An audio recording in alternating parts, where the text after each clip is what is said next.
thought I would.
I'm giving you the rest. I think it'll be a good one. Okay. Okay.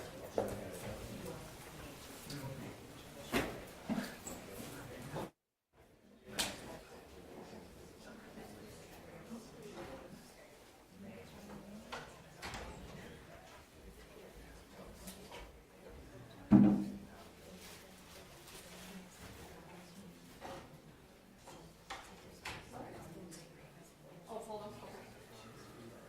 Okay. Okay.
I thought it would help, I would.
All rise. Court is now in session. The Honorable Shirley Matthews presiding.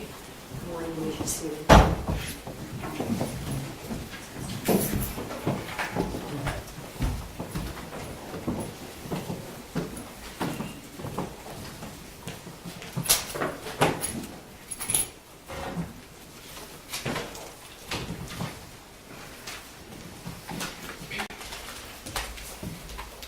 Your Honor, calling People v. James Crumbley, case number 22-279-989-FH. Thank you. Good morning. Mark East on behalf of people. Karen McDonald on behalf of people. Good morning, Your Honor. Marielle Lehman on behalf of James Crumbley, who is standing to my left. Good morning. I'm ready to proceed. They're all here. That's the good news.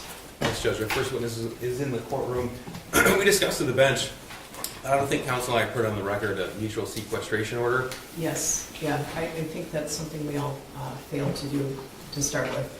Mutual sequestration order, so if the witness is going to come back into the courtroom after testifying, we have to agree. Correct, Your Honor. Thank you, Judge. Obviously, we have two officers in charge in the courtroom today. Exceptions for those two individuals. Sure. All right. Okay, we're going to read the jury. Thank you, Judge.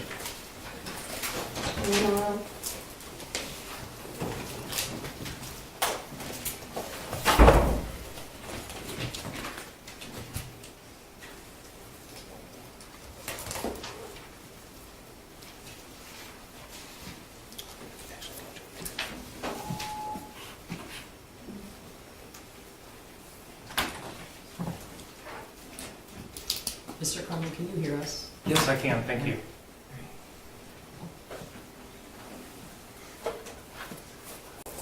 You see, oh, the jury's coming.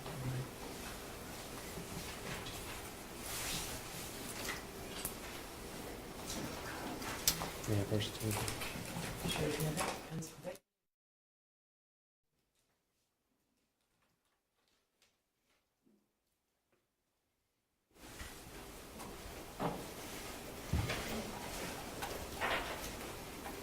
It's on. Thank you, Judge.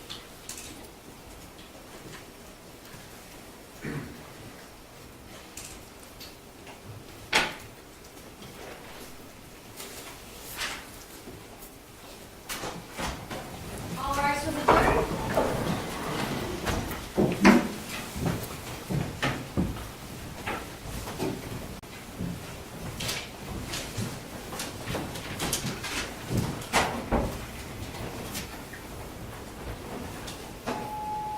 Good morning, you may be seated. We really appreciate you being on time, and I hope you had a nice media-free weekend, and we're going to proceed. Prosecutor, who's the next witness? Shawn Hopkins.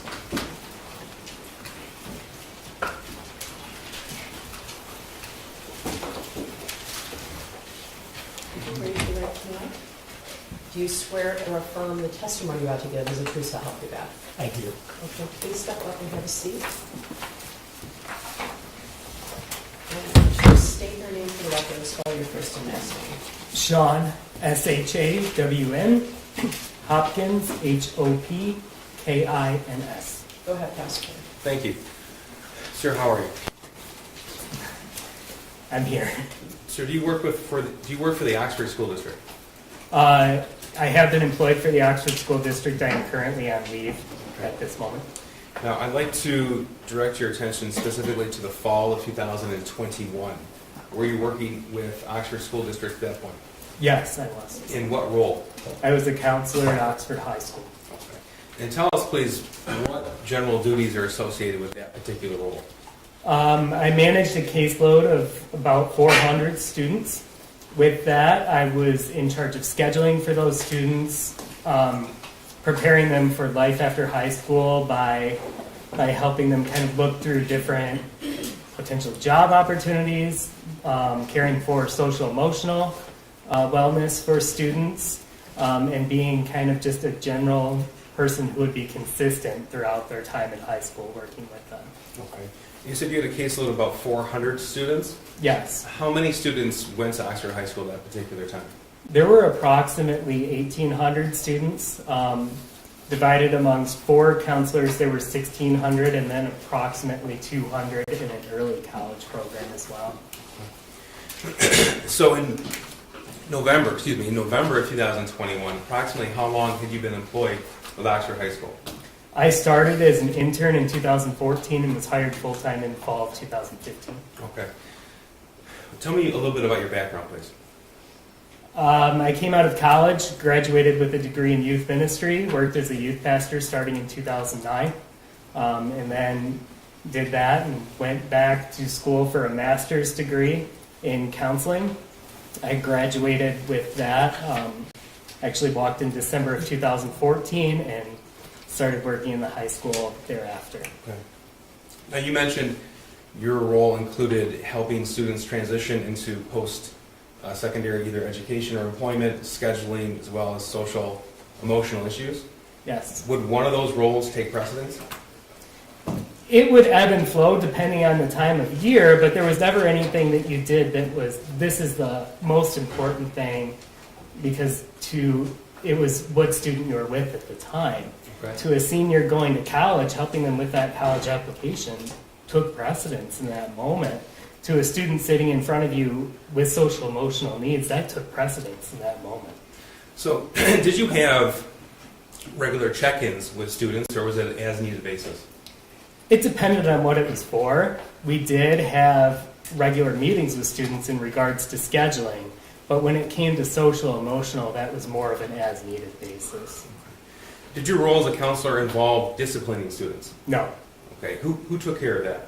that would have been the dean or our administration, Okay. In November of 2021, who was the dean? Nick Ejak. All right. And did you work with him a lot? No, I didn't. He was actually new to the district that year. Okay. So is there a reason why the counselor would be separate from the discipline of students?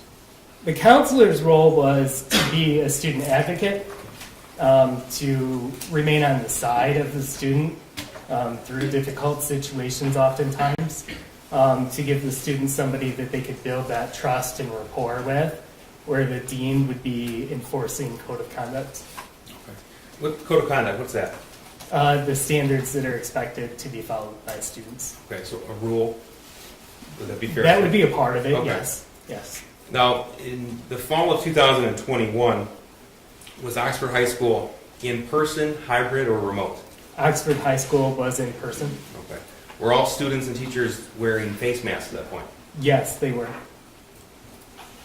In the fall of 2021, what sort of issues would you face with the students' social emotional health? Social emotional health was definitely on our radar in the fall of 2021. Coming out of COVID, coming out of time being out from school, the anxiety that was associated with that time period, we saw a lot of issues for students, whether it be anxiety, whether it be depression, and in a few cases, it was suicide attempts. Now, that year, did you encounter any students who actually had attempted suicide? I did, How many? at least 4. Sir, are you familiar with the term suicidal ideation? Yes, I am familiar with that term. Could you please explain to us what that means? Suicidal ideation Your Honor, I'm is... going to object to relevance. Judge, I That's believe this witness will testify that he indicated that the defendant's son was expressing signs of suicidal ideation that was expressed to the defendant. Well, that was his belief at the time, right? So I'm not allowed. Thank you. What's suicidal ideation? Suicidal ideation is looking at themes, ideas, behaviors which could be associated with suicide. So when you take sadness, depression, anxiety, those on their own aren't necessarily suicidal. And when we look at them, we may see somebody who's not actively suicidal, that may not be expressing a date or a plan or a method, but we see themes that, if left unchecked, could be associated with potentially becoming suicidal. Okay. Now, as your role as a counselor at Oxford High School, as you dealt with students who were expressing suicidal ideation, separate from those who actually attempted suicide, Yes, could you put a number on how many? dozens. Now, you mentioned that there were 4 counselors for a school of around 1,700, 1,800 or so.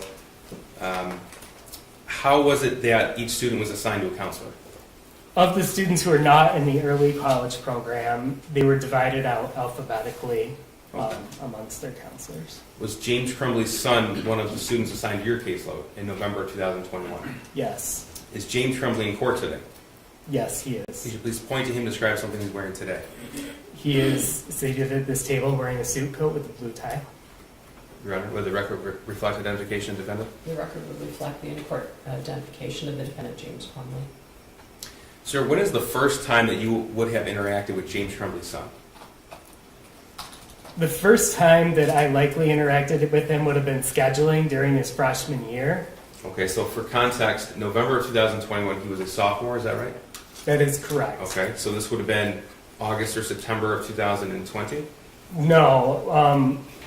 When students are in 8th grade, they're scheduled at the middle school level. I Okay. may or may not have been in his classroom because it's divided out within their 8th grade classrooms. And we don't know the students at all at that point. Okay, I would have done scheduling with him during his freshman year, approximately February of 2021. February of 21. Yes. Okay, Those meetings were done virtually and were not in depth and were only to discuss their next year's schedule. do you remember anything about that meeting if you I had it? don't remember that meeting in particular, no. Now, I'm going to show you. First of all, if you recall, when is the next time that you had any interaction with the defendant's son? I don't recall this particular meeting, but I know that there was a phone call in spring of 2021 Okay. from a teacher to me, and then I called into the student's classroom to meet with the student. Okay. I do not remember that meeting. All right, I'm going to show you what's been admitted as Exhibit 198. This is an email, May 13, 2021, 1:46 in the afternoon. Without telling us that person's name, who was that person who sent you the email? Without telling, Well, who does she work there at Oxford High School? she was an English teacher at English Oxford teacher, High School. okay. And the email is, "Hi, when you get a chance, can you call the defendant's son down and see how he's doing? He is failing my class and tries to sleep all the time. In class, thanks." That's Exhibit 198, May 13, 2021. You received this email? Yes, I did. Okay. And the response from you at 2:07 p.m. is, "I'll catch him before the end of the day." And then her response at 2:08 was, "Thanks, just a little worried." Okay, did you have any interaction with the defendant's son because of this email? I have, through phone records, I called into his student's classroom and called him down to my office. I don't Okay. remember that particular meeting. Okay. But at least your recollection is that you would have had that meeting. The evidence from everything suggests that I had that meeting. Sure, that's fair. Did you contact either James or Jennifer Crumbley then? I did not. Okay. And why or why not? It was a check-in, and it didn't raise to the level of concern where I would contact a parent. Now, as a counselor with Oxford High School, did you have a sort of method or protocol for when you determine when to contact a parent? There isn't a set, there isn't always a set level of when you do it, but when something becomes repeated or when something becomes more concerning, I am going to then involve a parent. Okay. Are grades available to parents on a district-wide basis? Yes, they are. They are available through a system called Power School, which is available online Okay, and that's the system that a parent can log in daily if they would choose to. as often as they would like. Now, the next interaction you had with the defendant's son would be September 2021? I did not actually have an interaction with the defendant's son. I received information about the defendant's son. Okay, I'm showing you Exhibit 199. This is an email from a different teacher to you, September 8th, 2021? Yes. Okay. And why don't you go ahead and read the email here that you received? Hi, Shawn. Could you please touch base with student? In his autobiography poem, he said that he feels terrible and that his family is a mistake. Unusual responses for sure. Okay, that is September the 8th, 2021. Do you recall any interaction with the defendant's son at that point? I do not. Okay. Now, do you recall any meetings, check-ins, or phone calls from September to November of 2008 or 2021? No, so to give context on this, what I did was have a conversation with the teacher to gain a little more context of what was meant by the email. And then the teacher filled me in that the student was actually joking with others in the class, and that it was not at the level of concern that she had believed when she sent the email. Okay, so if I'm correct, then you received the email, then you made contact with the teacher who sent you the email? Yes, Okay, and then a determination was made that no further involvement was required. correct. Okay. I'm going to show you this is your response. Thanks for the heads up. I'm in senior meetings throughout the day, but we'll try and catch up with him. That was to the same teacher, September 8th, 2021, 9:15. Yes, that is correct. This is People's Exhibit 200. This is November the 10th, 2021. The same teacher emailed you, "Hi Shawn, the defendant's son is having a rough time right now. He might need to speak with you." Do you recall that email? I do. Okay. And tell us what you did when you received that email. I checked in with the student in the hallway in between classes to just let them know that if they were having a hard time, that I was available to talk to. Okay. And here's your response at 4:44 p.m. "I'm sorry, I was in a meeting through the end of the day. I'll catch up with them." Yes. So you recall that interaction with the defendant's son? Yes. Okay, tell us about that, please. It was in between classes. I believe the morning after I had responded to this email, and I just spoke to him briefly in passing to let him know that if he needed to talk for any reason, that I would make myself available for him. Okay. Did you make a decision to contact a parent at that point? I did not. Okay. You did not contact a parent? I did not contact a parent. And tell us why, please. Because I wanted to gain any information from the student and allow the student the opportunity to talk. Being sad isn't unusual, but if I had no information other than the student is sad, it's not something I would call a parent over. Now, when's the next time you had any interaction with the defendant's son? November 29th. All right, I'm going to show you what's been admitted as People's 201. This is an email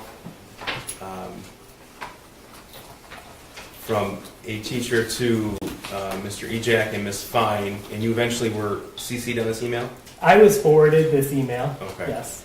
And the email says, "Good morning, I had a student during first hour today," the defendant's son, "who was on his phone looking at different bullets at the end of first hour today as I was walking around the room passing out their essays. I didn't get a chance to investigate it a bit further since it was the end of the hour.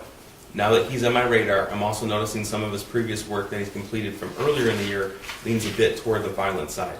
I can bring down these things later today during my 5th hour prep if you would like them." And then it was forwarded to you at 9:34 a.m.?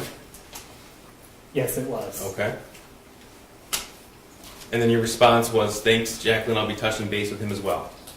Yes. Okay, and tell us what happened with this, please. I ended up going down to Miss Fine's office, who was on the initial email. So who's Ms. Fine? She was our restorative practices coordinator Okay. at that time.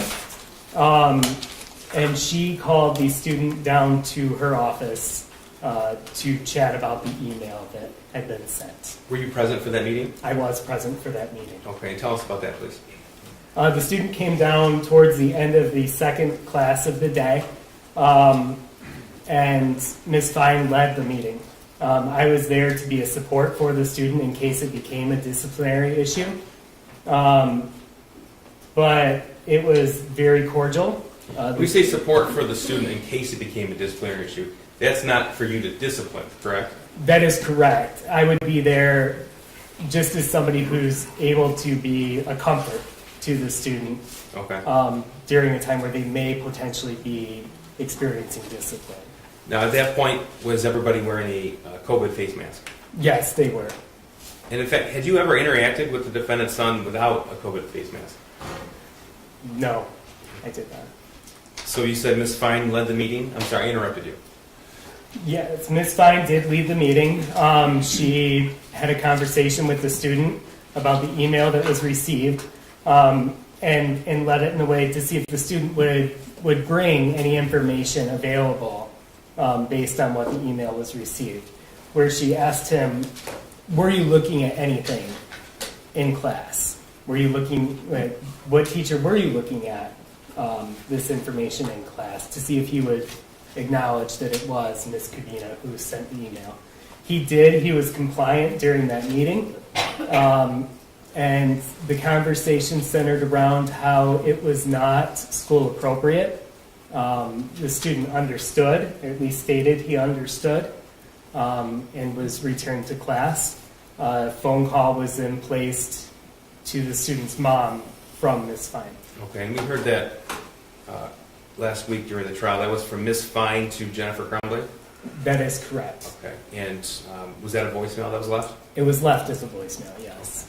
Did the defendant's son indicate that he had received a gun for Christmas a few days before? No. So what happened next? In terms of that meeting, Yes. the meeting was over, he returned to class, How long was the meeting? 5 to 10 minutes. Now, in the realm of either discipline or your role as a counselor, what does it take to move from a check-in to a phone call home?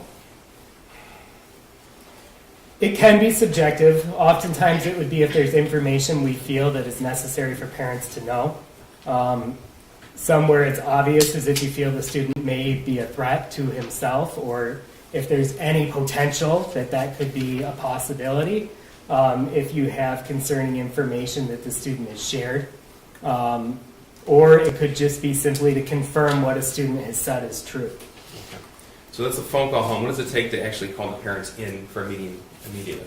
I would have to have a high level of concern that needed parental involvement. And when was the next time you had any interaction with the defendant's son? November 30th, Okay, so that would be Tuesday the next day? yes. All right. So let's talk about the 30th. I'm going to show you People's Exhibit 202. This is an email on Tuesday, November 30th, 2021, 8:05 a.m. From a teacher to you, Ms. Fine. Good morning. I know Jackie emailed you guys yesterday with some concerns about the defendant's son in our first hour class.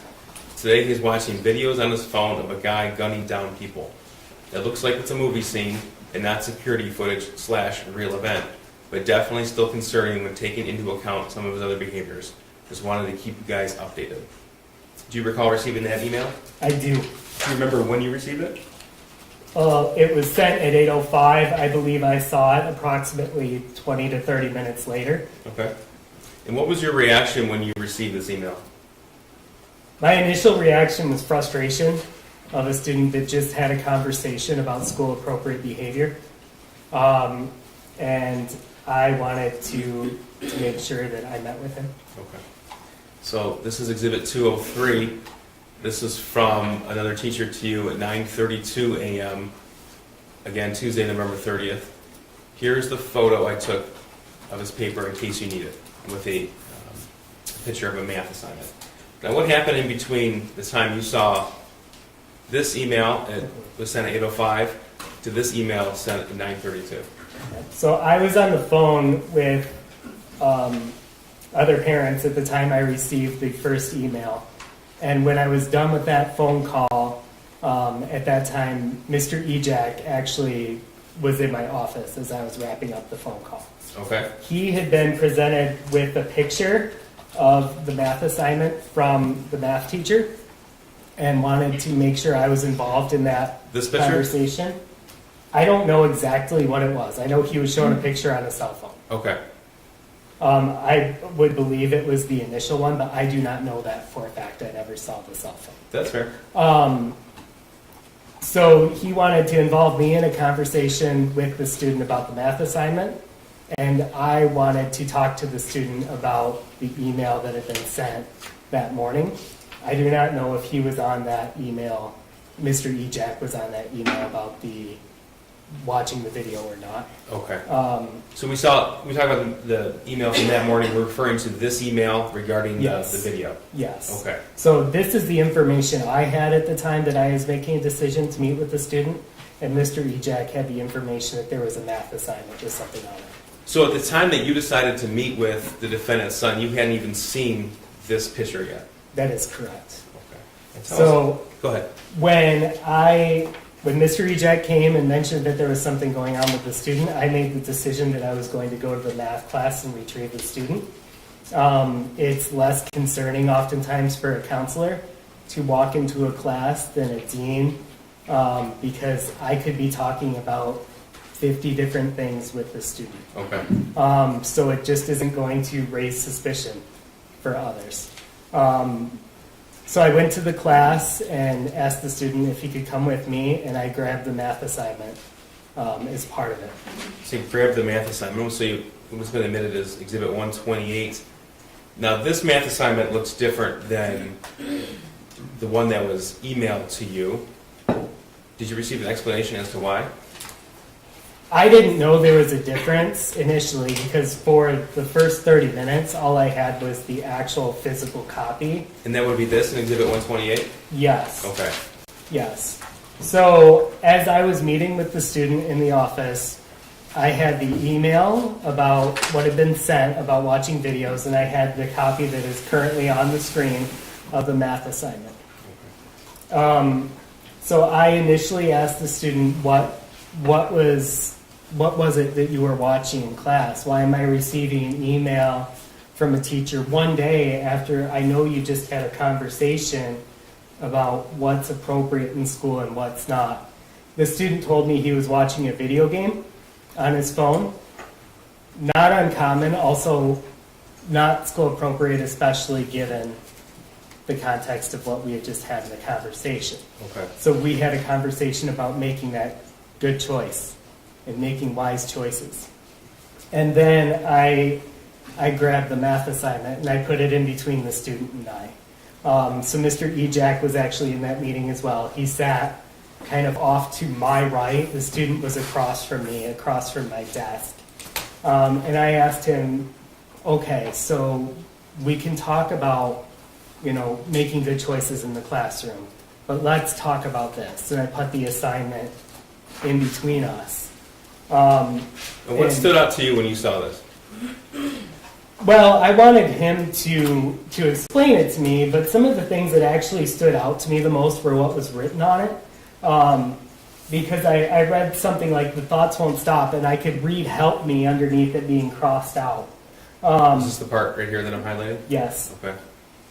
I read harmless act. I saw what looked like one body, and my initial concern was that this student's drawing some things that lead me to think he might hurt himself. Okay.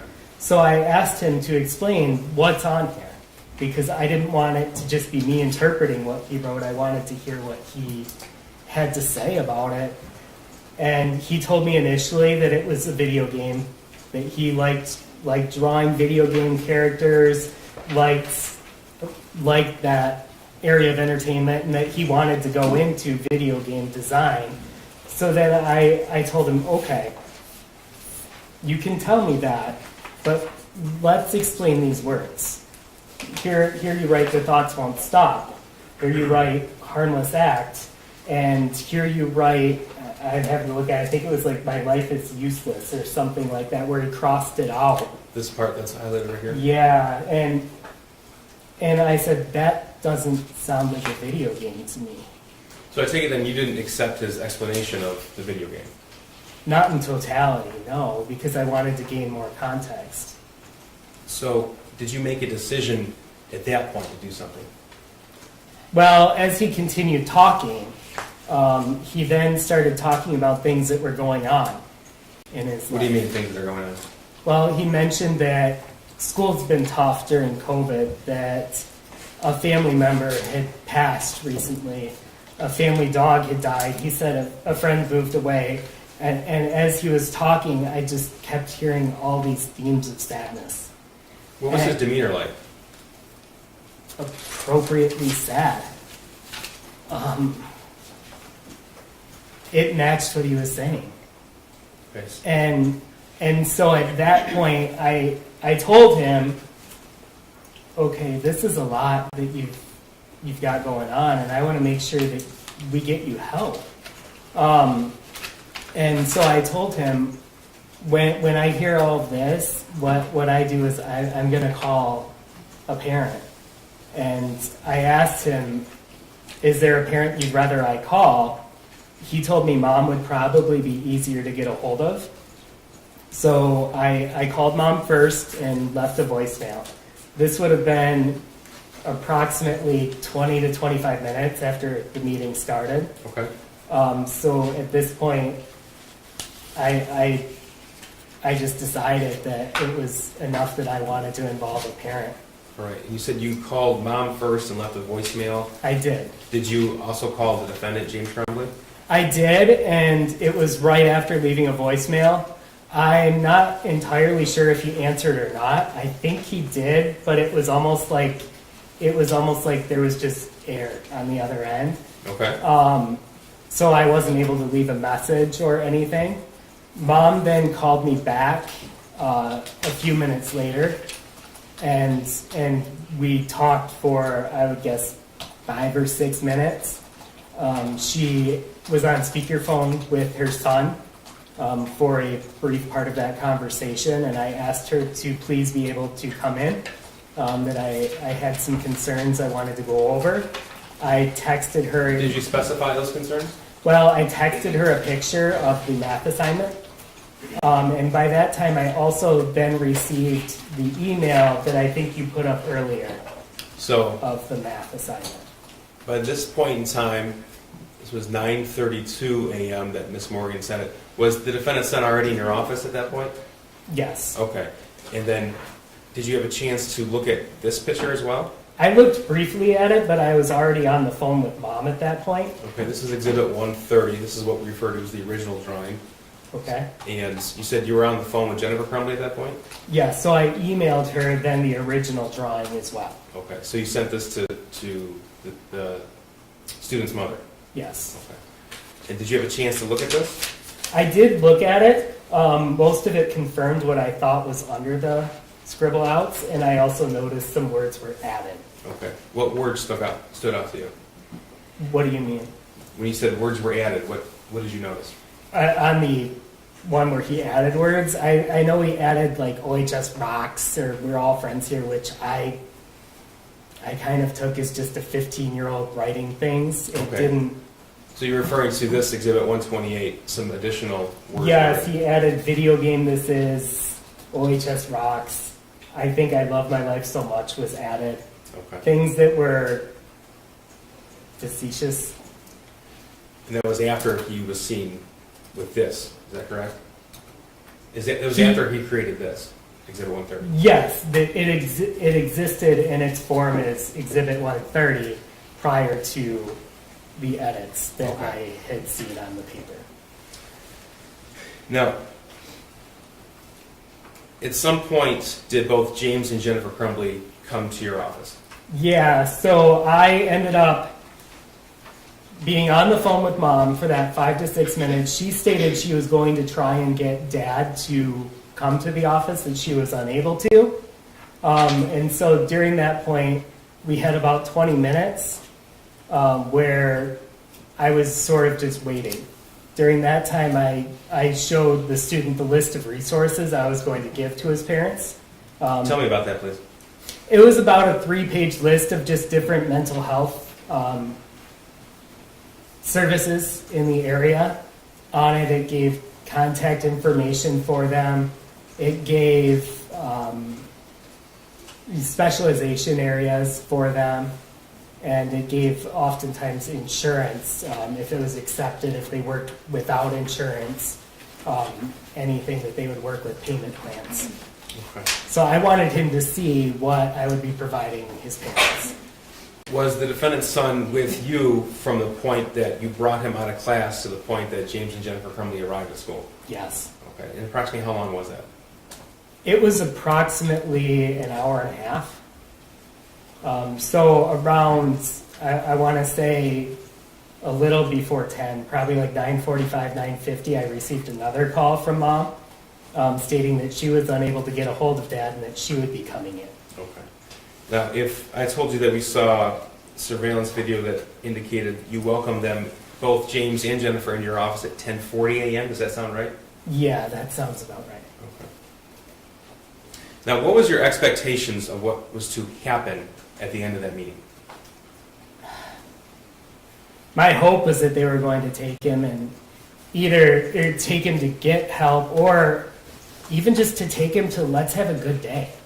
Let's have a day where we just spend time with you, where we are with you. To take him out of school? Yeah.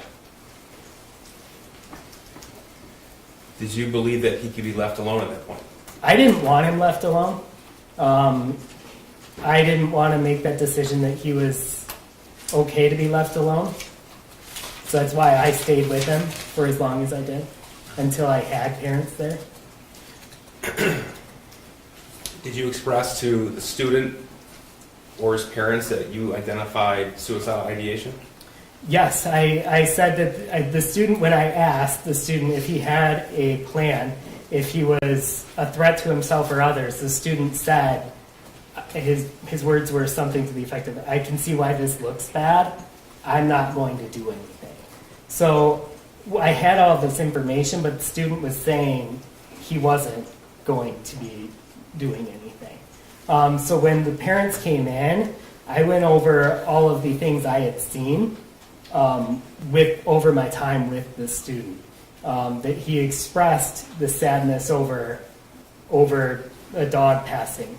He expressed that COVID has been hard, that a family member passed, that a friend left. He expressed an argument the night before with parents. Did he tell you details about the argument? No. Did he tell you that he received a gun a few days ago? No. Tell us about the meeting when James and Jennifer arrived. It was initially odd to me that they were both there because I wasn't expecting that. But not to the point where I asked anything about it, just it was unexpected. Both parents followed me back to my office. The student, that was the one time he was in there by himself, was when I went out to greet the parents and brought them back. The student and his dad sat across from me, and mom sat in a chair kind of diagonal from me. And Mr. Ejak had left once we had confirmed parents were coming, and he returned for that portion of the meeting. So really, I felt like parents were confirming what I had said without giving additional information. Well, hang on, let me ask you about that. You say confirming without giving additional information. I want to make sure I understand what you mean by that. So first of all, you've had these kind of meetings with parents in the past? I have. Okay. When you say confirming, is that something that would typically happen in these meetings? It could, but oftentimes you may gain additional information. As you know, as a school employee, I had 90 minutes. Okay. He's 15 years old. So did James or Jennifer give you any additional information? No. Okay. So tell me what you did and what was said. So to start off the meeting, I asked Mom if she had received the phone call from the previous day and that those events were true. She said yes. I talked about how the student had expressed these different areas of sadness, that his dog had passed, yes. Family member had passed, yep. Friends left. And all of those were just confirmed.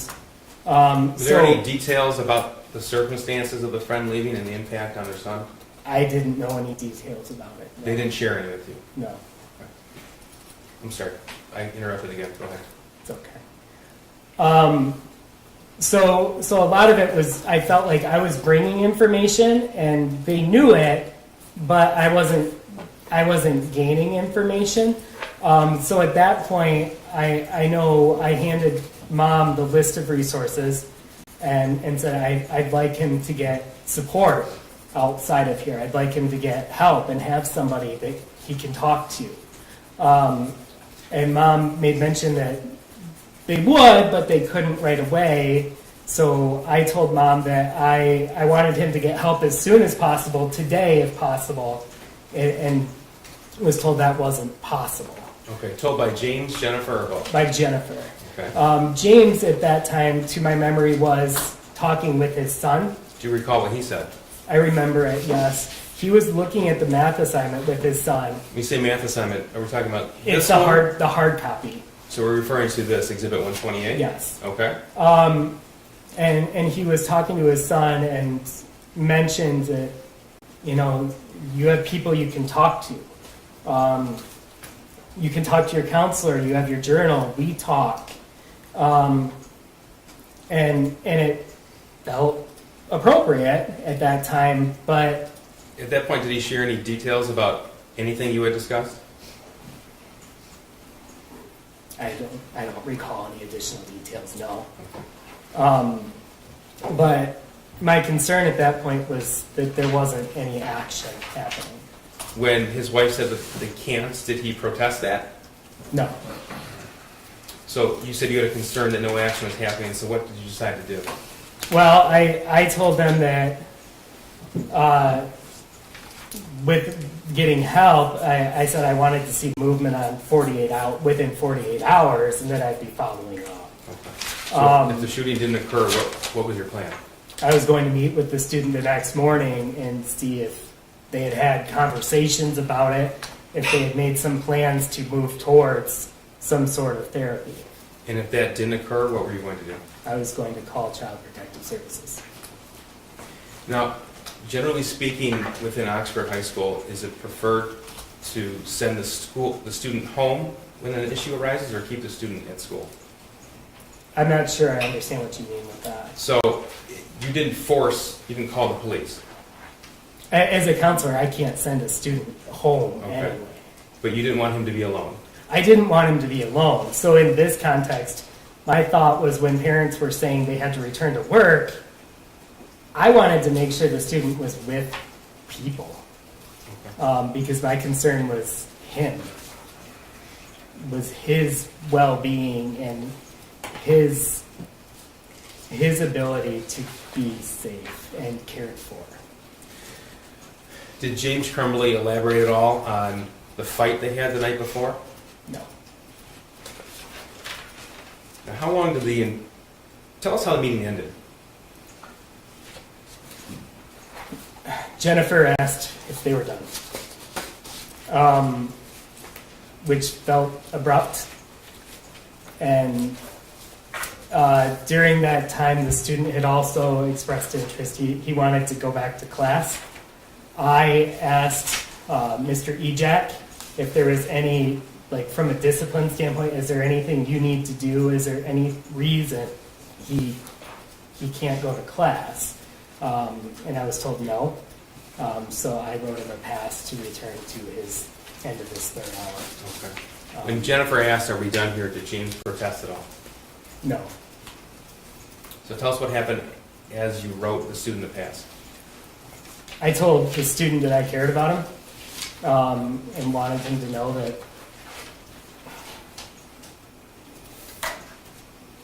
I just wanted him to know that. Did either James or Jennifer say that to him? No. Mr. Hopkins, do you have any knowledge of firearms? Very limited. Would you know what this firearm depicts? What kind of firearm? A handgun. Is that the extent of your knowledge? Yeah. What about this bullet here? A bullet. Just a bullet? And neither James nor Jennifer said anything about the firearm or the bullet? No. Now, you indicated that you passed on a 3-page list of resources for mental health providers. I did. I'm going to show you a screenshot of 137 here. In James's hand, does this appear to be that list of resources? Objection. I would say that calls for speculation. I don't think Mr. Hopkins knows what's in Mr. Crumbley's hand. Do you know what's in his hand? I know that it's multiple pages of paper, and I handed him a stapled 3-page piece of paper. Okay. Do you see anything in Jennifer Crumbley's hands? I do not. Well, a phone. And something in her right hand, but I'm not sure. Maybe. I see a phone.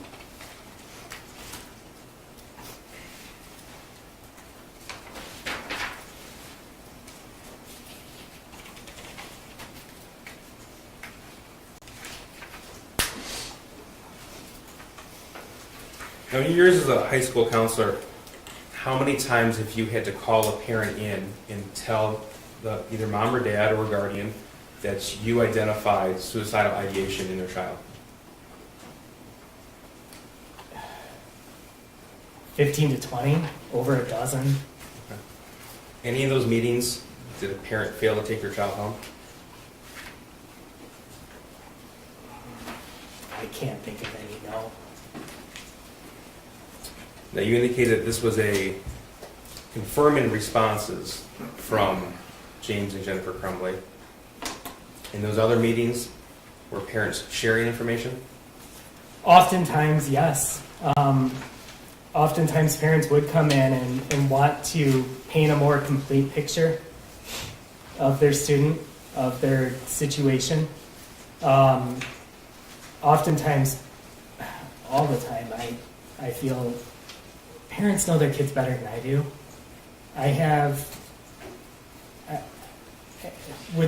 If all I ever did was meet with students, I might have 2 hours a year with each student. Do you rely upon the parent for that information? Absolutely.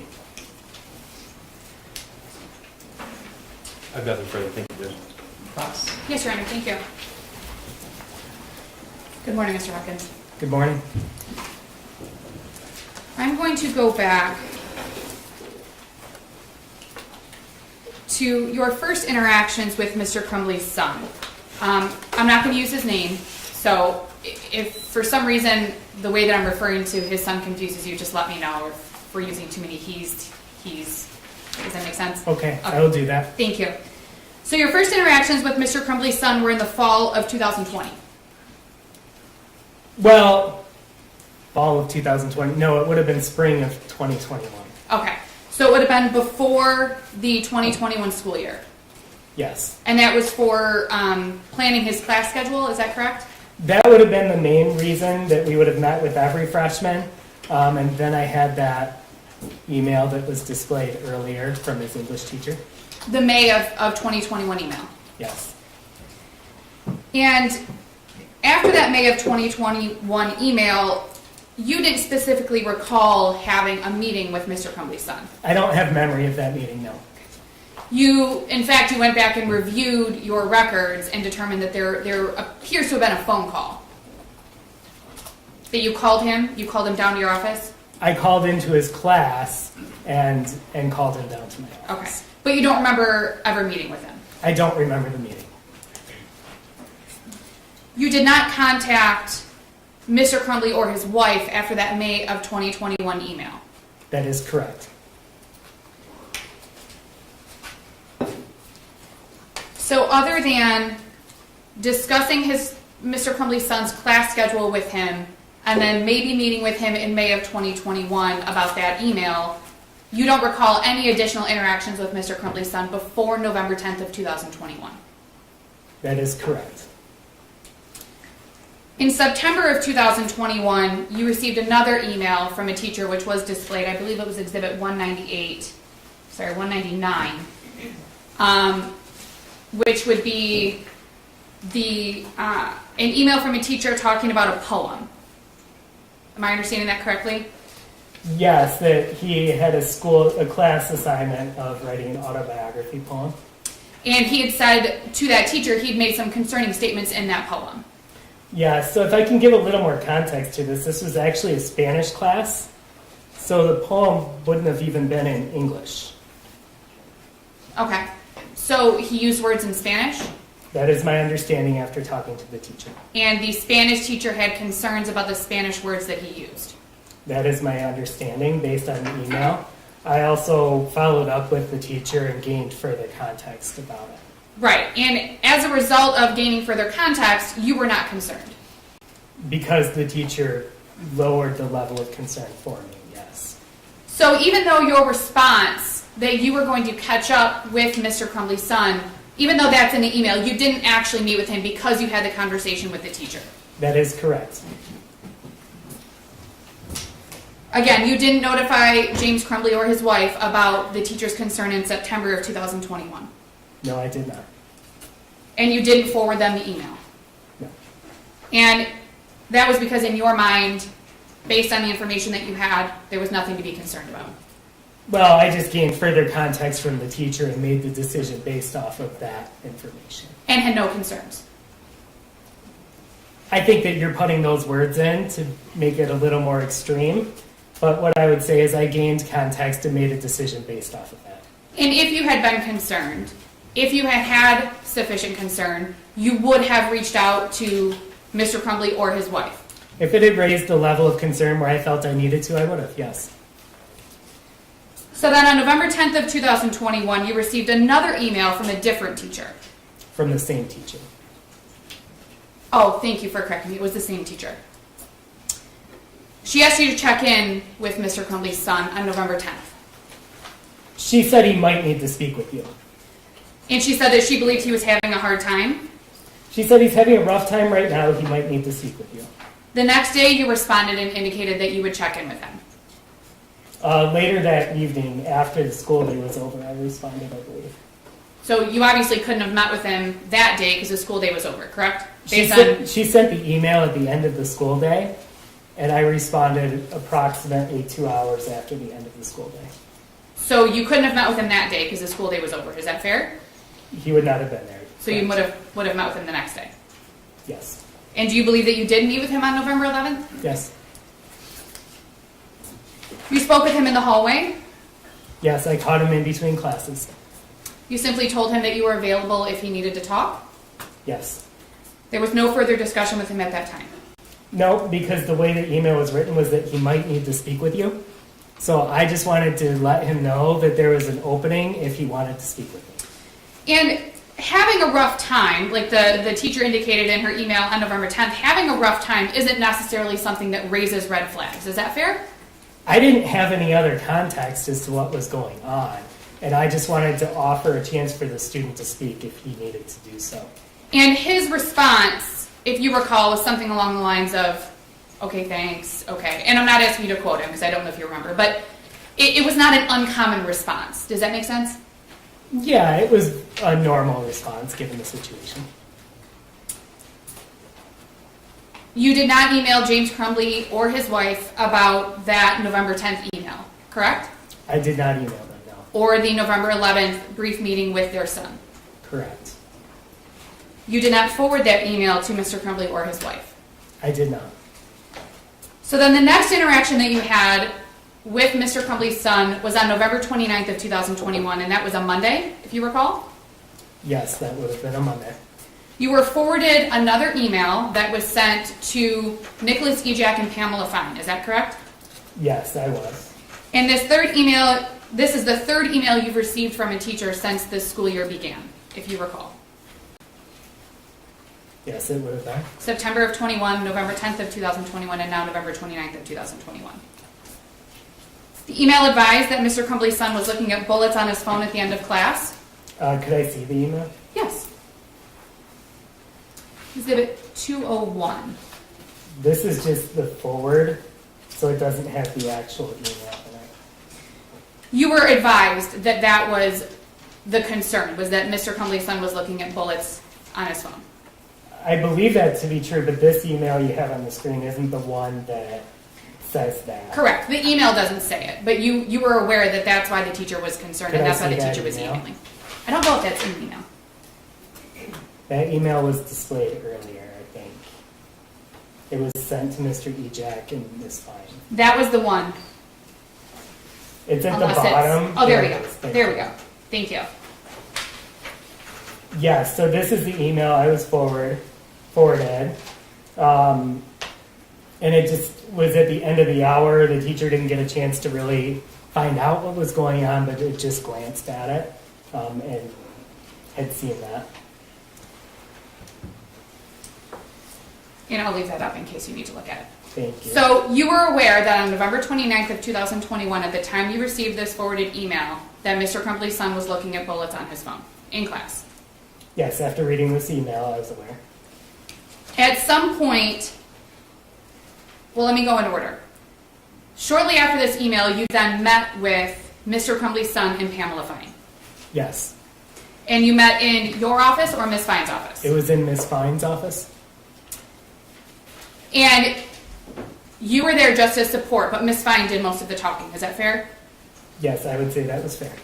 And Ms. Fine talked to Mr. Crumbley's son about looking at bullets on his phone? She did. She actually asked him to describe why would a teacher be contacting me right now. And the student was forthcoming in what had happened in class. He was forthcoming. He was honest, to your knowledge, To right? our knowledge, he shared what we had in the email. He told you what class he was in looking at bullets. He said he was looking at bullets, and he even explained why he was looking at bullets, if you recall. He said that he and mom had been at the shooting range over the weekend and he was researching what they had done. And if you recall, Ms. Fine acknowledged that what Mr. Crumbley's son was doing may not have been appropriate, but there really didn't seem a lot of concern. Would you agree with that?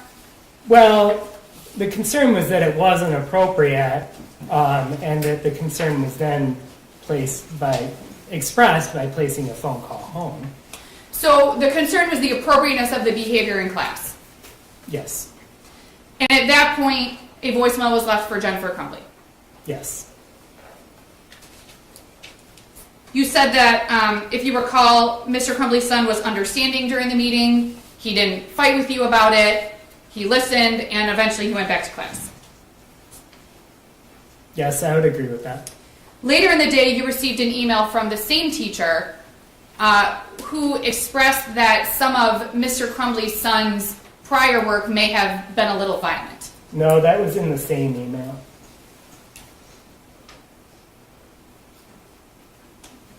It's in the same email? It is. Or was it in an email sent later in the day? No, it's in the same email from that morning.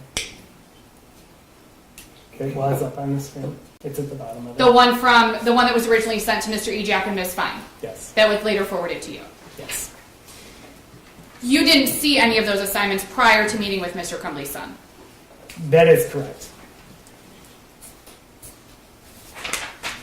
If you had seen those assignments, it probably wouldn't have changed your approach to the meeting, correct? Because the approach was really more about the appropriateness of the behavior. Is that I fair? mean, it's a hypothetical of what we would have done. We acted on the information we had. And the information that you had was that he was looking at bullets in class. Yes.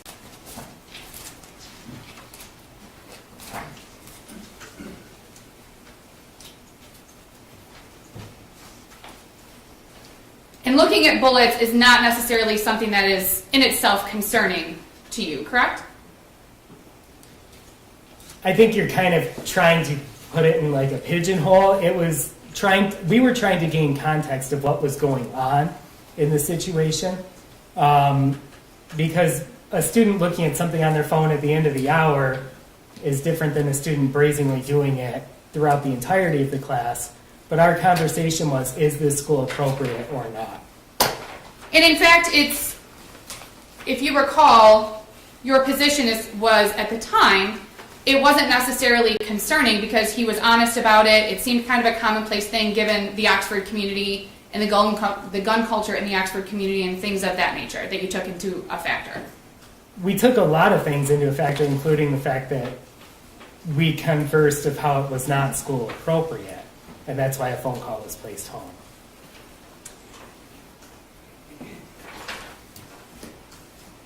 As I just indicated, the Oxford area was and may still be a hunting community if you know. Okay? I'm asking. People hunt who live in Oxford. In 2021, you would classify it as a hunting community. I would say that there are people who are hunters, yes. Activities with guns were a common hobby in 2021, if you know. I mean, there were people who had guns as a hobby, yes. It was common for students to be interested in guns I'm sure there are students who are interested in guns. and to go to the shooting range. Yes, students would go to the shooting range. Yes, I'm just going to object to make sure that the witness is speaking with personal knowledge. It appears counsel is asking him to give general speculation. Well, if you know, if you know, you're not familiar with guns yourself, it sounds like. So just if you know. Okay. Students going to the shooting range isn't viewed as unusual or concerning in and of itself. Is that correct? I think that you've got to have context with all of these. Right, and I'm just asking, in and of itself, a student going to the gun range, to the shooting range, is not concerning in and of itself? It depends on the context. Because the student weightlifting is not concerning in and of itself unless they're doing it inappropriately, right? So you're taking something that's a broad statement that can have a wide context. And on November 29th of 2021, Mr. Crumbley's son told you and Ms. Fine that he'd gone to the shooting range with his mom the weekend before. Correct. That in itself is not concerning to you. He did it in a way that was appropriate.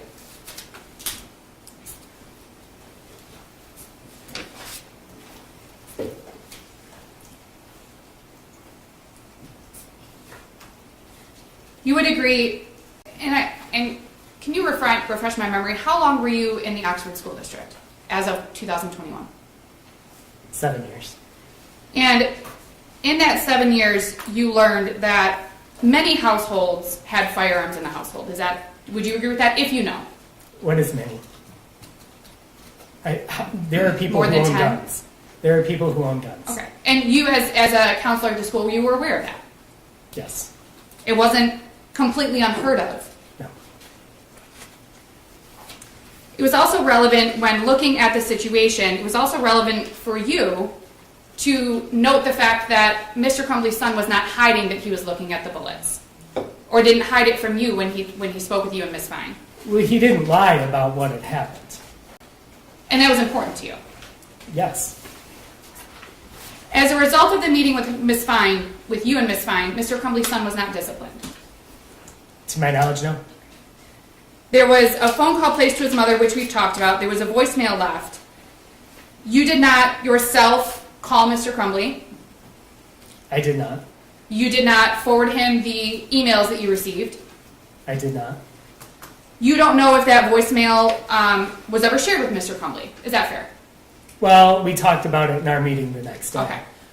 On the 29th, you don't know if Mr. Crumbley was ever made aware. I would have no way of knowing that. No. Right, you wouldn't know.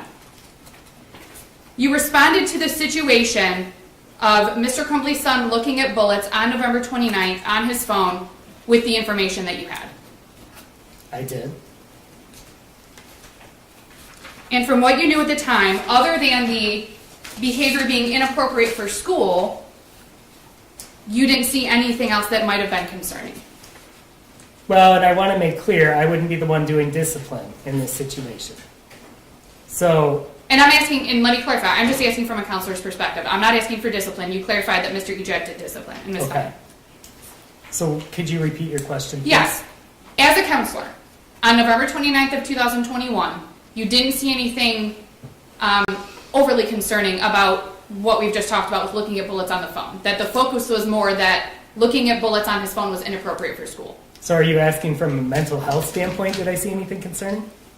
Not really. I don't know that you're a mental health professional. I mean, you're a school counselor and you do have some training and education in that. I'm not asking for you to go anywhere outside of your education and experience.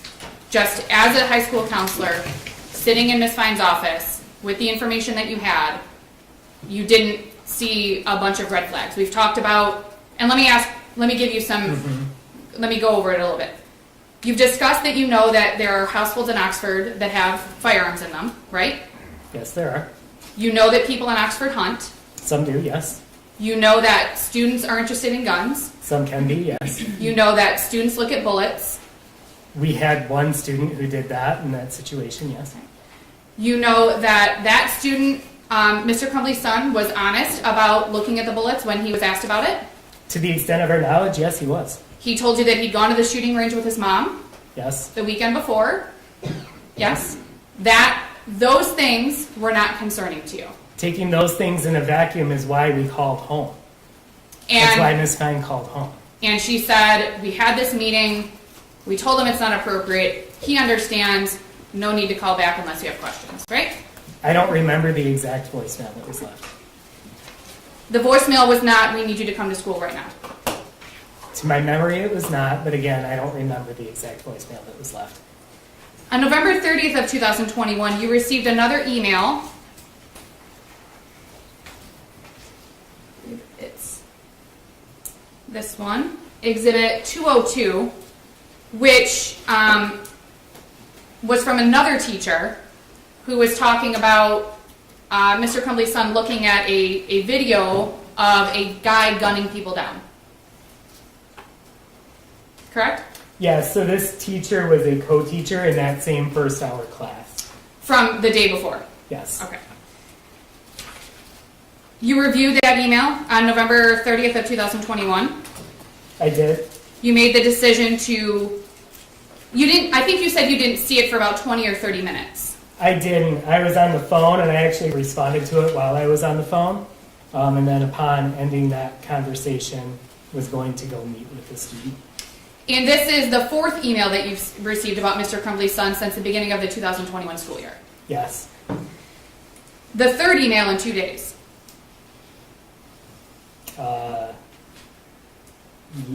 Is it?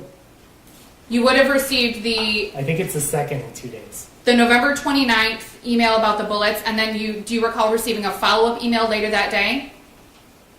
It was a confirmation of that. Okay. Yes. So this is the second one with additional information. Okay. The second one on a different issue. Is that Yes. fair? Okay. Yes. The teacher described the video as a movie scene, but not a real event. Yeah, she said it looks like it's a movie scene and not security footage / a real event. She expressed some concern based on, quote, some of his other behaviors. Yeah, but definitely still concerning when taking into account some of his other behaviors, yes. You did not forward this email to Mr. Crumbley after you received it. Well, no, but over an hour later, I called him into the school. Right. And you decided after receiving this email that you were going to meet with Mr. Crumbley's son. Yes. Approximately an hour after receiving this email, Mr. Ejak advised you of another report made by a teacher about Mr. Crumbley's son. Yes, as I was about to go and call down his son, Mr. Ejak actually came into my office with information about the math assignment. And that there were some concerning comments and markings on the math assignment. I didn't have any context about the math assignment. I just knew there was something about it. At that point, you hadn't seen it. You were just I going know. off of what you were being told. Is that fair? That is fair. Okay. So you went to Mr. Crumbley's son's classroom. I did. You called him out of class. I walked to his classroom. Yeah, when I called out, I meant like at his classroom. You went and got him. Yes. Okay. While you were there, you also obtained a copy of the worksheet that we've seen. I did. And that would have been what I call the modified worksheet. That would be the one that had the things scratched out and the words added that you identified and things like that. Yes. Okay. You and Mr. Crumbley's son went back to your office where Nicholas Ejak was waiting in your office, if you recall. Yes, that is correct. It was at that point or shortly thereafter that you called Mr. Crumbley's wife. Approximately 20 minutes into our meeting, yes. So you met with Mr. Crumbley's son for about 20 minutes. Yes. It was during that meeting that Mr. Crumbley's son told you about his family member passing away, He did? about his dog passing away, Yes. about his friend moving away, Yes. talked about COVID being hard on him. Yes. He had a hard time with virtual school, if you remember. He did say that, yes. And you asked about the drawings and the markings and the things on the assignment that you had in front of you. Yes, I asked him to clarify what was going on in the assignment, but I also talked about the email I had received, and I had also talked about in context of the conversation we had yesterday. Okay. So some of the meeting was about inappropriate behavior. Is that fair? It started off with a conversation about that because I didn't know what was on the phone. So I asked him what he was watching. Okay. And then we talked about, look, we just had a conversation yesterday about appropriate behavior in class. This feels like the same thing that we're dealing with here. And after we had talked about that for a few minutes, I brought the math sheet out and asked him to start explaining to me what was on there. And when the prosecutor was asking you questions, you said initially when you got that email around 8, well, it would have been 8:30 when you saw the email from the teacher, initially you were frustrated. In fact, you used the word frustrated. I was frustrated. And yes. it was kind of like, we just talked about this yesterday. Does that kind of explain what you were feeling at the time? Yes, I would say that it was, we just had a conversation about this. Why am I hearing about something similar again? So you talked a little bit about that, and then you talked about the homework, or the math assignment or the math paper that we saw, and you asked for some more context about what was on the paper. Well, initially I asked him to just describe what was on the paper, and he started talking about how it was a video game, that he liked designing them, liked drawing them. And then I asked for him to explain the words on it, because I didn't feel those were as easily explained by simply stating, well, it's a video game. And in fact, you said that you didn't want to give context to his words. You didn't want to assume what he meant. You wanted to hear from him what those words meant. Yes. And he gave context. He did. That's when his demeanor changed from kind of being like, what do I have to say to get out of here and just not get in trouble, to he became sad. And you used the word appropriate to describe his level of sadness based on what he was telling you. The way he was acting matched what he was saying. To me, it's sad if a family dog dies or a family pet dies. It's sad if a relative dies or a friend moves away. So his demeanor matched what he was saying. And again, in and of itself, being sad is something that you talked about you saw an increase of after COVID in your students. Do you recall that? Yes. And we that did. and that was not, again, in and of itself. And I'm not asking you to, I'm not trying to trick you by asking these questions. I'm not trying to give meaning to something that isn't there.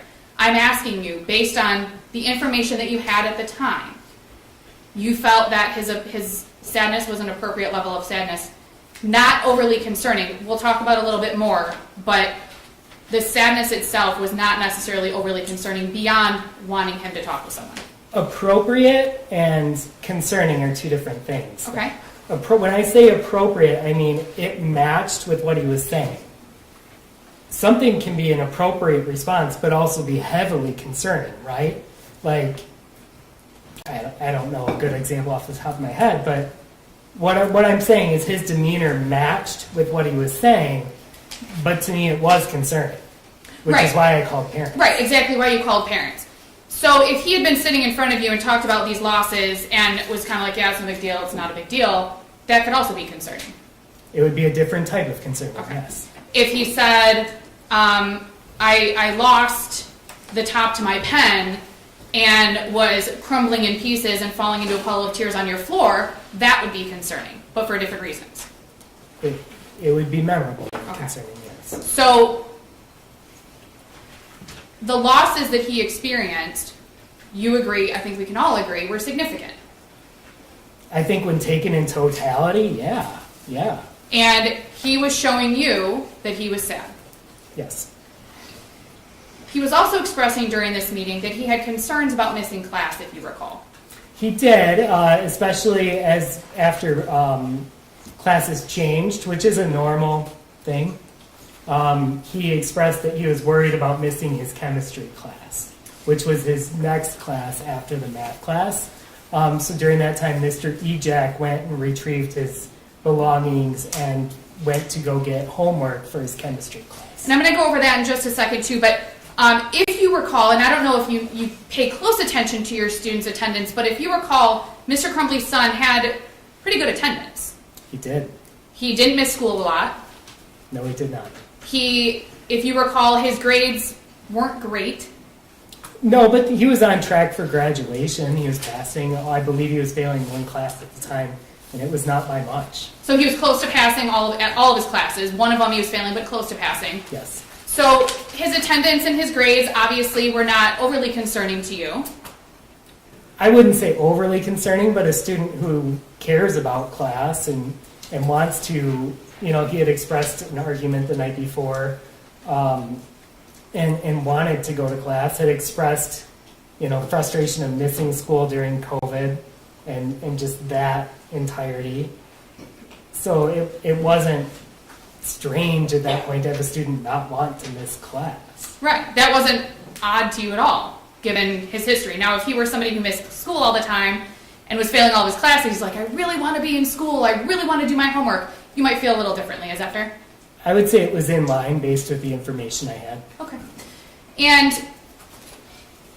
you said that after Mr. Crumbley's son expressed these concerns about missing class, that Mr. Ejak went to his was it first hour class to get the backpack? It would have been in his second hour class where his belongings were, yes. So he went, Mr. Ejak went to his second hour class to get his belongings and brought his belongings back to your office. Yes, this would have been after we had confirmed parents were coming, probably a little after 10 a.m. He, if you recall, began working on schoolwork, waiting for his parents to get there. That is my recollection, yes. Also, if you remember, while you were waiting for his parents, you also began watching some videos with him. Yep, so he had expressed different things he wanted to do after high school. And he had expressed wanting to go into video game design. I know that when students are waiting for parents, it can be high anxiety time for them.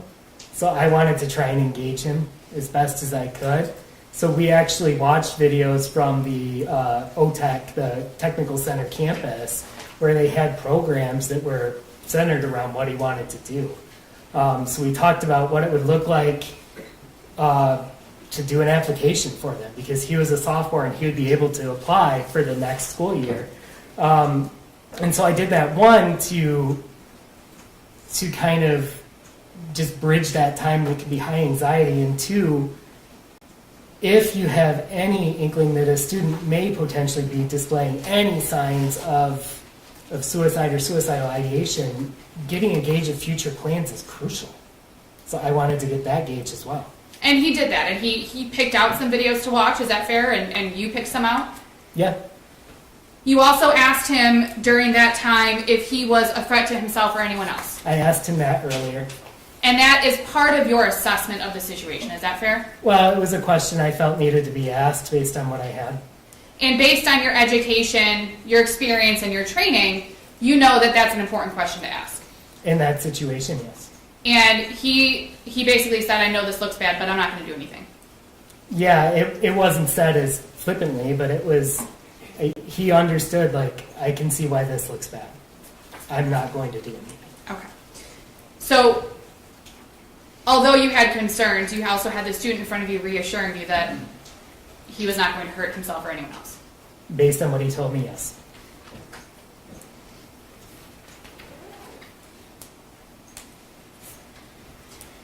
Mr. Crumbley and his wife arrived at approximately 10:30. I think that there was some time lag between them getting to the school and actually getting into your office of about 10 minutes, if you recall.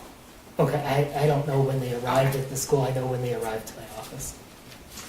Their son was in your office when they got there. Yes. Mr. Ejak came into the office after Mr. Crumbley and his wife came into your office. Yes. Okay. Because at some point he'd left while you were sitting with Mr. Crumbley's son. He left once we had confirmed that parents were coming. Mr. Ejak comes back in. When Mr. Crumbley and his wife walk in, I just want to lay the room out a little bit. So there's your desk. You're on one side. On the other side was Mr. Crumbley's son. Yes. There was a second chair in front of your desk. Yes. Mr. Crumbley sat in the second chair next to his son. Yes. And then Mrs. Crumbley sat in a third chair that was available in was it behind Mr. Crumbley a little bit? So there were two across from my desk, and then there was one that was kind of off on a corner, Okay. and that's where she sat. Your office was not the size of this room, is that fair? Yeah, that is fair. Okay. Fairly small.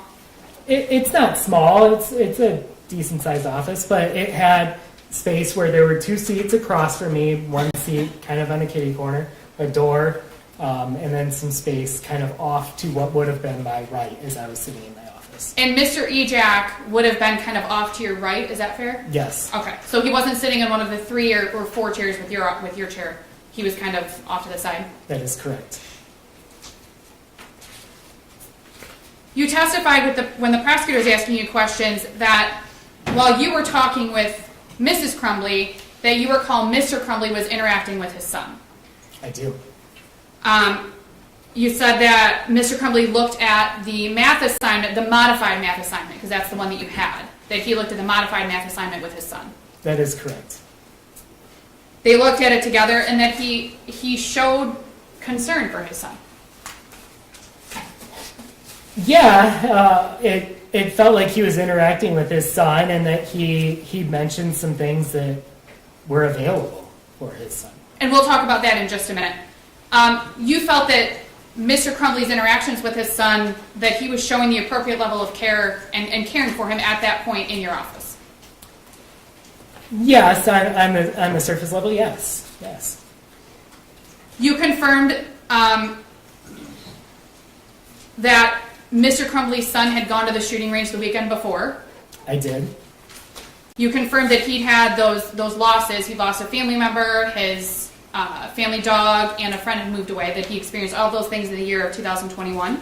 I also asked, and he had mentioned an argument the night before as well. And they told you about the argument. They confirmed that there had been a disagreement, yes. It's It's not uncommon for 15-year-olds to argue with their parents. Is that fair? In a surface level statement, yes, that can happen. Mrs. Crumbley also confirmed that her son had struggled with virtual school during COVID. She did. And that confirms what Mr. Crumbley's son had also told you about not liking virtual school. Yes.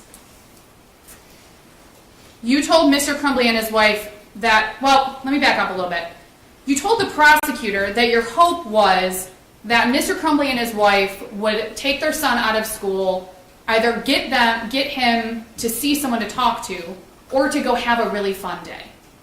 My words to them were, I'd like him to get help as soon as possible today, if possible.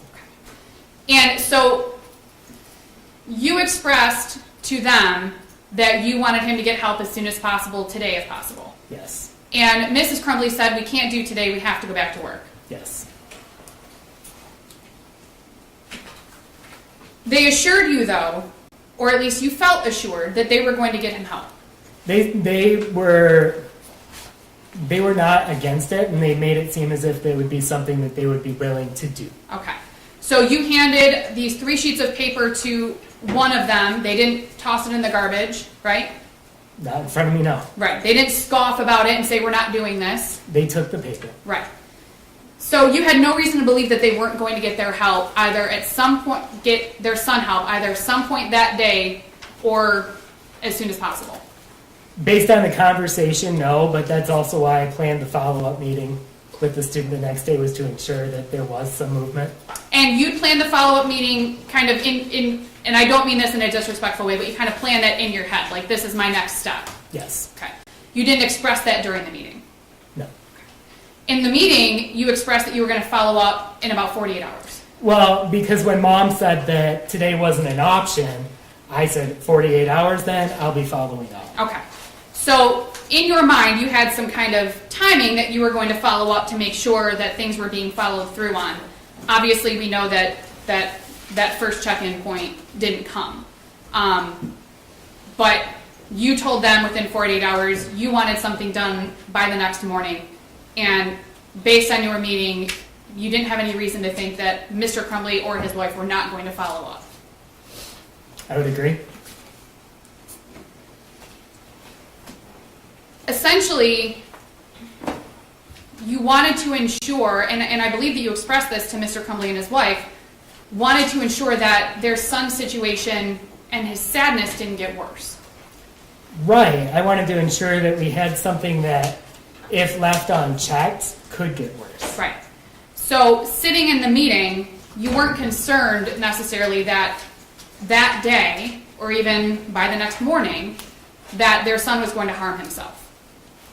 Based on what he had told me, I did not believe him to be actively harming himself, no. Or anyone else. Based on what he had told me, no.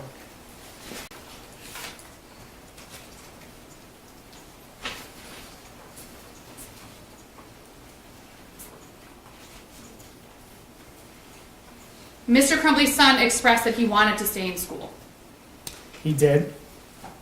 He wanted to stay in school for some of the reasons we've discussed. He didn't like virtual school. He wanted to make sure he could stay up with school. He didn't want to miss class. These are some of the reasons that he gave you. Yes, those were some of the reasons. He really just said that I struggled with virtual school. I want to make sure I'm staying on top of what I have to do. And that wasn't concerning to you, that he wanted to stay in school. No. Obviously, it's not concerning, right?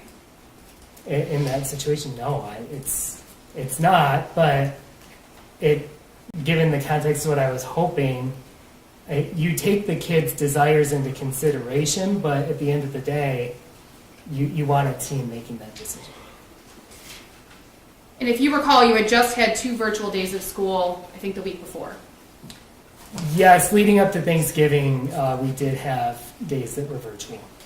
And we talked about this a little while ago. To your knowledge, if you recall, and if you don't, just please tell me, he'd only missed 1 day of school that school year.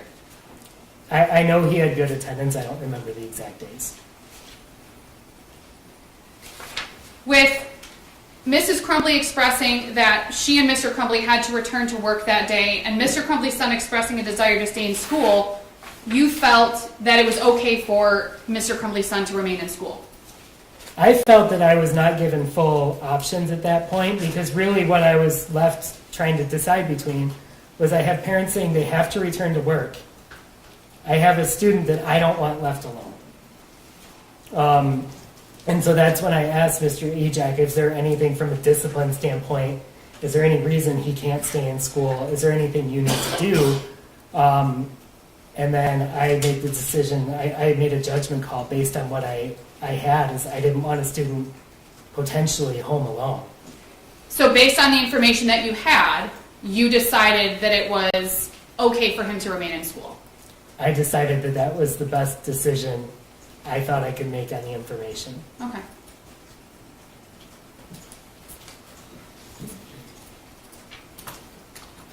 Based on that meeting, Mr. Crumbley's son, to your knowledge, was not contemplating suicide. You said that he had suicidal ideations, but that's different than being actively suicidal.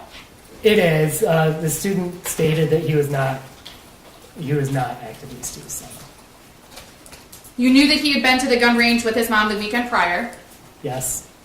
You knew at a minimum that he had access to a firearm the weekend before because he went to the gun range. I knew that he had been to a gun range and had used a firearm at a gun range, yes. You did not ask him on November 30th of 2021 if he had access to a firearm. I did not.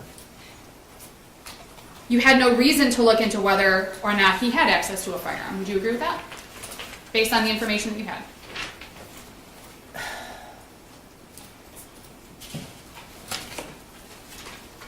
It's easy to go in hindsight on a lot of things. Based on what my concerns were, I was concerned about student well-being. And again, you said it's easy to go in hindsight. So we know what happened within a couple hours of this meeting. Sure. We all in this courtroom know what happened.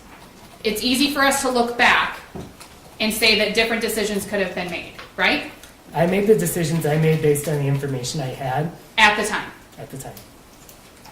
You don't have the benefit of hindsight at 10:40 or 10:50 a.m. on November 30th of 2021. Is that fair? I had 90 minutes of information. You suggested that his parents find a therapist for him to talk to or evaluate him. I did.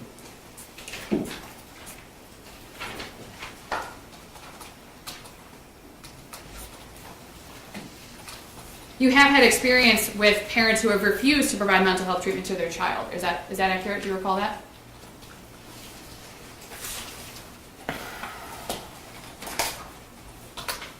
Off the top of my head, I'm not recalling a specific instance of that. If it occurred, do you remember testifying previously about that? I don't know. Okay. Would reviewing your testimony on that help to refresh your recollection? If we want to bring it up, sure.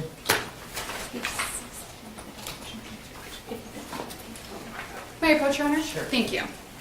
If you would like to read the highlighted portions, Mr. Hopkins, thank you. You can just read that to yourself and let us know if it refreshes your recollection, all right? Thank you, Your Honor.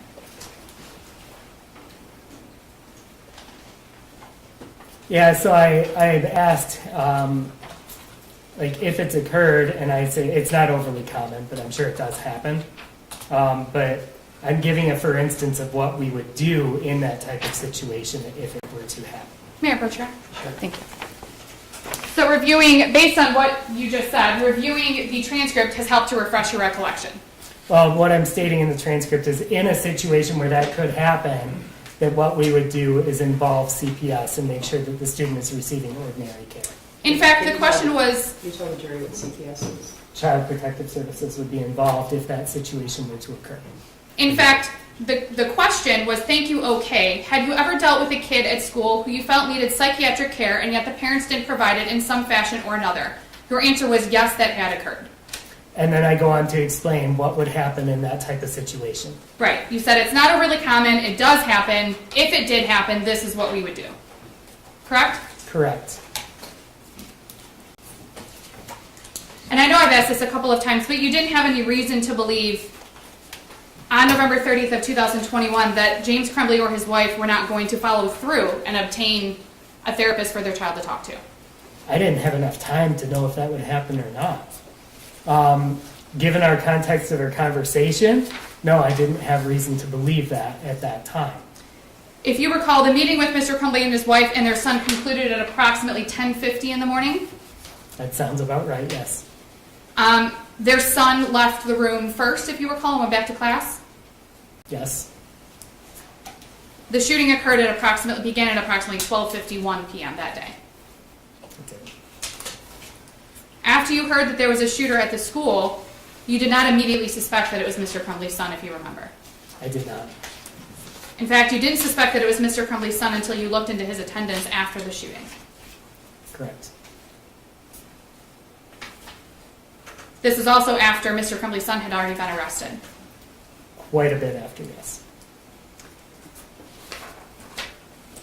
I'm going to talk about just a few things. Just go back to your direct testimony with the prosecutor.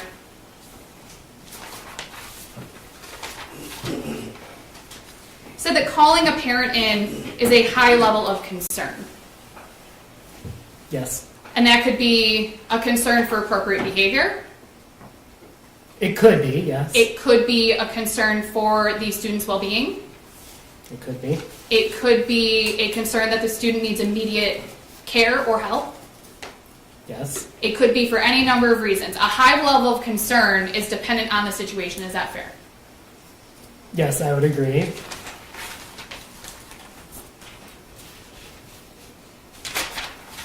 You're concerned with going to Mr. Crumbley's son's class on November 30th of 2021 is you specifically mentioned that you went because it doesn't basically raise concern or red flags if a counselor goes down to get a student out of class. Yes, that is true. And I had very little information at that point as to what was going on. So I wanted to make sure to do it. And I knew that the dean wanted me involved in a conversation. So I knew that student support was at least a potential plan at that point. When you were discussing, you said that you told Mr. Crumbley's son while you were meeting with him before his parents got there that you wanted his parents to get him help. Do you remember discussing that with the prosecution? I do. At that time, Mr. Crumbley's son didn't say, "Thank goodness, I've been begging my parents for help and they haven't given it to me." I'm not sure many students would. He didn't say, "I'm glad you're going to ask them because I've asked them and they didn't listen." He did not say that, no. He didn't say, I really need this and I'm really glad that you're doing this for me." He did not. He didn't say any of that. No, which also would not be, it's not uncommon for students to not have a big response to something like that. If he had said any of those things, obviously your reaction would be different when Mr. Crumbley and his wife got to the school. It would be different information that I did not have, yes.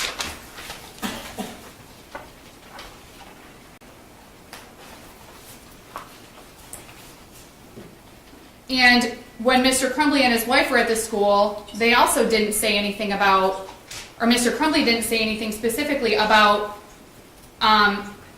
wow, son, you really did need some help. You've been asking me for it, right? No. The discussion was simply looking at the math assignment, the modified math assignment, and then Mr. Crumbley expressing to his son, you know you have people to talk to, right? That was a piece of it over the 10 minutes, yes. That they've talked. Mr. Crumbley and his son have spoken. He did say that they talked. When discussing the impact of Mr. Crumbley's son's friend leaving. You don't know that Mr. Crumbley's son had ever expressed how significant that impact was on him. Is that fair? Until sitting in your office. I had very little context, even when he was in my office, over what that was. All I knew was that a friend had left recently, had moved, and that was hard. You indicated on your direct testimony with Mr. Keese that Mr. Crumbley mentioned you have people you can talk to, we talk, and then mentioned something. Your testimony was that his son mentioned something about a journal, or I'm sorry, that Mr. Crumbley mentioned something about a journal. Mr. Crumbley's statement to my recollection was, you have your counselor, you have your journal, we talk. Mr. Crumbley didn't say your journal, you know, the one that's in your backpack. No. He didn't say the one that you always keep with you. No. He didn't say a color. No. He didn't describe it at all. No. So, to your knowledge, based on that conversation, you can't say that Mr. Crumbley's son knew what his son's journal would look like if he had a journal, based on that conversation. No, I had no knowledge beyond that there was an existence of some sort of journal.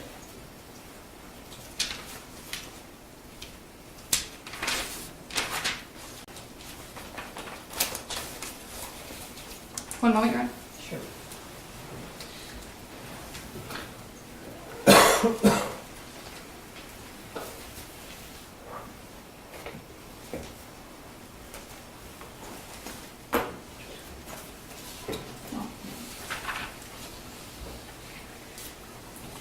Mr. Hopkins, you made decisions on November 30th of 2021 based on your education, your training, and your experience, correct? That was a piece of it. Also based on the information that you had in front of you, That was a majority of it. which included 4 emails from teachers in approximately 2 months regarding Mr. Crumbley's son, That was a part of it, yes. concerns that those teachers had raised, Yes, that was a part of it. much of which you did not share with Mr. Crumbley prior to that November 30th meeting. Is that fair? Correct. It was shared during the meeting. Based on all of these things, you did not believe that Mr. Crumbley's son was an immediate danger to himself, I did not believe that, no. nor did you believe that he was a danger to anyone else. Based on the information I had, no. I have no further questions. Redirect. Thank you. Mr. Hopkins, it appears that information and context would be important to you in these kinds of meetings. Yes, it was. Okay. Now, did James Crumbley tell you that November 30th wasn't the first time that his son asked for help? No. Did James Crumbley tell you that his son asked for help in April of 2021? No. Did James Crumbley tell you that, despite that, never once was an appointment with a medical health provider set up? No. Did James Crumbley ever tell you that, as early as June of 2021, his son had obtained his own firearm? No. Did James Crumbley tell you that his son had been begging for a 9mm firearm? No. Did James Crumbley tell you that his son actually sent him a screenshot of a 9mm for sale a few weeks before the meeting? No. Did James Crumbley tell you that his son actually obtained a 9mm just 4 days before this meeting? No. Did James Crumbley tell you that the 9mm he obtained looked identical to the 9mm that he drew right here on this picture? No. Did James Crumbley tell you that he worked for DoorDash, he hadn't begun work that day, and he could have taken his son home? No. Did he tell you that when his son was talking about his friend leaving, it was actually his only friend? No. So you took what you learned from the defendant's son, you described those losses he felt as significant, I did. and that's without knowing all of that information? Yes. You mentioned that you would hope that a decision about a student would be made by a team. I did. Who's on the team? The student, the parents, and any caring adult at the school. And did either James or Jennifer Crumbley share any information with you? They did not. Had they of, what would you have done? Objection, Your Honor. Speculation. She asked the same question I crossed. Did you ask that question? She asked, what would you have done? Talking about calling CPS and such. I no, actually, that was related to if they had. She asked if they had not obtained treatment for their son Yes. by the following day or within 48 hours. If they had refused, actually, if they had refused to obtain mental health treatment, what would he have done? not, I'll rephrase, Judge, that's fine. Mr. Hopkins, you testified earlier that your plan was to call Child Protective Services within 48 hours, Yes, and that's based upon just the information that you learned from the defendant's son. it is. Would this meeting have ended differently had you known all the other information that we just went through? objection, Your Honor, speculation. I think it does call for speculation. I believe he can offer a definitive answer here, Judge. A definitive answer about what would have happened if they had not contacted a therapist. Is that what you mean? No, Your Honor, he's asking about a definitive answer for what Mr. Hopkins would have done if there had been additional information. And Your Honor, can we approach, can we approach, please? Okay, can you turn off the mic?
Thank you, Mr. Hopkins. You were asked on cross-examination that you didn't ask the shooter on November 30th if he had access to a gun. Do you remember that?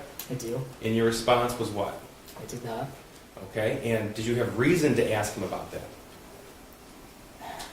At that time, I didn't feel I did.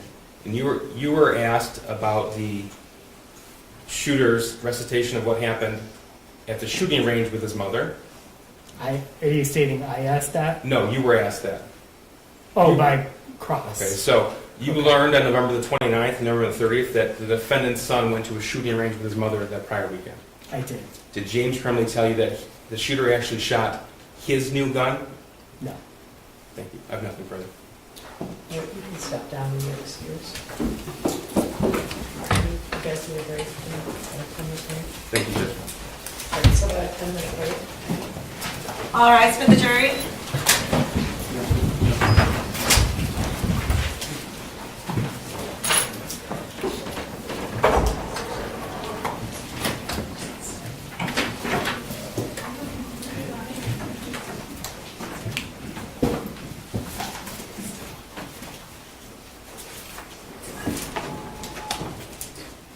Are you going to be seated? What's the next one? I'm going to find out right now, Judge. We have somebody traveling in, so I want to make sure it's here. All right, so about 10 minutes. That'd be fine, Thank you, Judge. Your Honor. If you could all just remain seated, please.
Thank you. You're welcome.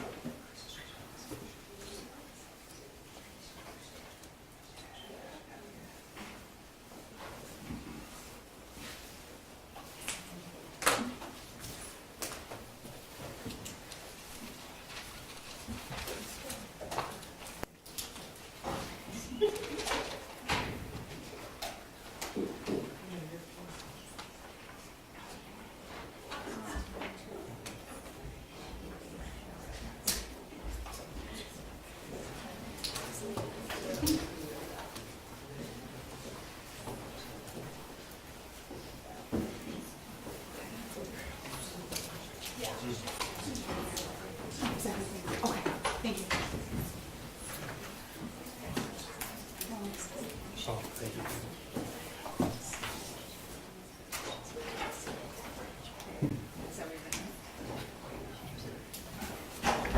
All right.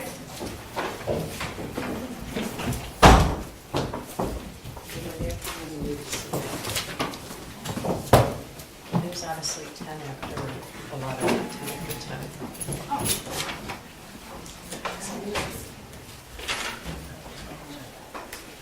Your Honor, calling People First James Crumbley, case number 22279-989-FH.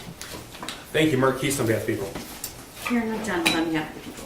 Good morning, Your Honor. Mario Lehman on behalf of Mr. Crumbley, who is standing to my left. And I'm ready for the jury. Yes, Your Honor. Judge.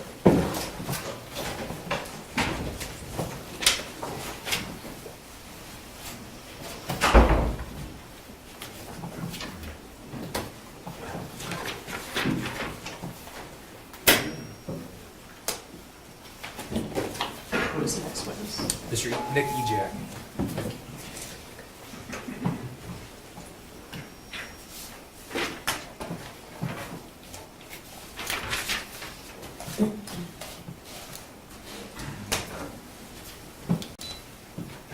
This one doesn't go on alphabetically.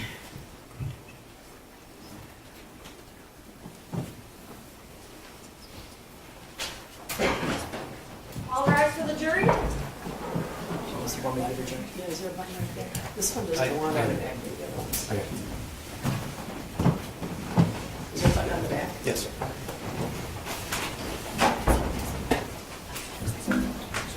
It's, yeah. You may be seated. Who's the next witness? Nick Ejak.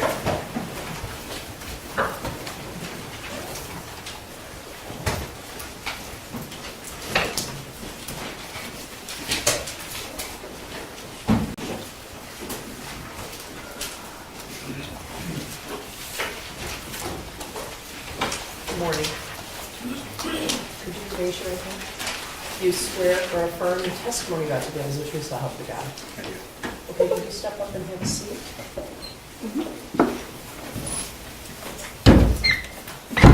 And then could you state your name for the record and spell your first and last name? Sure. Nicholas Ejak, first name Nicholas, last name Ejak, Ejak. Go ahead. Thank you. Good morning, sir. Good morning. In the year of 2021, where did you work? Oxford High School. Okay. And what role did you work there? I was the Dean of Students. Could you keep your voice nice and loud? Sure. I was the Dean of Students. Okay. And tell us, please, what does the Dean of Students do? So the Dean of Students is primarily responsible for student code of conduct, so behavior and discipline, overseeing the attendance of the school, academic intervention, behavior intervention. Okay. So Mr. Hopkins just testified, and he indicated he was a counselor, whereas you are the Dean of Students. So it would be fair to say that you handled discipline, whereas he handled the student advocacy? Yes. Okay. As of November of 2021, how long have you been in that role? Just about 4 months. Okay, so you were hired for that school year in the fall of 2021. Correct. Now that's part of administration, is that correct? It's an extension of it, yes. Okay. Was James Crumbley's son a student at Oxford High School in November of 2021? Yes. Prior to November of 2021, did you have any interaction with James Crumbley's son? I did not know. I want to direct your attention to what's been admitted as People's 201. This is an email from November the 29th, 2021, 9:32 a.m. And the email reads, "Good morning. I had a student during first hour, the defendant's son, who was on his phone looking at different bullets at the end of first hour today as I was walking around the room passing out their essays. I didn't get a chance to investigate it a bit further since it was the end of the hour. Now that he's on my radar, I'm also noticing that some of his previous work that he's completed from earlier in the year leans a bit toward the violent side. I can bring down these things later today during my 5th hour prep if you would like them." So you and Miss Pamela Fine were both on that email? That is correct. Okay, and tell us, please, who's Pamela Fine? So Ms. Fine is the restorative practices coordinator and the anti-bullying coordinator for the school district. Okay. And tell us a little bit, if you know, what that role entails. Sure. So restorative care and anti-bullying across the district, she would be working with students to restore situations between two different students, a student and a teacher. It deals a lot with behavior, and so it's more of like, how do you fix or repair the situation? And so she often would collaborate with me on student discipline, and then the anti-bullying programming for the district would be like mentoring kids together to prevent bullying and to report it, when they see it, and it's more of a proactive approach. Okay. So correct me if I'm wrong, but it sounds like you, Miss Fine, and Mr. Hopkins have separate roles, but sometimes they intersect. Absolutely, yes. Okay.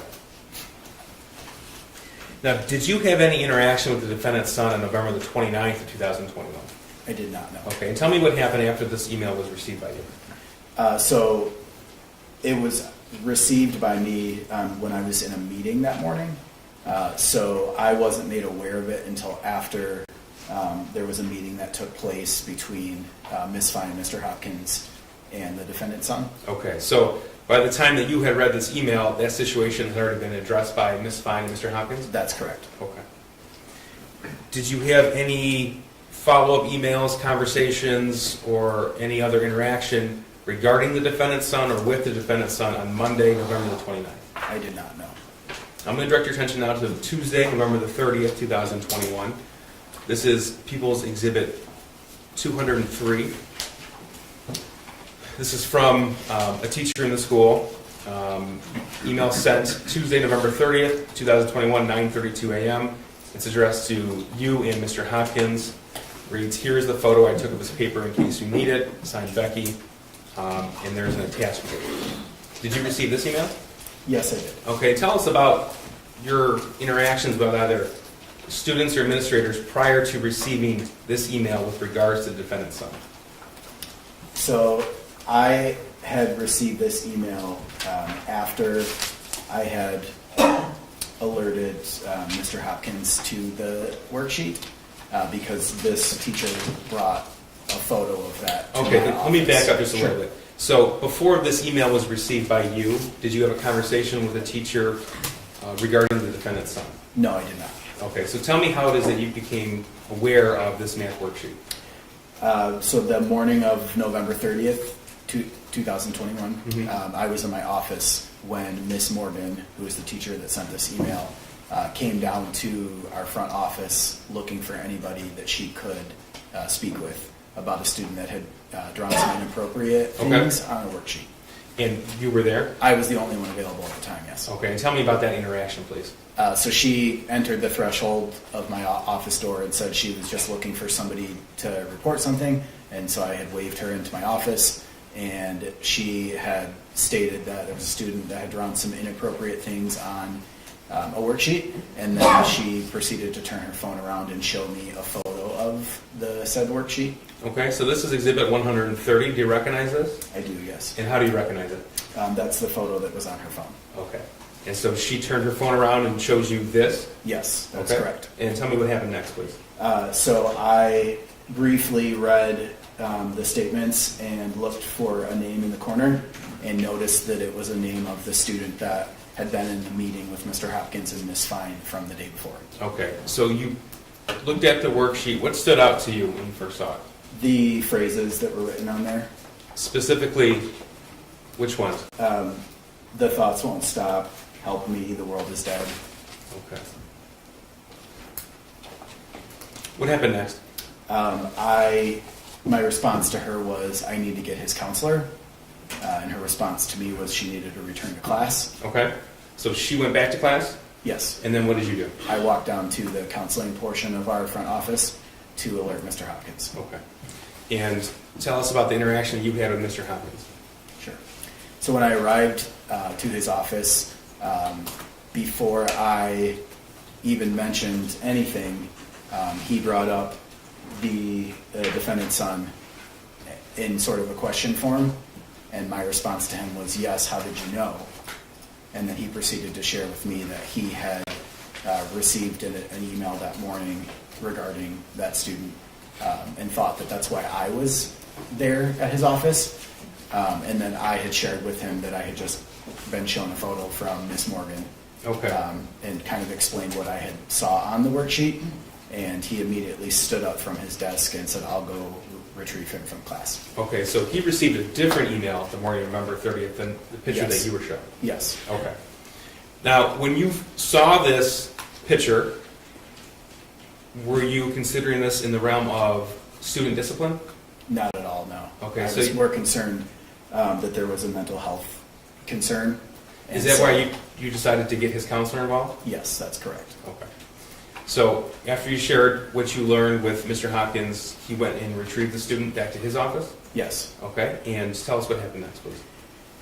So I waited in Mr. Hopkins' office for him to return with the student, and he came in and sat down and began to kind of talk through what was going on that led him to write those things on his worksheet and draw some characters on there.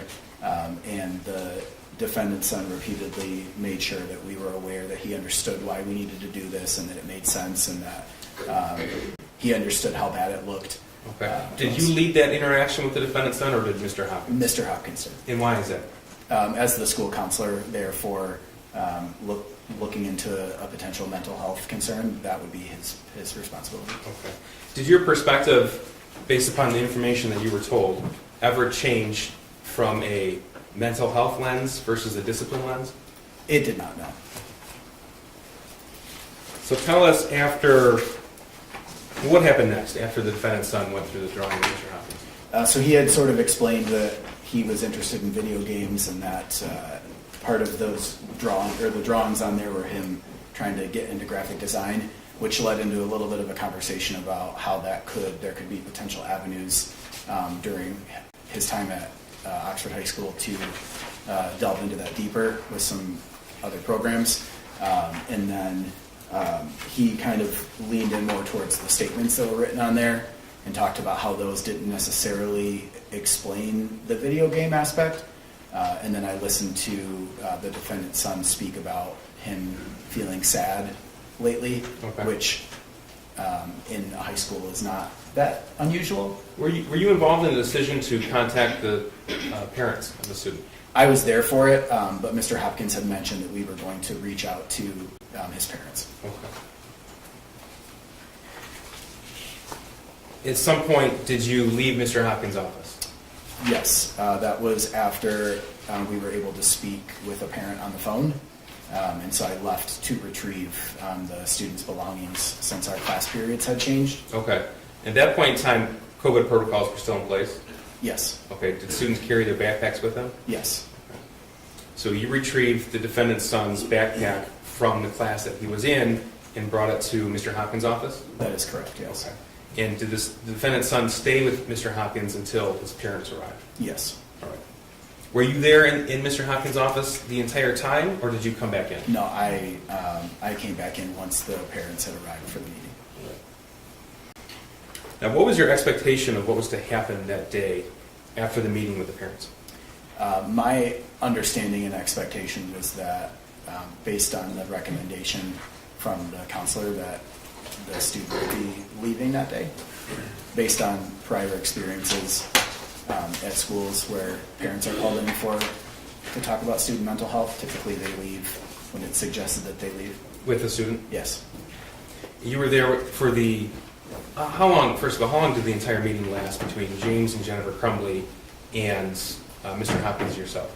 I was there for 10 minutes of it, and there had been maybe 3 or 4 minutes prior to my arrival. Okay. I'm not sure if they waited for me to start or if they had already begun, but I know that I arrived a few minutes after they did, after I was alerted that they had arrived. So were you there when Mr. Hopkins explained his concerns about the drawing? Yes. Okay. Now, he just testified, so I don't need you to go through everything he said, but do you recall if James Crumbley said anything? During the meeting? Yes. He did. He expressed concern for his son, that he knew, or he reminded his son that he could always speak to him about stuff, and that he had a journal that he could write stuff in if he was feeling frustrated or going through something. Now, as a dean of students, when are you permitted to search a student's personal belongings? So when I have a reasonable suspicion that the student might have something illegal or something that's not allowed at school, and so there needs to be some sort of sign, like a report from somebody. Oftentimes kids will be seen with it, or they'll be showing whatever the things are that they've brought to school they're not supposed to. There needs to be some type of a suspicion or alert that I have that will allow me to do that. And Okay. so in this situation, there wasn't something that alerted me that indicated I needed to search. Okay, and why not? Nothing that he said, nothing that none of the behavior that he exhibited when I returned with his bag indicated that. There wasn't any suspicion that I had at the time that allowed me to believe that I needed to do that. At any point were you informed about the defendant's son's access to weapons? I was not, no. Were you given details by either James or Jennifer Crumbley about the words and drawings on this exhibit? 130? I was not, no. Thank you. Nothing further. Thank you, Your Honor. Good morning. Good morning. Prior to becoming the Dean of Students at Oxford High School, you worked in various schools and school districts. Is that correct? Yes. For most of your career, in fact, you worked with at-risk students. Yes. Normally, that includes students with some sort of academic or behavioral problems. Yes, that is correct. In fact, your role at Oxford High School, you testified today, primarily you dealt with the code of conduct, Yes. Behavioral and academic intervention, Yes. and issues with attendance. Yes. You had not had contact with Mr. Crumbley's son until November 30th of 2021. That's correct. So, as far as you know, once you became employed by Oxford High School, there were no behavioral issues with Mr. Crumbley's son? There was not. No academic issues? No attendance issues? No. You learned on November 29th of 2021 that Mr. Crumbley's son was looking at bullets on his phone in class. Yes, that is correct. But once you had been made aware of it, or once you learned of it, you learned that that had already been handled by Mr. Hopkins and Ms. Fine. Is that correct? That is correct. So you didn't do anything else with anything that day? No. Okay. I didn't need to do anything further based on the fact that Ms. Fine and Mr. Hopkins did everything that I would have done in that situation. Okay. So you didn't see any need for additional discipline or any additional intervention or anything like that, correct? That's correct. On November 30th of 2021, you were advised by one of Mr. Crumbley's son's teachers that he was writing inappropriate statements on his on a math assignment. Yes. You were quickly shown a picture of the assignment on a cell phone, if you recall. Yes, that is You correct. didn't look at it very well, correct? No. You saw that there were drawings, Yes. but you didn't see necessarily what all the drawings were. Is that fair? That's fair, yes. You did see the words blood everywhere, Yes. but you didn't see much beyond that. That's correct. To you, the words on the page were more concerning than the drawings themselves, right? I would agree with that, yes. And that's because sometimes kids in high school draw violent things. Absolutely, yes. That's not abnormal. It's not abnormal. You felt that what was on the paper was not appropriate for school, is that correct? Yep, I would agree with that. But that it wasn't in and of itself concerning, Yes, and that you didn't see it as a threat to anybody. that is correct. You didn't see a correlation of violence with the drawings on the paper? I did not know. Again, Mr. Crumbley's son had no prior disciplinary history, He did not know. no prior bad behavior. He did not. He was a pretty average student. He was, yes. He'd only missed one class that year? I can't speak to that. You said you dealt with attendance, so that's why I was asking. Sure. So you're not aware of his attendance I'm not history? aware of specifically his attendance. Okay. He had none of the typical early indicators that there would be an issue of concern other than these isolated incidents from November 29th and November 30th that you were aware of? Judge, I'm just going to object to the form of the question. Typical indicators. This witness can testify regarding code of conduct and discipline, but that's it. Yeah, unless he is able to testify about what a typical indicator would be by his experience. And I can ask him that, Your Honor. Based on your experience dealing and your education and training with at-risk students and for your position as the Dean of Students, there are what you would consider early indicators of potentially concerning or threatening behavior. Is that fair? I would say that's a fair statement. Some of those include prior disciplinary history, Yes. prior bad behavior by the student, Yes. issues with grades, Yes. issues with attendance. Yes. Okay.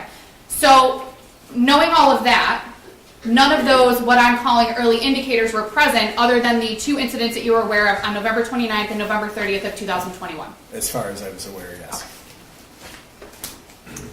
You sat in on the conversation between Mr. Hopkins and Mr. Crumbley's son on November 30th of 2021. Yes, I did. And that was before his Mr. Crumbley and his wife got to the school. That's correct. Based on the information that you had at that time, you did not believe that Mr. Crumbley's son posed a threat to anyone. That's a fair statement, yes. You were even less concerned after you confirmed some of the information that you'd learned from Mr. Crumbley's son with Mr. Crumbley's wife. Yes, after she had confirmed all the information he shared with us, my concern from a discipline standpoint was pretty much lowered all the way to none at that point. Okay. And you said all of the information that he had shared with you. And we've heard some about that, but I just want to confirm. That was about the losses that he'd experienced in 2021, correct? The loss of a family member? Yes. The loss of his family dog? Yes. A friend had moved away? Yes. He'd struggled with COVID? He did, yes. He had a hard time with virtual school? Yes. Those were the things that you confirmed with his family, with his parents? Along with his desire for graphic design and video games, and that they thought he should focus more on academics rather than that, which is what he had shared with us during the meeting. Okay. When you say he had shared with us, are you referencing a discussion or an argument he had with his parents the night before that related to video game design and grades, or was this something separate? Both. No, he had shared that he was interested in that and that he didn't feel his parents supported that, and that led to an argument the night before, but he didn't provide any context to that at all, and they had confirmed that, but they also didn't provide any context to that either. So there was a confirmation that the student and Mr. Crumbley's son and Mr. Crumbley and his wife had an argument with their son the night before. It sounded to you like it may have related to video game design and grades, but you didn't have any context beyond what you believed it to be about. That's correct, yes. Now, obviously, during these meetings, you expect for a student's parents to give you information about things that they are concerned about, correct? Typically in these meetings, parents come to them and they provide additional context, stuff they're seeing at home, a history of, if especially in a mental health situation, a history of any kind of counseling, and any issues they've had at other schools or whatever, but they usually provide additional information. So you said specifically things that they see at home, things that they're concerned about. Obviously, in order for a parent to see something at home or be concerned about it, they have to be aware of it. Is that fair? Speculation too, Judge. I don't know how a parent could be concerned if they're not aware of something. The Dean of Students can't testify as to how a parent would be aware of something at home in a meeting, not even specific to what we're talking about here. Actually, my question was different, Your Honor. My question was, he would expect that, or it's his belief that if a parent is concerned about something, then they're aware of it. But then it's a lack of personal knowledge. Mr. Ejak was the Dean of Students in Oxford High School in November of 2021, in charge of discipline and code of conduct issues, Judge. Mr. Hopkins was the counselor. He's already testified. Okay. I think are you asking him if the parents aren't aware of something, they're not aware of it? Kind of, Your Honor. Obviously, and I can ask my question differently and see if it makes it a little more simple. All right. Mr. Ejak,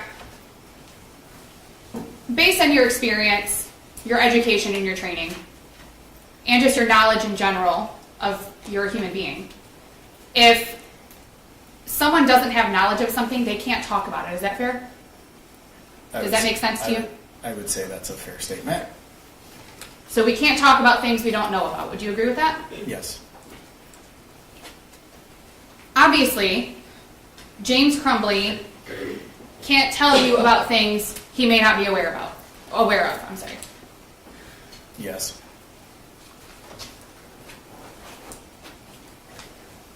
You weren't concerned on November 30th of 2021 by Mr. Crumbley's son looking at bullets or drawing guns. Is that fair? I think there was a level of concern there, which is why we called the parents in for the meeting. And if you recall, the level of concern was regarding the appropriateness of behavior in school. Yes. You didn't find his interest in guns or bullets concerning, especially in the Oxford community, if you remember. Yes, that's correct.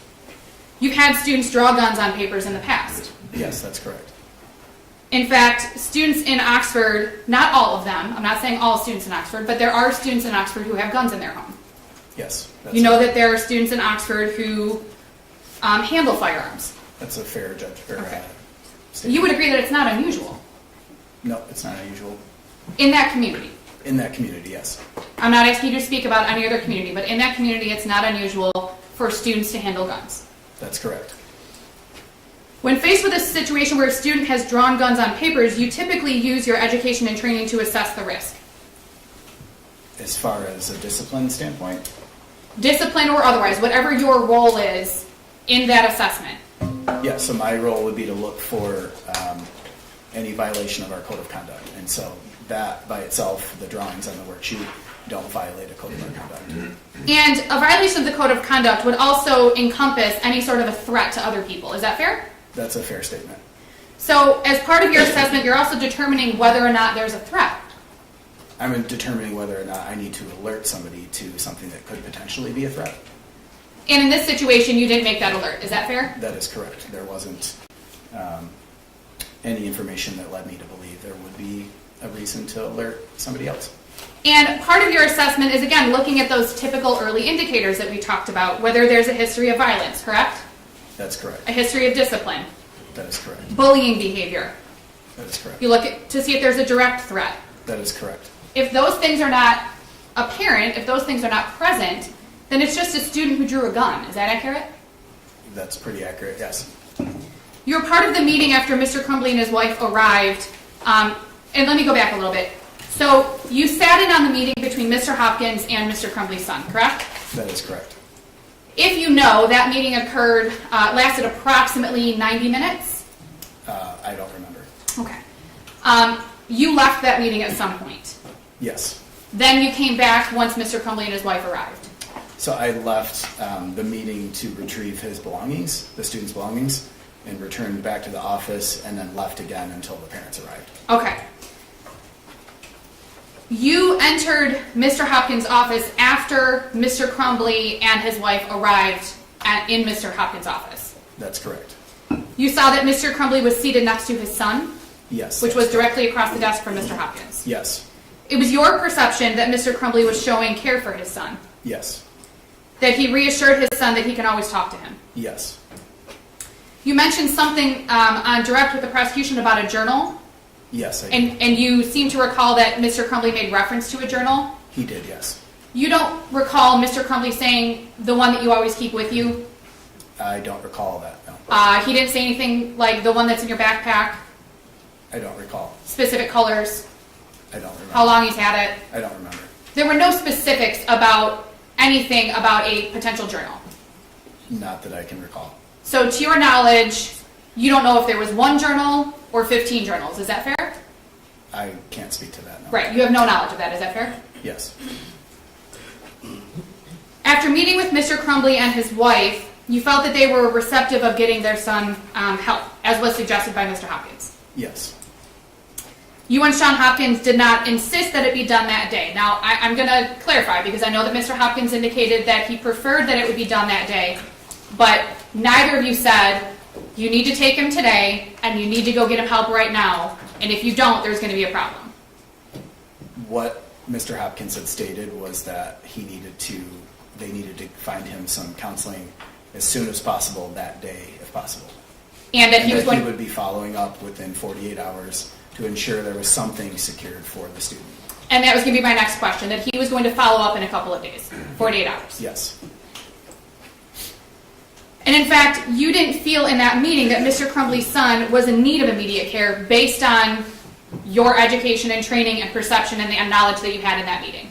I can't speak to that. In no way did you feel that Mr. Crumbley was being neglectful of his son. No, I did not. You felt that Mr. Crumbley showed the appropriate level of emotion with his son in that meeting. Objection is, he can't speculate as the appropriate level of emotion. He's the Dean of Students regarding code of conduct, November of 21. Speculation. Was there anything odd about his interaction with his son? I wouldn't say there was anything odd. Okay. You also didn't find it strange that Mr. Crumbley and his wife did not take their son home that day because there was no reason for him to go home that day. Is that correct? As far as the discipline goes, no.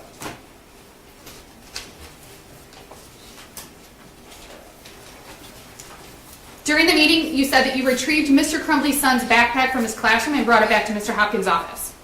That's correct. You indicated this backpack was heavy. Yes, such as every other student in the school. And let me clarify, that day, you didn't say that today. That day, November 30th of 2021, you commented to a teacher that the backpack was heavy. Yes, there was. I made a joke at how easily she picked it up, and then when she handed it off to me, my arm dropped down. So it was more of a joke at how strong she was compared to myself. And if you recall, at the time, the students weren't using their lockers, They were not using their so it was lockers. fairly common for a student's backpack to be heavy. That's correct. You didn't look in the backpack. I did not know. You didn't, and I think you said you didn't have reason to look in the I backpack. didn't have reasonable suspicion, no. You didn't ask Mr. Crumbley's son to look at his backpack. I did not know. You did not ask Mr. Crumbley or his wife to look in the backpack. I did not know. You didn't look yourself or ask anyone else to look because you didn't feel that there was a reason to look in the backpack. Is that fair? There was nothing from our conversation or from anything that we had heard so far that would indicate it was enough to reach to that level, correct? You've had numerous discussions about this case since November 30th of 2021. Yes. You've talked with various attorneys. Sure. Yeah. And I'm not asking you about what your communications were with your own attorneys. I'm not asking about that. I'm just asking if you've met with attorneys. I've met with many different attorneys. You've met with the prosecutor's office? Yes. On more than one occasion. Yes. And some of those meetings with the prosecutor's office were to prepare for testimony. Yes. Some were to get more information about what occurred on November 30th of 2021. One was, yes. You learned through some of those meetings that there was no indication that there was a handgun in Mr. Crumbley's son's backpack. Can you restate that? Sure. You learned through some of the meetings with the prosecutor's office that there was no indication that there was a handgun in Mr. Crumbley's son's backpack while he was in Mr. Hopkins' office. Object to the form of a question. Yeah, what do you mean? What do you mean? Can you restate that? Yes. I will be more clear. Do you recall testifying in September What are you of... referring to, counsel? There was testimony in September 14th of 2022 that relates to this. If you'd like, we can approach to talk about it further. I think we should.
Okay, go ahead, Ms. Lehman. Thank you, Your Honor. As you know, approximately 2 hours after the meeting after this meeting with Mr. Hopkins, yourself, and Mr. Crumbley and his wife, Mr. Crumbley's son began the shooting. Yes, You saw the footage of the shooting. I did, yes. You were not aware that Mr. Crumbley's son was the shooter. Initially. At the time. When I saw all of the footage? No, let me go back. So at some point early on the day of the shooting, you saw footage of the shooting. Yes. And that was while you were in the office of the school. On the phone with the 911 operator? Yes. And at that point, the thought didn't cross your mind that the shooter may be Mr. Crumbley's son. That's a fair statement, yes. In fact, you didn't know that it was Mr. Crumbley's son until you were told that it was him after the shooting. I believe as the video footage continued to play and we were still on the phone, it wasn't confirmed, but I had a pretty good idea that that's who it was. Okay. Even looking back, after you know what Mr. Crumbley's son did 2 hours after that meeting, his behaviors did not show a pattern of what he was planning to do 2 hours later. Based on the information I knew, no. It's fair to say that you have years of experience with at-risk students. Yes, that's correct. Years of experience with behavioral, academic, attendance, issues of that nature. Yes. You have education and training about concerning things to look for in students. Yes. You knew that Mr. Crumbley's son was looking at bullets on his phone on November 29th of 2021. Yes. You knew that he had drawn a gun and some concerning words on his math assignment. Yeah, that's correct. You knew that he was at the shooting range with his mom the weekend before. Yes, that's correct. You confirmed that during the meeting with his parents, correct? Yes. You knew that he had experienced significant losses in the months before November 30th of 2021. Yes. You knew that Mr. Hopkins was recommending that his parents have him talk to a therapist that day if possible. That's correct. You knew that his backpack was heavy and commented about the weight of it to a teacher. That's correct. You knew that firearms were not uncommon in homes in Oxford. That's correct. You knew that students at the high school handled firearms and that it wasn't uncommon. We're asked and answered now, Judge. You knew, Yeah, he answered that. you knew that the shooter was going to stay in school that day. At the end of the meeting? Yes. Yes. Partly because he wanted to, Yes. and partly because his parents had to go to work. That's what I was told, yes. And with all of this, all of the knowledge that you had on November 30th of 2021 at approximately 10:52 a.m., you did not feel that he was a threat to anyone, and you didn't feel that you had reasonable suspicion to look at his backpack. No, because you have to remember, I knew very little of what we all know today. So when we're looking at the big picture today, I knew a fraction of what we all know now. And we talked about this a little bit with Mr. Hopkins as well.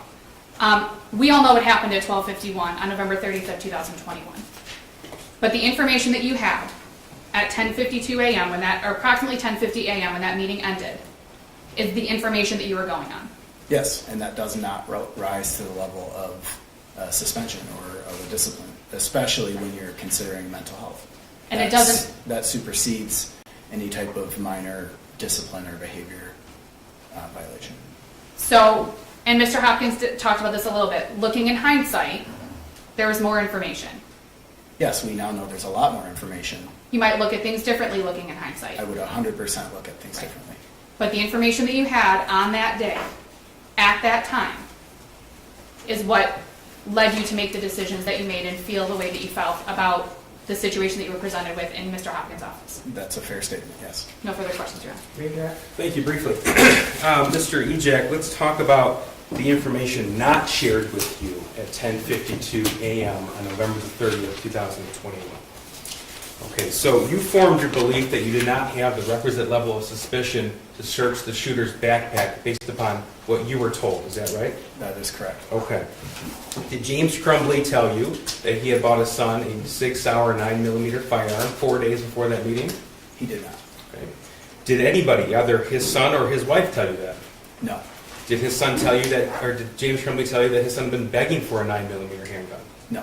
Did James Crumbley tell you that he actually got him a different firearm in June of 2021? No. Did James Crumbley tell you that the details and severity of his son's friend being taken from him at the beginning of the month? No. Now, you indicated that as far as a discipline standpoint, your belief was that the mental health concerns would override. Yes. Tell me about that. So when you have a student who is being seen for mental health, and there also are some minor violations, this being a second day of insubordination, essentially, the mental health concern is what takes precedence because you want to build that relationship with the student and let them know that it's a safe space, and you don't want to follow it up with some kind of a negative interaction, such as a discipline. Is that one of the reasons why Mr. Hopkins led the meeting? Yes. Did your lens ever change from mental health to discipline? It never did, no. And is that based upon the information that you learned that day? Yes.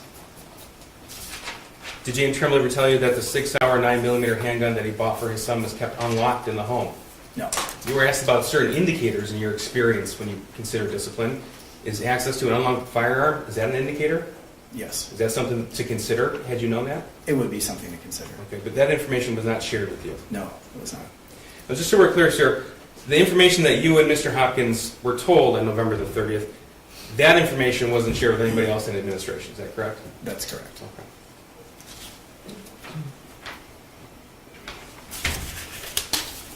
I don't have any further questions. Thank you. Very brief request, Your Honor. Very brief. Okay. Mr. Ejak, you don't know whether James Crumbley knew that his son had access to a firearm that was in the home, is that correct? You don't know whether James Crumbley knew. Just the question was he told that? I don't know how he would know what the defendant knew.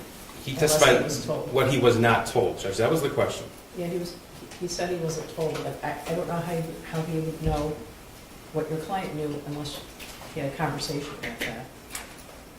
Thank you. You don't know whether Mr. Crumbley's son had expressed any sadness over his friend moving to his parents, based on the information that you had on November 30th. Can you say Yes, that it was again? kind of a Are you convoluted asking question. whether it was discussed in that meeting, or? Whether Mr. Ejak knew that Mr. Crumbley's son had expressed any of this sadness that they had identified to his parents prior to that meeting. Do you know if he did? I'm not sure what you're trying to ask. I'm sorry. Yes.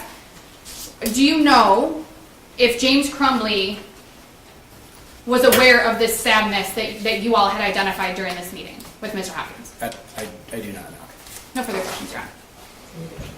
Was the information that was shared from Shawn Hopkins regarding the emails that he received? Yes. Okay. And he went through the drawing with James and Jennifer Crumbley? Yes. And at no point did James or Jennifer Crumbley ever say that the firearm purchased 4 days before mirrors the firearm drawn on that math worksheet? They did not. Thank you. Nothing further. All right, you can step down and be excused. Your lunch is in here.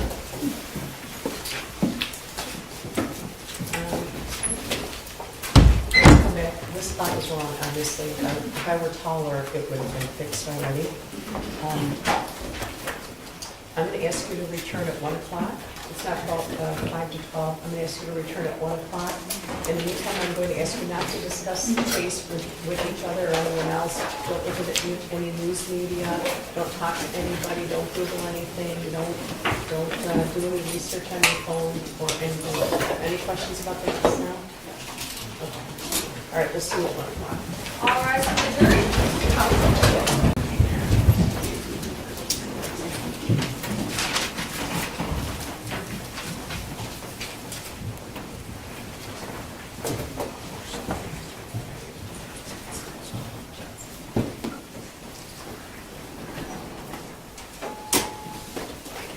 All right, you may be seated.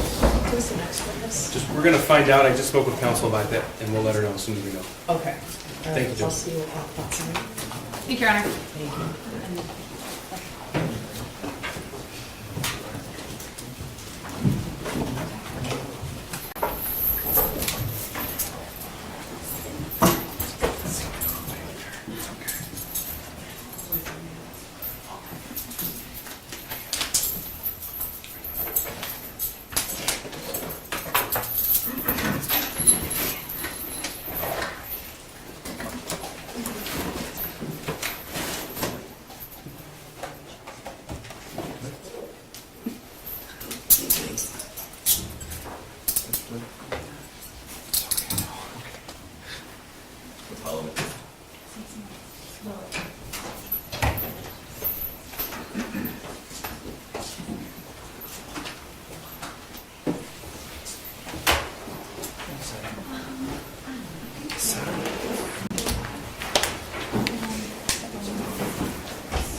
Weird.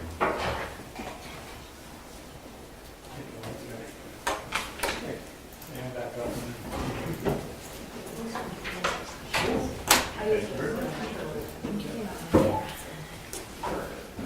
Yeah, 'cause I don't know. I mean, I see some parts of it. Yeah, he's like, they prefer that you communicate directly to the court when there's a conflict. I'm like,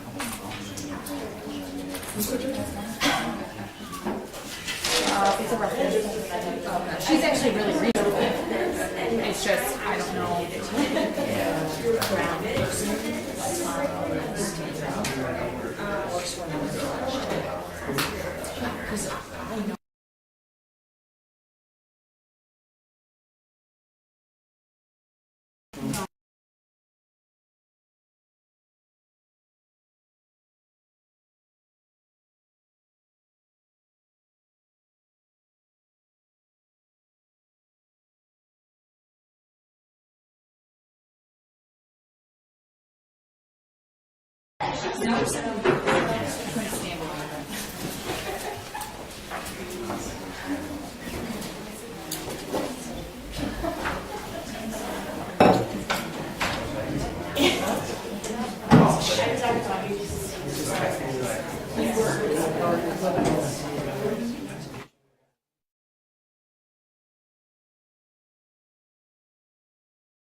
I'm just letting you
got it.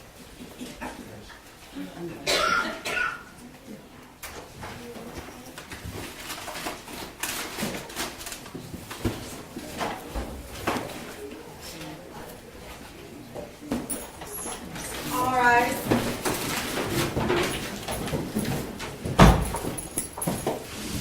You have to make the baby sit.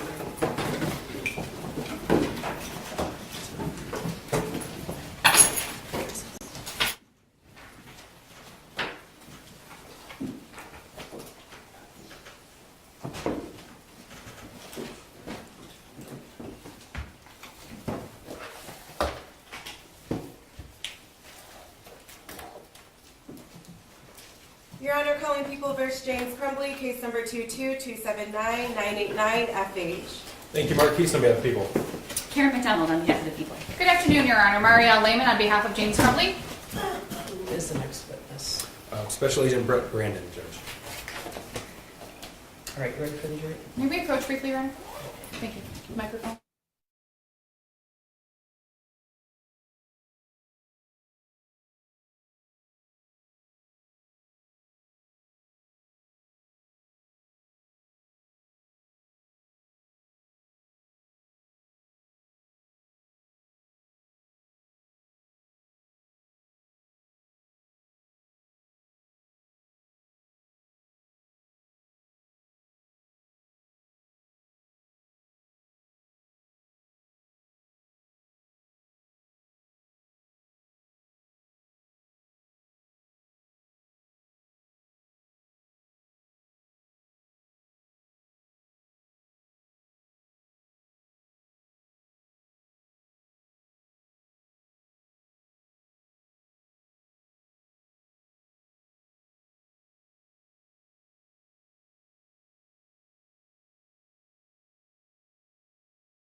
Do you want to be excluded from the courtroom?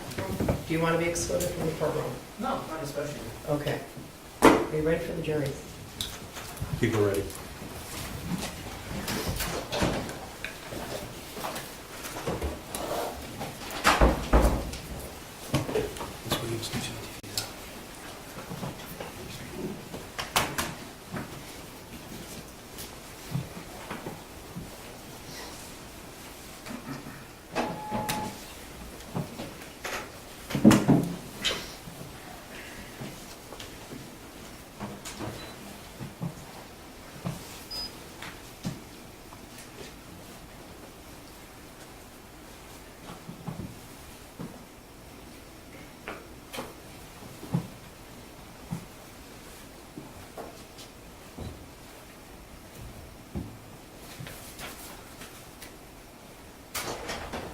All rise for the jury.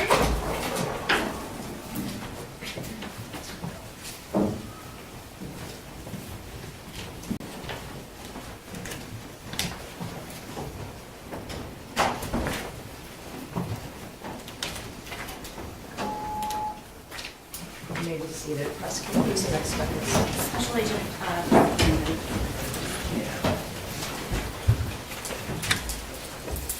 Could you raise your right hand? Do you swear or affirm the testimony about the is the truth so help you God? I do. Okay, please step up and have a seat. And then state your name for the record. So your first and last name. It's Brett Brandon, BRETT BRANDON. Go ahead, prosecutor. Good afternoon. Good afternoon. All right, Special Agent, can you tell the jury what role you're playing here today and during this trial? I'm one of the officers in charge of this case. Okay, and what does that mean? It means that I've been assigned with Lieutenant Willis to usher this investigation through the prosecution. Okay. This Lieutenant Willis? Yes. Okay. He's normally sitting right here. He's also an officer in charge? Yes. Okay. And can you tell the jury what your occupation is? Yes, I'm a special agent with the Bureau of Alcohol, Tobacco, Firearms, and Explosives. It's commonly referred to as just ATF. And what does the ATF do?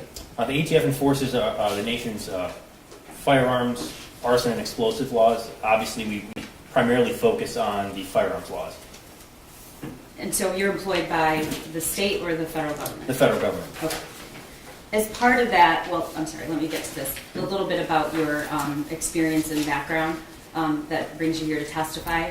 How long have you been a special agent? How long have you been with the ATF? It'll be 15 years in July. Okay, and how long have you been a special agent?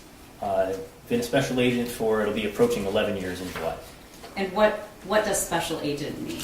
A special agent, so if it means we're a criminal investigator trained in investigating for the purposes of ATF, the crimes underneath the jurisdiction of ATF, but also we assist with other federal investigations and obviously state and local investigations for ATF, primarily involving the use of firearms. And what is your educational background? I have a degree from Oakland University in political science. I spent 1 year at law school at the Catholic University of America, and then obviously I was trained at the ATF National Academy for the requisite training to become an ATF agent.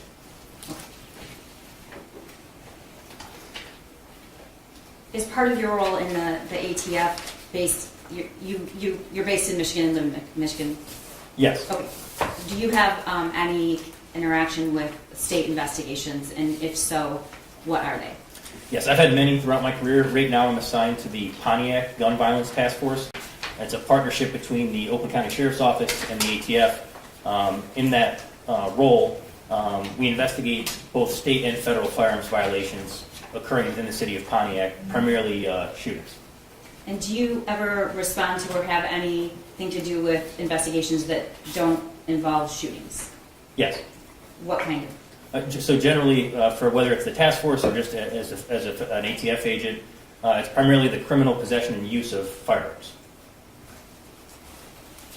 So in other words, it doesn't have to be a shooting, it could just be a possession of Sure, firearms? yeah. Okay. Yes. About how many shooting investigations have you been a part of? Hundreds at this point in my career. And do you, as a part of in your role, have a general understanding of the laws associated with purchasing firearms, both in the state and federally, or just federally? Both specific to this investigation, it would be both. Yes. Okay. Can you tell the jury what FFL stands for? Yes. So an FFL is a federal firearms licensee. I think we heard testimony obviously in here before from Kami Back. She was the employee from the gun store in Oxford, as we're referring to it. That would be a federally licensed gun store, which is the technical term for that is a federal firearms licensee. And in order to become a licensee, what does that seller have to do or comply with? So there's an application process that they have to go through with the ATF to become a federal firearms licensee. And then are there guidelines or requirements they must follow? Yes. All right. We're going to get to that in a minute. Do you know James Crumbley? I do. And how did you come to know James Crumbley? I became aware of who James Crumbley was the date of the shooting on November 30th, 2021, and I had contact with him inside of his residence during an execution of a search warrant that night. Do you see him in the courtroom here today? I do. Can you describe something he's wearing? He's wearing a white shirt, a blue tie, and headphones. May the record reflect he's properly identified the defendant, Your Honor. The record will reflect in-court identification of the defendant, James Crumbley. Thank you. What, if anything, did you review in your role as the officer in charge in this case? A vast amount of information. So there would be the returns of 7 cell phones that were forensically extracted, social media returns, financial information, firearms records, including from the federal firearms licensee, and other documents and records, and surveillance video, obviously. You were in the courtroom. Were you in the courtroom when Ed Wogrowski testified about forensic cell phone data? Yes. And can you tell the jury what software or program you used? Yes. Objection, Your Honor. The question is what Mr. Wogrowski used. I don't know that Agent Brandon knows that. I corrected myself in that question purposely to say what you used. Are you aware of what was the investigation tool they used in cell phones? What the ATF uses. They both did. I'm trying to lay a foundation. Are you aware of? May I ask the questioner? Go ahead. Are you aware of that tool? Yes, it was the same tool. So Detective Wogrowski used Cellbrite, put it in a readable format. When he spoke about a readable format, it's Cellbrite, and that's the format that I reviewed the forensic extractions in. Okay, which is what I was trying to get at. You have experience. Do you have experience in this investigation reviewing the Cellbrite information, which is the cell phone data? Yes. Okay, thank you.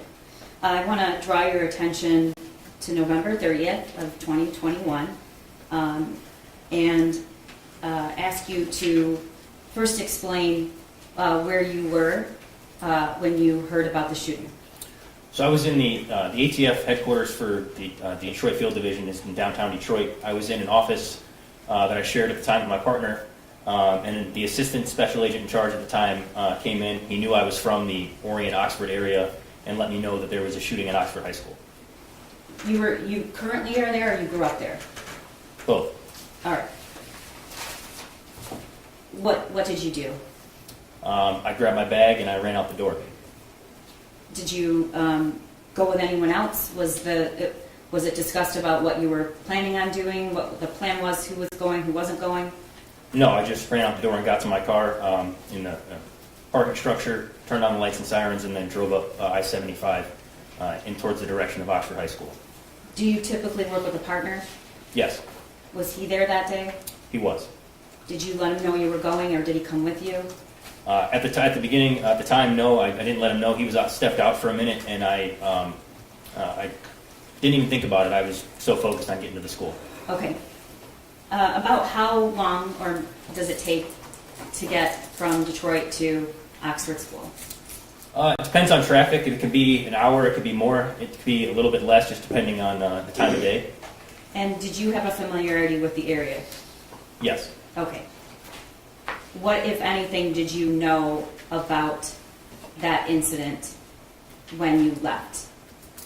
All I knew when I left was that there was a shooting. As I drove northbound, I did receive information from our intelligence unit that there was a confirmed shooting. It was not a false alarm.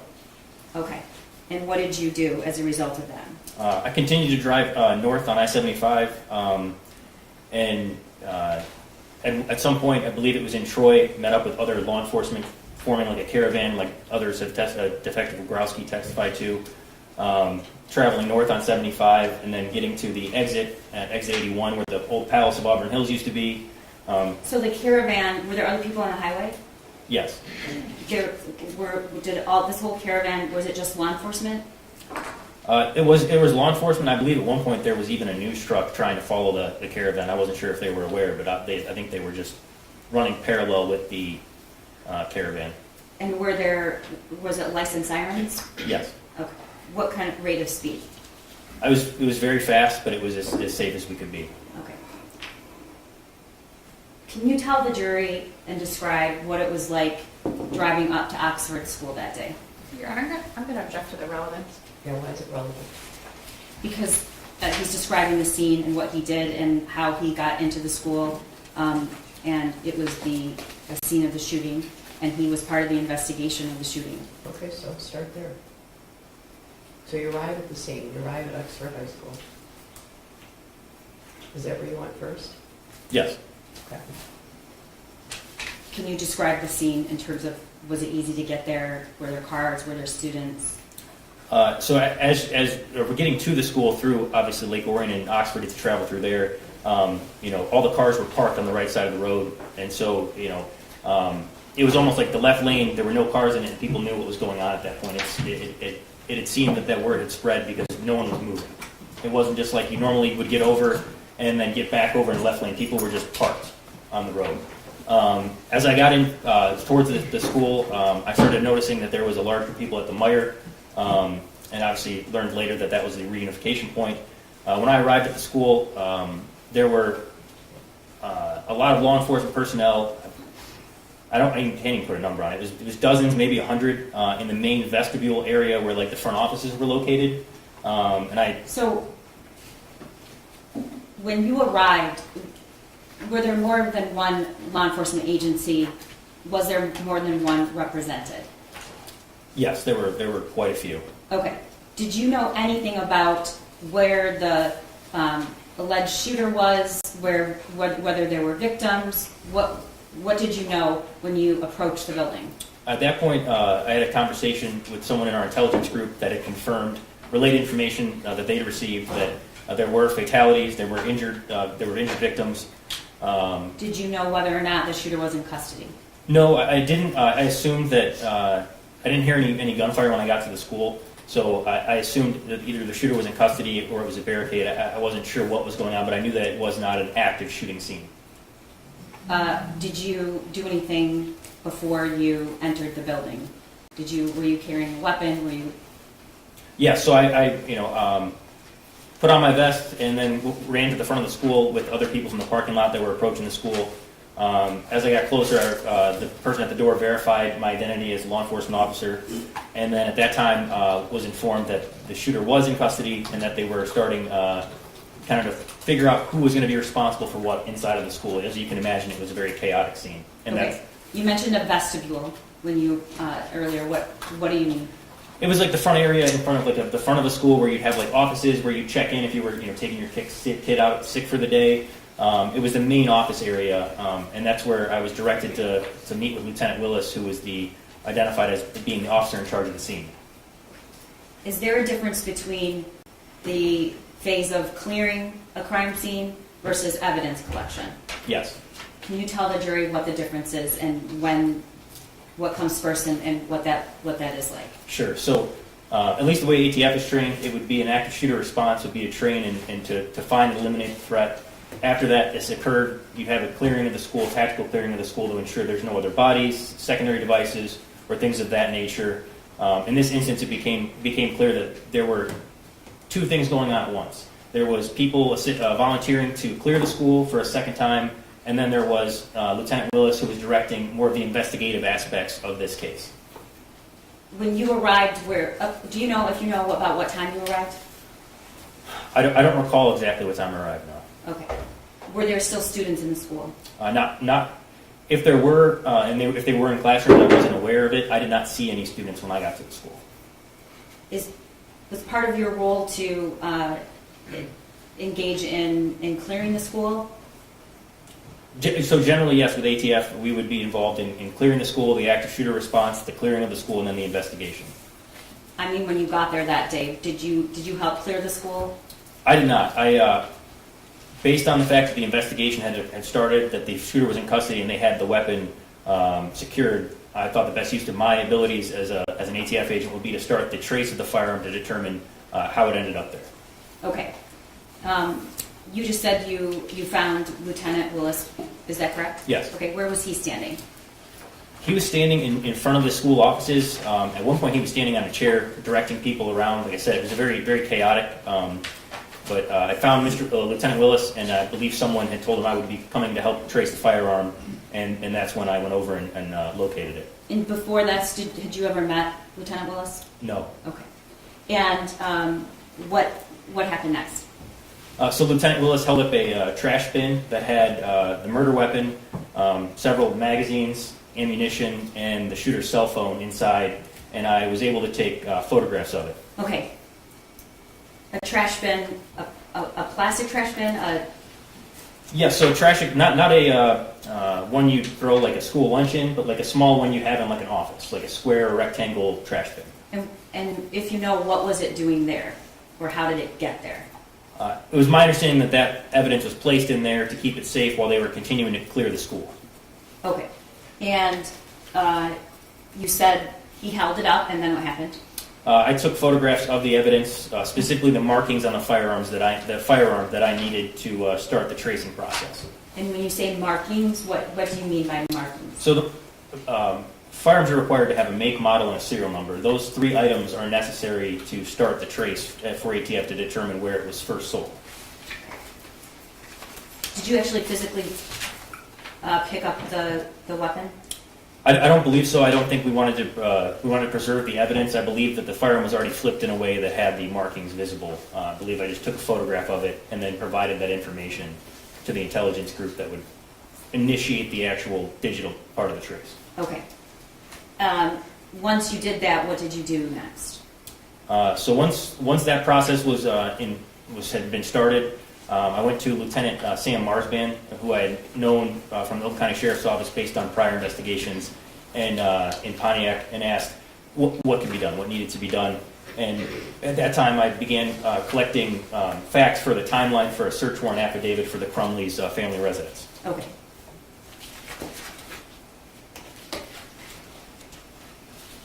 Did you? Well, we'll get to that. As part of your investigation, did you ever look at the surveillance video of the shooting? Yes. Okay. Before we get to that, did you? What are the steps, and how long does it take to trace a firearm through the ATF? So the timing of every trace is going to be different based on the records and how fast they're able to get to ATF. So it'll help you to understand the tracing process starts with those three things, right? The make, model, and serial number of the firearm. Once you have that information and you input it, you can trace it back to the first manufacturer, right? And when the manufacturer is then contacted by ATF, they can tell you which federally licensed gun store they sold it to, and then that gun store has to tell you who was the first person that purchased that firearm. And did you learn who that was? Yes, it was an individual in Rochester, Michigan, who had obtained the firearm from the gun store in Oxford. And then, was that person contacted? Yes. And were they contacted by you or someone on your team? It was two ATF agents assigned to the same division I'm assigned to. And what did they learn? They learned that that individual had sold the firearm back to the Oxford gun store sometime in early September.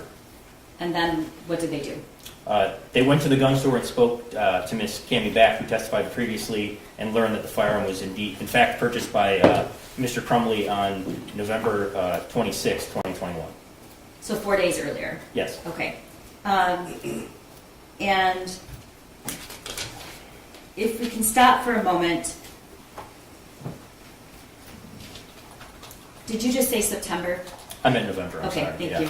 Thank you to Mr. Case who pointed that out. November, correct? November, yes. Okay.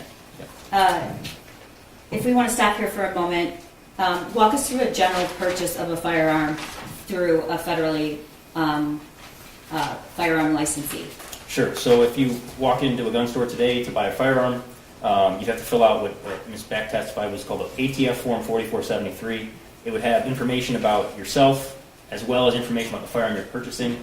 The FFL employee then would contact the National Instant Criminal Background Check System, the NICS system, through the FBI. And once they're given the okay to sell you the firearm, they proceed with that. Do you know if that protocol and procedure was followed here? Yes, in this it was. case? All right.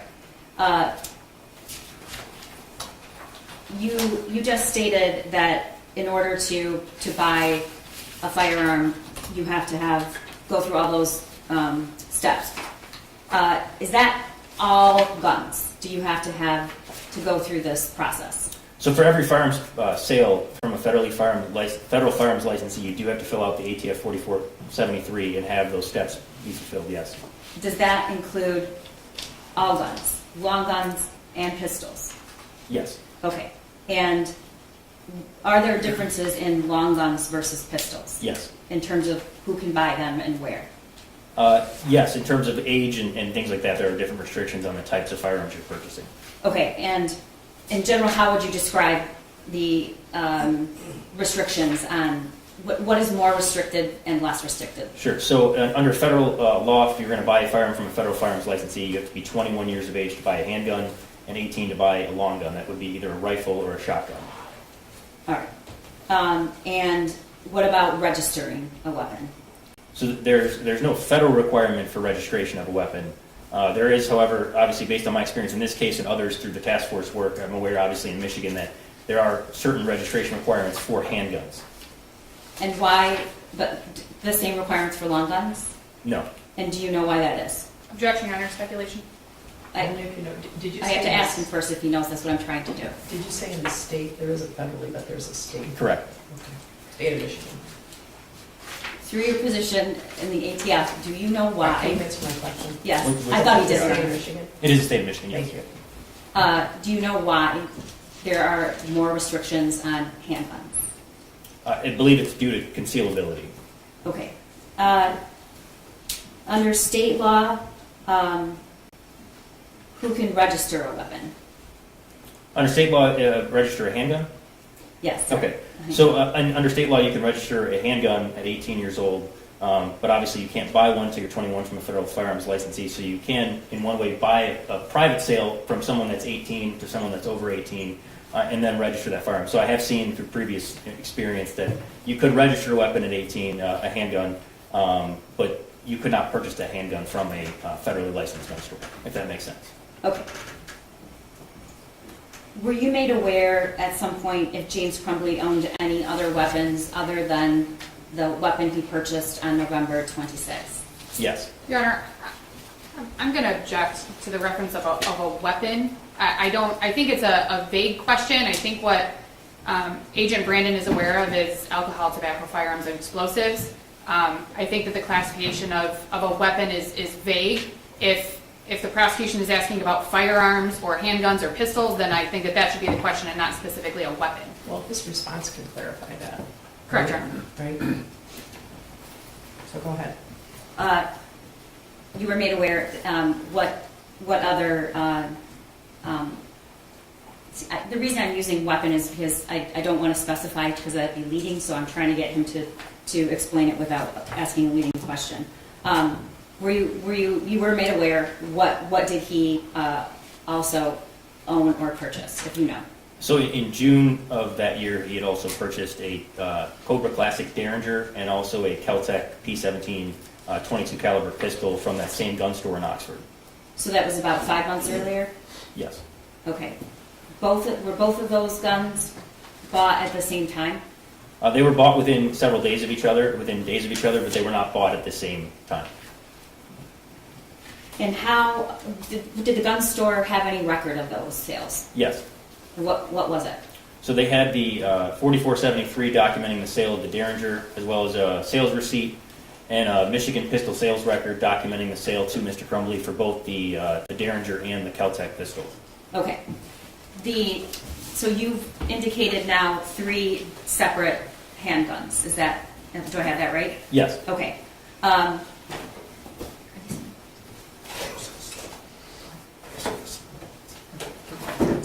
All right. I am going to start asking you about each of these handguns and describe the difference in each.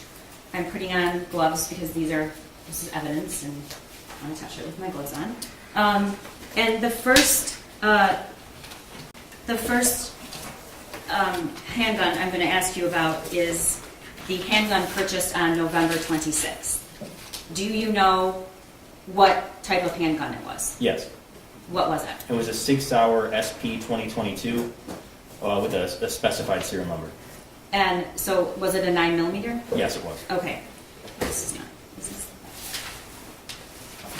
all right. So before I do that, Special Agent Brandon, what is the way to handle a handgun safely before you even pick it up?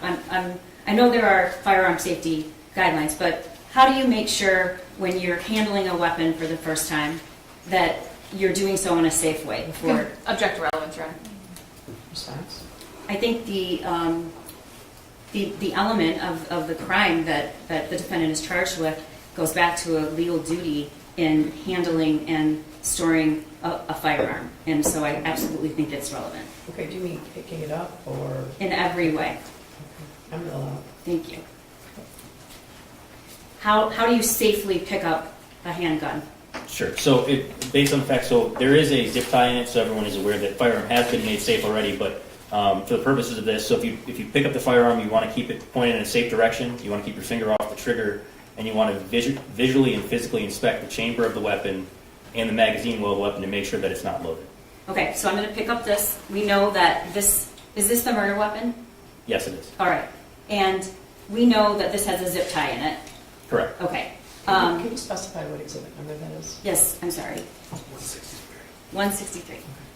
I think it's either admitted or there's no objection to it. Correct. Okay, this is the murder weapon. There's a zip tie in it. But even if there isn't, the general principle is to make sure the firearm is safe. You just said you physically examined the magazine well.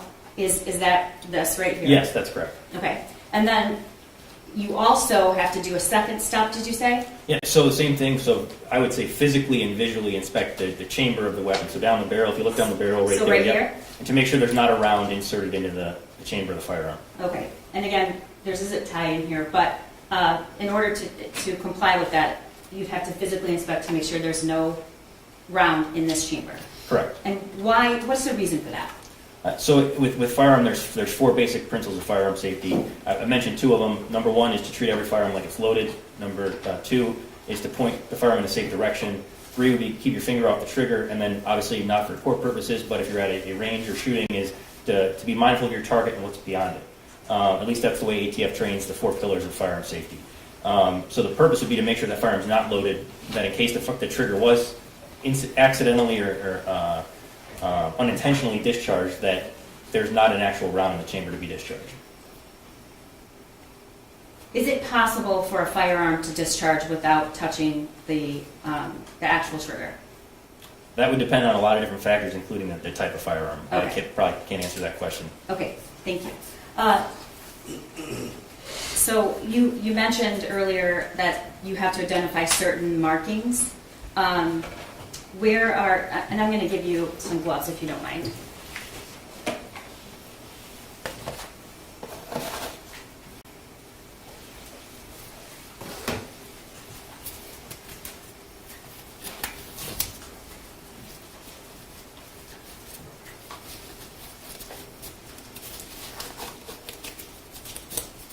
We practiced with the gloves, so it doesn't take this long, but it's still okay. If you wouldn't mind standing, if that's okay with the judge, Okay. I'm going to hand this handgun to you, safely pointed down, so you can show the jury what markings you're talking about to identify the weapon. So as you can see right here, it's kind of hard to see with the light, but it says Sig Sauer. That would be the manufacturer. And then you have the serial number as well as the caliber generally also stands on there as well. Okay. Thank you. I'm going to put this safely back into its box. And then do you know what these are? Yes, those are the pistol magazines that come with the Sig Sauer SP 2022. Okay. And just in case there are people on the jury that don't have a familiarity with handguns, what are these for? What's inside here usually? So in a semi-automatic pistol, you would load your ammunition. Those magazines, I believe, can take up to 15 rounds. So you'd load the 9mm ammunition to capacity to 15 rounds and then insert that into the firearm. And then once you send the slide forward, that is what allows a round to be chambered into the firearm to be ready to be discharged. So it has a 15-round capacity. So it would have a 15-round magazine capacity. You can also fit one round in the chamber, so that firearm has a total capacity of 16 rounds. Before you would have to reload. Yes. Okay. So can you explain to the jury what semi-automatic means? So a semi-automatic firearm means that for every pull of the trigger, it only fires one projectile from the firearm, as opposed to a automatic firearm, which would be that if you pull the trigger one time, multiple rounds are dispelled from the firearm with one pull of the trigger. The other two weapons you stated were a Derringer and a 22, correct? It was a 22 caliber Derringer and a 22 caliber Cobra Classic, or a 22 caliber Kel-Tec pistol. Okay, so Kel-Tec. All right. What is the difference between those two guns and a 9mm? So a Kel-Tec, the Kel-Tec pistol is also a semi-automatic pistol. It's just chambered in 22 caliber as opposed to 9mm. It's a smaller round, And again, you say round, and I think for lay people they think of that as many. But what do you mean when you say round? So I know that there's been some talk in this trial about bullets. Bullets are the part of the piece of ammunition that comes out of the firearm when it's shot. The round of ammunition is what's inserted into the magazine before it's fired. That has the fired cartridge case, the bullet itself, and then some type of propellant or powder, usually smokeless powder. Okay, so a bullet is what comes out of the shell casing and is expelled from the chamber, but a round includes the shell casing and the bullet and any kind of, what was the last name? Yes, it would be like the powder that's used to. So Okay. it would be the round of ammunition is the actual full piece of ammunition prior to being fired. Okay. And does the 22 that James Crumbley owned, does it shoot or fire faster? Does it have a larger capacity magazine? So I'm not an expert on ballistics and traveling of speed of firearms, but as far as capacity goes, it's got, I think the Kel-Tec P17 has a 17 round total capacity, but the actual round of ammunition itself, the 9mm versus the 22, the 9mm is going to be a wider round. So what the caliber refers to is the diameter of the bore, or the inside of the barrel. So it would mean that the 9mm round is bigger, and based on the size of the round, it's got more. It's going to be heavier. So the damage from that round would be more than a 22 caliber round. If that makes sense. What kind of handgun does law enforcement usually carry? 9mm generally. At ATF we carry 9mm, and most of the departments and agencies I work with carry 9mm. And do you know why? Your Honor, I would object to relevance. How is it relevant? It goes to the power and the use for a 9mm versus the weapon that the two handguns that James Crumbley already owned. I guess I would have normally agreed with you, but we've heard testimony in this trial that the shooter was intent, even after the family owned two other guns, on having his father buy a 9mm. So I'm going to allow it. Thank you. Can you tell the jury why law enforcement usually carries a 9mm, or you do with ATF? If you know. Sure. So my understanding, based on the reasoning that ATF uses and other agencies, is that it's a powerful round that could be used to neutralize a threat. It's not going to over-penetrate, and the advancements in ballistics have made a 9mm the ideal round for law enforcement for using in defense. And to put this into context, the hundreds of shooting investigations that you've conducted or have been a part of, are those done normally with a 22 or 9mm or something else? If you can say Sure. generally. I don't think I can't recall working a shooting with more than one victim involving a 22 caliber firearm. I can't recall several shootings that I've worked in the past were multiple victims involving a 9mm. All right, thank you. I'm going to put this back in the evidence box and hand it to Lieutenant Willis, who is in charge of... Turner, may we approach, please?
Okay, thank you, Judge.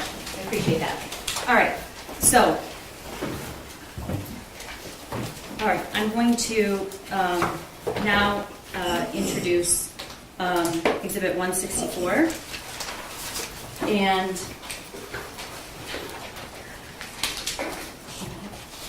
okay, what is this? That's the Cobra ENT Classic 2-shot 22 caliber Derringer purchased by Mr. Crumbley. I believe he paid for it on the 15th of June of 2021 and picked it up on the 16th of June 2021. Okay, and this is pretty small. Yes. Okay, so what is this used for typically, if you know? And how many rounds can it hold? It can hold 2 rounds. I mean, in today's, I don't know if I can say exactly what it's used for. People use firearms for very different purposes, but I know that that's been used in the past for a variety of different things. Okay, thank you. And again, this was purchased when, if you know? It was June 16th of 2021. Okay. And that was 164.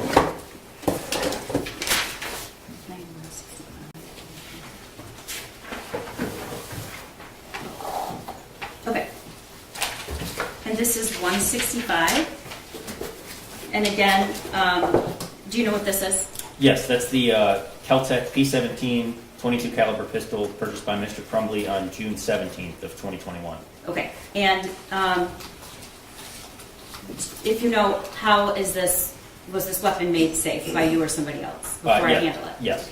And how was it made safe? When I was going through the from last trial, cutting off zip ties and putting new ones on, racked the slide 3 times, made sure there was no round in the chamber, and then myself and Lieutenant Willis installed zip ties on the firearms. Okay, so there's a zip tie in this? Yes. Okay. And again, can you tell the jury what this is? What caliber of weapon this is? Yes, that's a .22 caliber pistol. Okay. And in a moment, we're going to see the defendant's son handling it, a video. Is this the weapon that he was handling in that video? Yes. Okay. I'm going to hand this to you because I'd like you to explain to the jury how to safely handle this weapon in terms of what the safety means on and off. Can you do that? Yes. Okay. Sure, go ahead. Thank you. So this is the Kel-Tec P17 pistol. So it's not an official phrase, but it's what one a lot of people use is red means dead. So when the safety is off, you can see the red dot. So to engage the safety, you have to, put the safety up. I don't think it's going to do that now with the, well, it'll go up now. Yeah, with the zip tie, sometimes it's hard to get the slide to go all the way forward. But now the safety would be engaged. So if you pull the trigger, it's not supposed to fire. And when you come back down, that means red means dead. That means the safety is off. Okay. And that is this also? Do you use a magazine with this gun? Yes. Okay. And how many rounds, if you know, does it hold? 16 rounds in the chamber, 1 round in the magazine, 1 round in the chamber for a total of 17. Okay.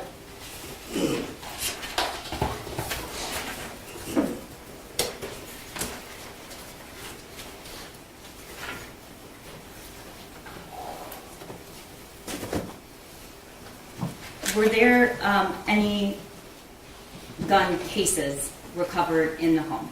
Yes. All right. I'm handing you what's People's Exhibit 166. Can you tell the jury what that is? Yes, this is the pistol case that goes with the Kel-Tec P17 pistol that I was just holding. It was located in the kitchen under the, the island in the kitchen of the Crumbley residence. Okay. And can you, if you wouldn't mind standing and showing how that is opened and what it looks like? And this is the Sig Sauer, the cable lock that comes with the Sig Sauer pistol that was We're going to get to that. inside the Kel-Tec box. So this is proposed exhibit 42. This case was this cable lock found in this case? Yes. Okay. And you said it was located in the kitchen? Yes. Where exactly in the kitchen, if you know? I believe it was one of the cabinets underneath the island of the kitchen, or a kitchen cabinet. Okay. Was there any gun in it? No. Okay. Thank you. That's the Kel-Tec box, right? This Yes, is Your Honor. this is the Kel-Tec box, 166. All right. And was there any other case found in the home? Yes, one Gun other. case. Okay. I want to just make the distinction here. Is there a difference between a gun case and a gun safe? Yes. Okay. What is it? And when I'm saying safe, I mean a portable safe. Sure. So a gun case is generally what comes from the manufacturer, or sometimes a gun store, if they're selling you a used firearm, will use an old gun case to give with you. But the Kel-Tec box I was just holding has 2 holes in it that can be locked. That's a gun case. That's what comes with the purchase of a firearm, specifically a handgun most of the time. Is this what you're talking about? Yes, there are holes on both sides that a locking mechanism could be run through to lock the case itself. Did you find any of those locking mechanisms, or was it found just like this? There were no locking mechanisms in it when it was found. Okay. I'm going to hand you People's Exhibit 167. And you might have to stand to show the jury so they can. What do you know what that is? Yes, this is it's a small pistol safe. So it's got a combination lock, and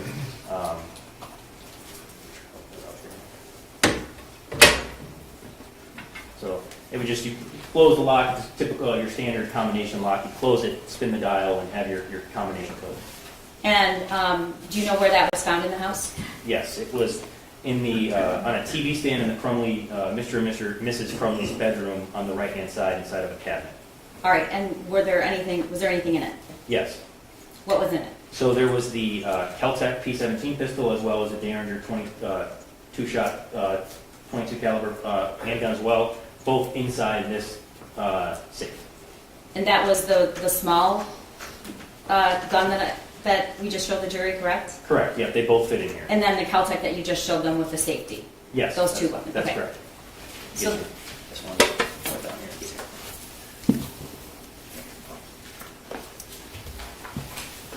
There's a combination on this thing, Yes.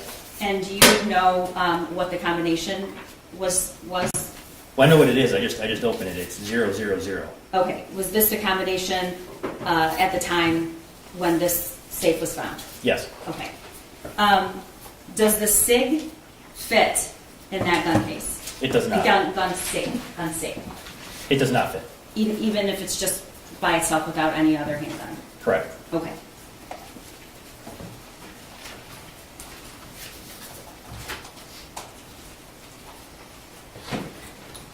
Was there any other case found in the home? Yes. And I'm going to hand you what's been marked as People's Exhibit 41. And what is this? This is the. Go ahead. Thank you. This is the Sig Sauer SP 2022, the murder weapon. This is the pistol case that would have came with it. Similar to the Kel-Tec, it does have two holes to be locked as well. Okay. And I'm going to open that.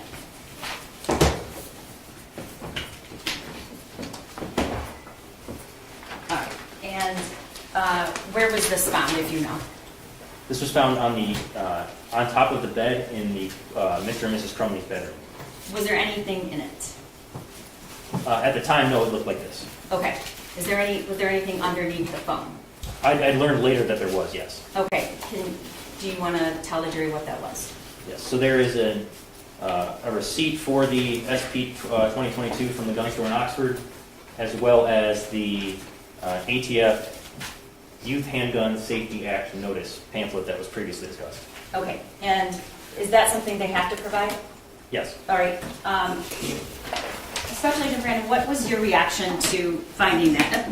When did you find that the pamphlet was in here? If you know. For this pamphlet, I found that this was in the case during preparation for the trial of Mr. Crumbley's wife. And did you know where it was up until that point? Your Honor, I would object to relevance on this line of questioning. About where it was? I guess I didn't really understand the question, where that box was? So I don't want to put words in his mouth, but as an offer of proof, it was not clear to Special Agent Brandon, based on the crime scene and the search of the home, where the ATF pamphlet was that he knew must have had to have been sold with this gun. And he picked up the phone and saw it sometime after, is what he's saying. Okay. So not the case itself, Your Honor, but the pamphlet that was within the case along with the receipt. I'm objecting to the relevance of questions about that, not the case itself. Okay, well, I think that the pamphlet being sold with the gun is relevant, and its location in the home is relevant, so I'm going to overrule the objection. Thank you, Your Honor. Thank you, Your Honor. And I'm going to ask him about the pamphlet and ask to read excerpts of the pamphlet, and I know that opposing counsel actually asked Ed Wagrowski to do that, so I'm hoping there's not an objection, but I can lay a proper foundation if there is. Okay, now I don't know if he answered the question about where he found the He pamphlet. didn't. Thank you, Your Honor. What was your reaction to that? To finding the pamphlet? Yes. So when I lifted up the phone and saw the pamphlet in there, I was shocked. Okay, why? As the pamphlet says on the front, it says Youth Handgun Safety Act notice. Means they were on notice. They had to pick this up and move it to the back of that gun case and basically discard it underneath the phone. Okay, and can you tell the jury what's the purpose of the law requiring that pamphlet to be given to someone purchasing a gun? The purpose of it, do you want me to read from it? First, I want you to tell me the purpose, and then I want you to read. So the purpose of the pamphlet is to inform the buyer of the firearm that juvenile gun violence is a major problem and that safely securing your firearm will prevent that from happening. Okay, and if you open it up, Where does it refer to that? So on the first page, it says Youth Handgun Safety Act Notice, and there's 4 bullet points. The first says the misuse of handguns is a leading contributor to juvenile violence and fatalities. And the second one says safely storing and securing firearms away from children will help prevent the unlawful possession of handguns by juveniles, stop accidents, and save lives. I can do that. Yeah. Thank you.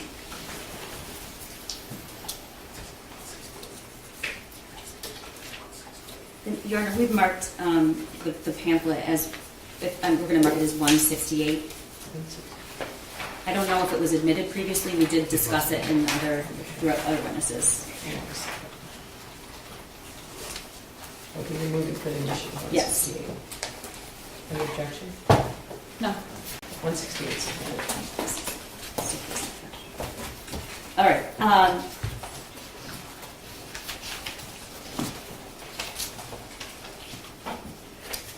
I want to go back to make sure, like the Caltech box, there is the same, these two like little plastic loops. What are those? So those are designed by the manufacturer so that the case is capable of being locked, so you could actually lock your pistol inside that case. Okay. When this was found, do you know if there was any locking mechanism in it at all? There were not. Okay.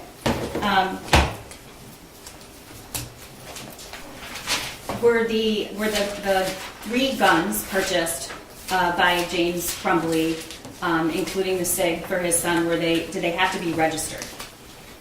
So it's my understanding, based on prior investigation as part of the task force and as part of this case, that the handguns were required to be registered within the state of Michigan, yes. And what's the timing on that? So if you receive a pistol sales record from a federal firearms licensee in the state of Michigan, you have 10 business days to drop it off, or 10 days to drop it off at like a local county sheriff's office, your local police department. In this case, obviously the murder weapon was purchased 4 days before, so there was still some time left to drop that off. Obviously that never occurred. Okay. Were any of those handguns registered? No. All right. I want to go back to November 30th for a moment, and you said you connected with Lieutenant Myre's band, and what was the purpose of doing that? So the purpose of connecting with him at the time was to help in any way I could. He had started working on a search warrant from the Crumbley family residence, and as a part of that, I offered my assistance with whatever was necessary. Okay. Did you have to watch the surveillance video, or did you watch the surveillance video? Yes. Okay. Was there anything notable about it? Yes, there were 3 things that in watching the surveillance video from the shooting that I found relevant. And what were they? So the first was the stance that the shooter took for the shot that killed Tate. I noticed that he had some type of firearms training. It appeared to me that he did. I remember remarking to the people in the room at the time that that's what I thought. He had taken what we refer to as a shooter stance. His shoulders were rolled forward, his feet were spread. So that was the first thing that I noticed. And what did that tell you? I thought he had some level of proficiency with firearms, whether he had been to a gun range, whether he had training, or just been at least introduced to firearms in the past. Okay. And then the second thing? So the second thing was what's called a tactical magazine exchange, or what some other departments call a combat reload. So after the shooter moved through the school, and after reloading his first magazine, his firearm was completely empty, so he loaded a fully loaded magazine into the firearm and continued to shoot. After that, after firing several rounds, he ejected that magazine, placed it in his pocket, and then inserted a full magazine into the firearm so that he was fully loaded in the firearm. And what's the purpose of that? Why is that significant? So the way we're trained, at least for law enforcement shootings, is that if you're involved in an incident, you always want to have as much ammunition as possible. So if you have a brief moment where the gunfire is low on the gunfire, if you're in a gunfight, would be to eject your partially loaded magazine, insert a full one, but not to throw it on the ground, to keep it for later in case you need it. Okay. What's the third thing? So the third thing was when the shooter came out of the bathroom and surrendered to law enforcement. Prior to them coming down the hallway, he took the magazine out of the firearm and he forgot to didn't rack it around out of the chamber, so there was still a round in the chamber, I believe. But he took the magazine out and placed it on top of the trash bin, which I found unique. not something that someone would do if they had just committed a mass shooting. After viewing that, what did you do next as a result of noting those three things? So my responsibility at the time was to help Lieutenant Marsgan create a timeline for the affidavit. After noting those things, the following day, the day after the shooting, I began to start an investigation, thinking that the shooter had been to a gun range, contacted a gun range in the area, and confirmed he had in fact been to the range. How did you know how did you pick that gun range? It's probably the most popular gun range in the area and for driving distance from the Crumbley residence. All right, and as a result of your investigation leading to looking at gun range visits, what was uncovered? So at the gun range, we were able to, it was a gun range in Clarkston, able to locate surveillance video for 2 instances, as well as receipts for visits. I believe there was numerous visits. I believe it was around 8 total visits. And were there any other tools in the investigation you used to determine visits to gun range and who was there and at what time? Yes, so in addition to the actual records and surveillance video, forensic review of the extractions of Mr. Crumbley's cell phone, as well as his son's and Mrs. Crumbley's, put together more visits to the ranges as well as videos of those instances. All right. I'm going to show, just one moment here. Let's start with June 15th of 2021. Do you know why that date's significant? Yes, that was the date Mr. Crumbley initiated the purchase for the Derringer. Okay, and the slides, in People's 169, what are we looking at? This is a Facebook conversation between James and Jennifer Crumbley on the 15th of June, 2021. Okay, now time, it says UTC -4, 11:34 a.m. Is that the actual time? Yes. Okay, and can you read the text in blue? What does blue indicate? Which person? Blue is Jennifer Crumbley. Green is going to be James Crumbley. Okay, and can you read those texts? Yes. So These Jennifer. messages. So Jennifer Crumbley asks, talk at 12, and then Mr. Crumbley responds, taking Ethan to store at 12, and then Mrs. Crumbley asks if you get gun. Okay, and then the next? He's answering her? Yes. Okay. Mr. Crumbley responds, yes, and Mo, I believe that's supposed to be no. Jennifer responds, huh? And then James says, we paid for the gun and bought it, but can't pick it up till everything clears Washington, in parentheses, FBI. Could be today, tomorrow, or next day, they don't know. And then Mrs. Crumbley responds, gotcha, bring me those fruit punch things when you come to bring hay. All right, the message about he had to wait, did you, through your investigation, did it reveal that that's consistent with what happened? Yes. Okay, and remind the jury why. So sometimes when you purchase a firearm, the background may take a little bit of time, depending on a lot of different factors. And in this case, it took enough time to where Mr. Crumbley had to come back the next day to pick up the firearm. Okay, and then the next exhibit, People's 170, do you know what that is? Yes, this again is Facebook messages between James and Jennifer Crumbley. Blue is Jennifer, and she says, how much is your gun? And Mr. Crumbley replies, 300. All right.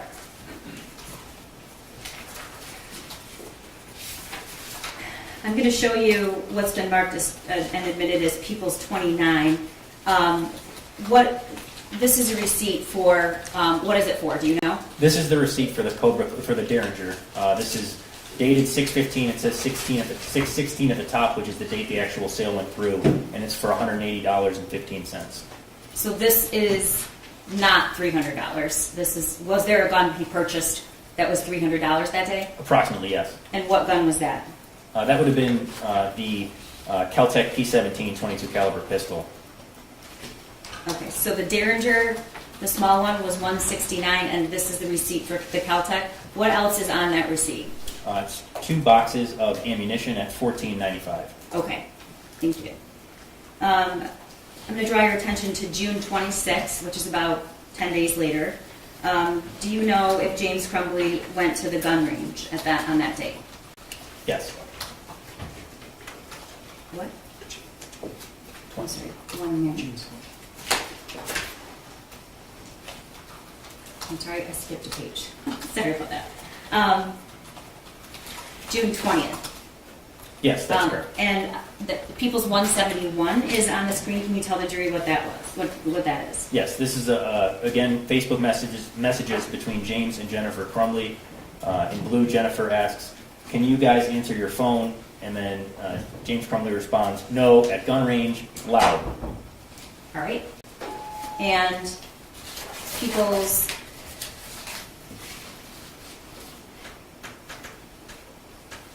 Did you find any videos through your investigation of the range on that day?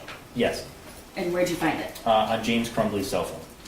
All right, and you're looking at 172 and 173. We're going to play those for the jury, but before we do, can you tell them what they're going to see? Yes, so the first video is at 12:58 p.m. on June 20th, and it's a video of the shooter's son shooting the Kel-Tec pistol at the gun range. And then the following video is a video of the defendant's son shooting the Derringer at an outdoor gun range a couple minutes later. Okay. Same range? Both? Yes. Go ahead.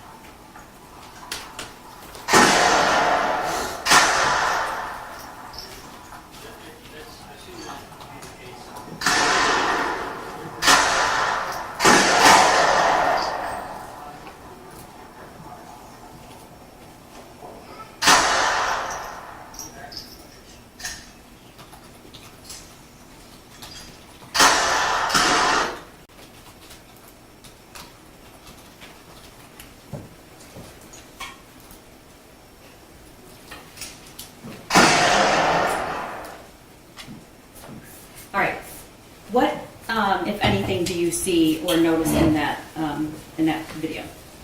In the second one, Yes. it appeared he almost shot his hand on the during the video. And why is that? He had his hand in front of the muzzle of the firearm. Okay, when you say he, who do you mean? I'm sorry, the defendant, Mr. Crumbley's son. Okay, the shooter. Yes. All right. Did you know? Did James send those videos to anybody that day? I don't recall if he sent them that day or the next day, but he did send them to Mrs. Crumbley at some point.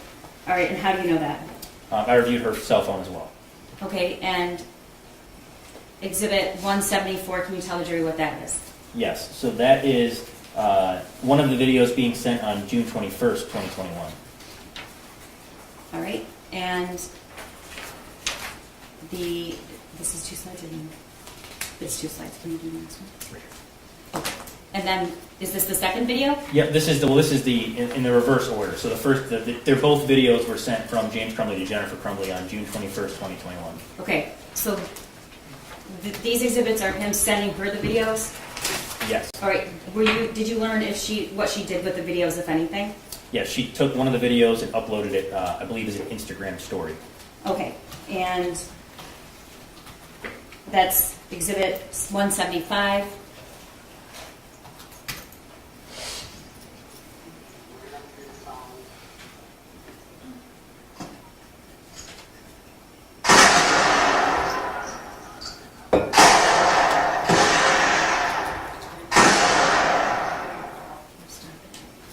Can you read what the post says in addition to the video? Sure. It says Ethan, and it tags, I believe that's Mr. Crumbley's Instagram account.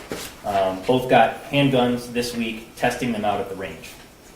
All right, and then now we're to drawing your attention to June 26th.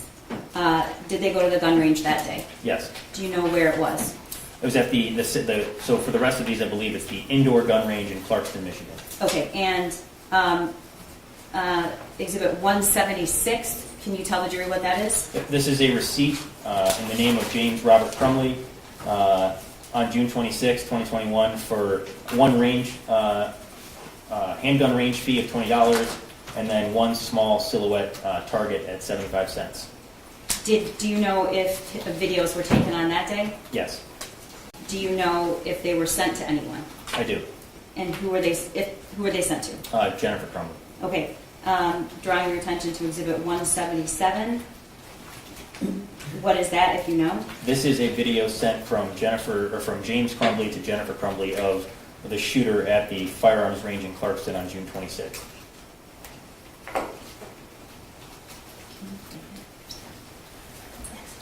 Okay.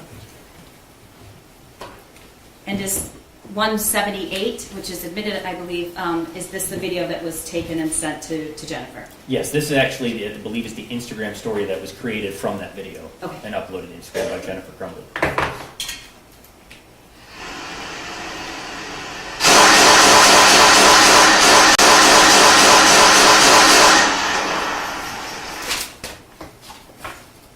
Can you tell from the video which firearm he's using? Yes, that's the Kel-Tec P17 .22 caliber pistol.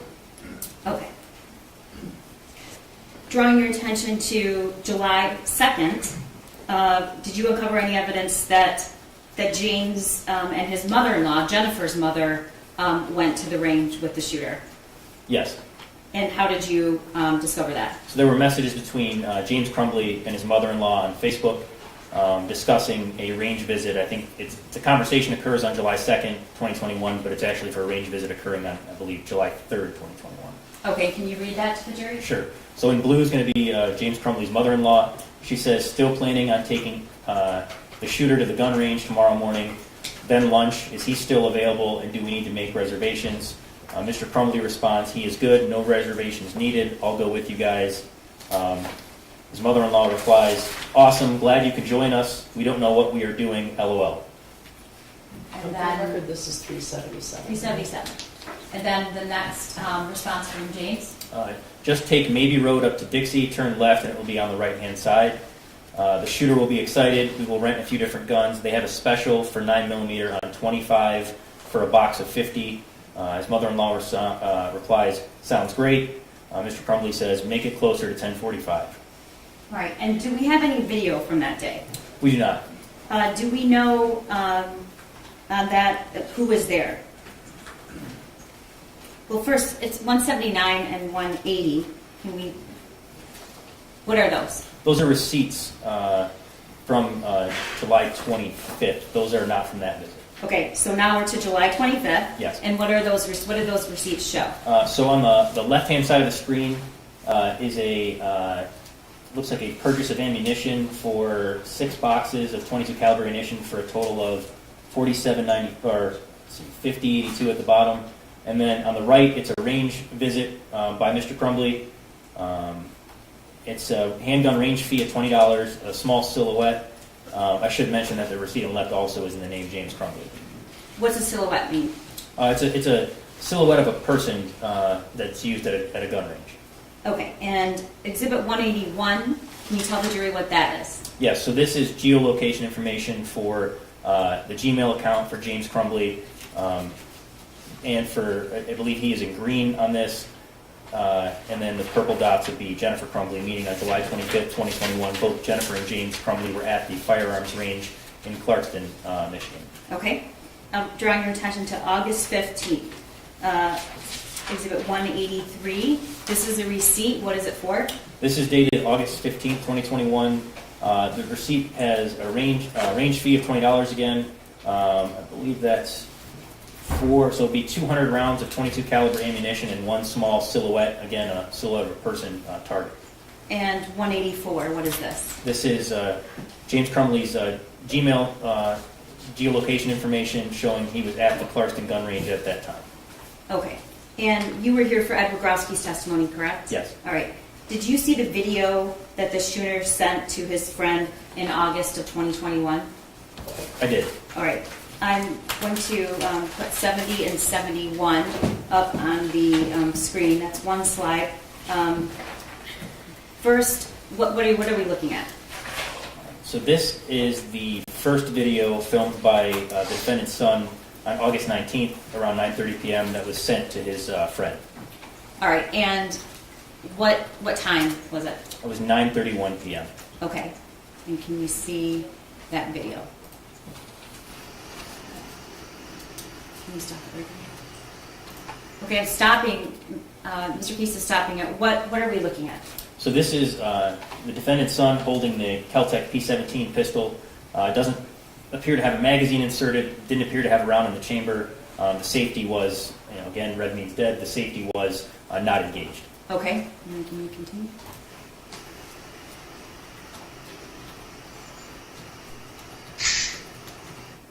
All right. Can you tell, based on, I should probably lay a better foundation, were you ever inside the Crumbley home? Yes. When were you there? On the night of November 30th, 2021, the night of the shooting, we executed the search warrant there. Okay, so you were there during the search? Yes. Okay. Do you recognize anything in that video that signifies where the shooter was? I do, but not from being in the residence. It was from other cell phone extractions from, I believe, Mrs. Crumbley and Mr. Crumbley's phones. I believe they changed couches in that living room at some point. It was a black leather couch that I recognized being in the living room. Okay.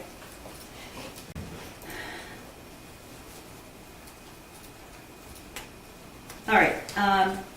Exhibit 72 and 73, they've both been previously admitted. Can you tell the jury what this is? This is the video that I believe Detective Bobrowski had testified to previously. It was sent to the defendant's son's friend by the defendant's son on August 20th at 12:30 in the morning.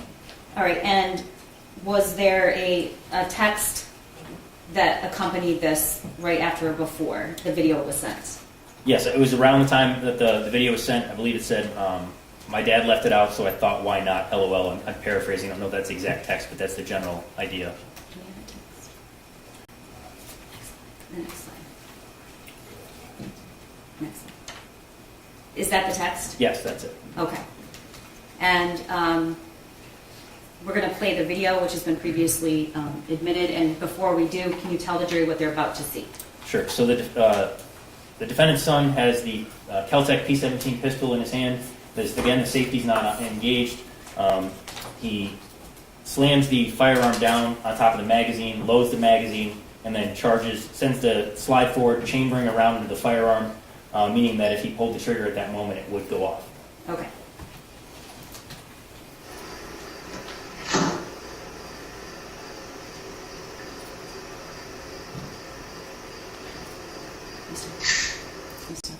All right. What do you see in that picture besides the Kel-Tec? Appears to be a cat. And based on your investigation, do you know about that cat? I believe that's the shooter's cat, Dexter. All right. And what surface is that? Can you tell? Yes. So after being in the home for the search warrant, I'm aware that is their kitchen. Really didn't have a kitchen area. It was more their living room or dining room table, so to speak. It was a higher kind of four-top table. That is the same wood grain that's on the table in their dining room. All right. And we know this was taken at 12:30 a.m. Is that what you said? I believe it was sent at 12:30, but I think it was taken relatively close to that time. Okay. Do you hear anything else in the background? All I heard was crickets and then the sound of the magazine and then the slide going forward. Okay, and we've previously introduced the GPS data that shows whether or not James Crumbley was in the home during this time. Was he? He was. Okay. Okay, can you finish the thing? All right, I just want to talk to me about this video, Special Agent Brandon, and what your view is on whether or not what was happening in that video was safe. So I would say that regardless if Mr. Crumbley was standing over his shoulder or not, that would not be safe. The firearm is on top of a dining room table. It's loaded. The safety's off, and it's pointed in a direction that if you're inside their home, you can't tell from the video whether he's facing the front of the home or the side of the home. But regardless, the firearm's pointed in a direction that would be almost chest level if a person was beyond the walls of the house or if a person was standing nearby. Not to mention almost, pointing the firearm at the cat. All right. That's the magazine. Can you tell if it's loaded or not? Yes, that magazine there, you can see the rounds of ammunition in the firearm. All right, and You said, could you see whether there was a round in the chamber? I don't believe there was until he loaded the magazine and then sent the slide forward, or else it would have malfunctioned. Okay, where's he loading? That's loading the magazine. Is that that's the safety? Yep, so the safety's not engaged, and the round is, yep, the top of the magazine is visible there, and if once he sends that slide forward, that's what takes that round and puts it into the chamber. Okay. What if that was being supervised by somebody like James? Would it change your opinion of the safety of that action? No, so based on what we spoke about before being the 4 rules of firearm safety, so obviously that firearm's loaded, so treat every firearm like it's loaded. Point it in a safe direction, so there's really no safe direction for that firearm to be if it's chest level on a table. The only safe position would be whether it was outside or pointed at the floor. Obviously if you're loading a firearm to carry on your person, you point it at the floor where it's away from people so it can't hurt anyone at the discharge. Okay. I want to draw your attention to September 1st. Did the defendant, did James and take his son to the shooting range on that day? Your Honor, I'm just going to ask for clarification. September 1st of what year? 2021. The weapons weren't purchased until June 2021 and November 2021. Yes, I believe that's correct, yes. All right, and Exhibit 185, what is that? It says, it's a Facebook message from James Crumbley to Jennifer Crumbley, and it says, the shooter and I are headed to the gun range. And Exhibit 186 and 187? Those are receipts from the gun range in Clarkston, both in James Crumbley's name. The one on the left is for range time. It's like 200 rounds of 22 caliber ammunition, 2 silhouette targets, and then a rental of a 22 caliber revolver. And then on the right-hand side is one 50-round box of 22 caliber ammunition. Did James take a video of his son that day? Yes. And how do you know? It was located on James Crumbley's phone. And that's Exhibit 188? Yes. All right, we're going to play that.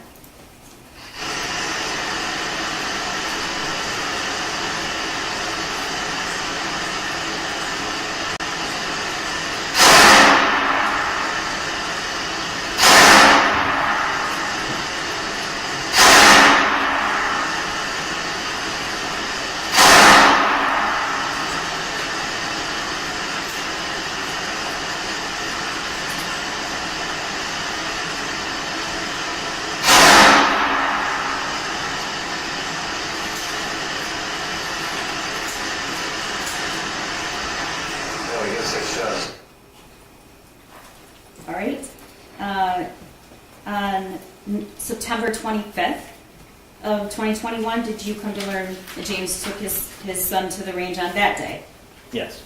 And this is Exhibit 189. What's that receipt for? So it's a receipt again, and the name's James Robert Crumbley. It's got a range fee, a rental of a 9mm pistol, 9mm ammunition, 22 caliber ammunition, as well as a black torso target, it says. All right. And this, do you know if that was a SIG? That was not. It was a 9mm HK VP9. Okay. Is there a video of that day? Yes. So the actual gun range surveillance video. This was the furthest back for the range visits that we could get due to the footage writing over itself. So September 25th was the first date that we actually could get footage from the gun range in Clarkston. All right, and this is 190. We're going to play that.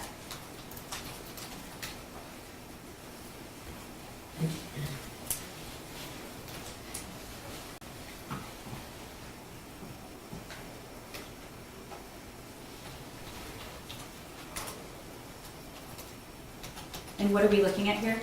So this is at the gun range in Clarkston. This is outside of the shooting area. This is where you pay for targets, ammunition, rent firearms. In the white sweatshirt is Mr. Crumbley wearing looks like a Seattle Seahawks ball cap. And then you have the shooter wearing a gray sweatshirt, dark colored pants, Nike shoes, and a black hat.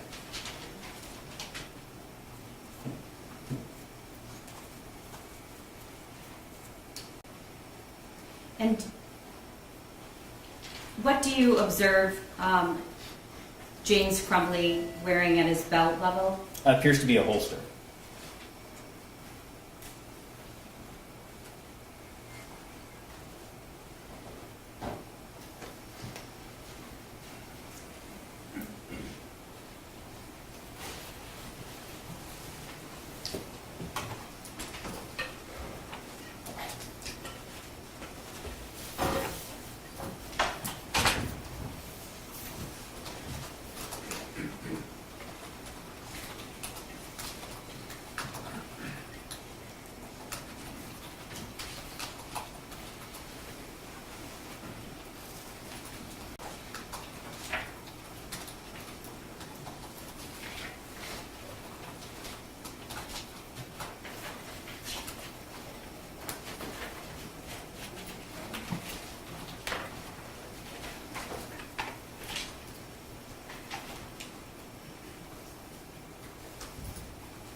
And can you tell the jury what you're observing? So at some point, it looks like the shooter was trying to clear a malfunction from the firearm. He's checking the chamber to see if a round's chambered. He's having some kind of malfunction with it, and he is having trouble clearing it. And can you tell what firearm that is? The footage here is real grainy. I can't say for certain.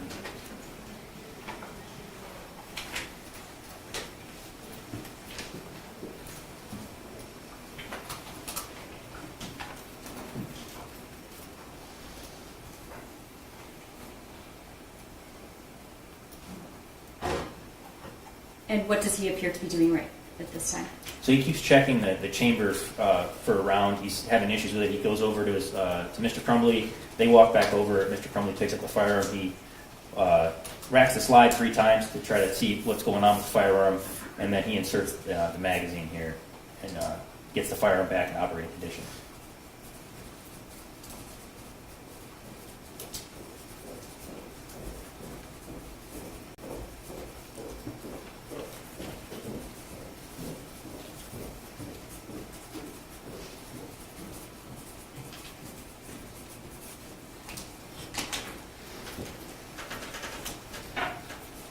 All right. What is the relative price difference between the 9mm ammunition and 22 ammunition? So just generally speaking, a 9mm ammunition is more expensive than 22 caliber ammunition. 22 caliber ammunition is more for target practice, and 9mm ammunition can be used for anything from target practice to home defense. It's generally more expensive for 9mm ammunition. And when you say more expensive, can you roughly say about how much, generally? It honestly, Objection to relevance, Your Honor. Yeah, what's the relevance? The relevance is that 9mm ammunition is expensive, and it's typically not something that you would buy just to shoot at the range, particularly if this is your hobby. It's expensive. That calls for speculation, Your Honor. Well, unless he knows. Unless he knows. Is 9mm ammunition, because of the cost, is it something that you typically see at a range? people do shoot 9mm ammunition at the range. Now, what level of money they're willing to pay for that type of ammunition all varies depending on if you're going to shoot at the range. Obviously, you're going to try to use less expensive ammunition, but I'd be speculating anything beyond that. Okay, thank you. Drawing your attention to October 3rd, was there evidence uncovered that James and his son went to the range on that day? Yes. And Exhibit 191, that's a Facebook message? Yes, this is from James Crumbley to Jennifer Crumbley on October 3rd at 12:01 p.m. It says, "Cool, just got cleaning our guns, leaving for range in a few." All right, and then 192 is a receipt. Is it from that day? Yes, it's from October 3rd, 2021, in the name James Robert Crumbley. It's for a silhouette target, a range fee. I believe that's 100 rounds of 22 caliber ammunition, and then an additional, looks like an additional 2 boxes of 22 caliber ammunition. All right. Drawing your attention now to November 26th of 2021, you testified earlier that you were involved in the tracing of the weapon and the purchase of it on that day, correct? Yes. All right. And was that 9mm SIG purchased on that day? Yes.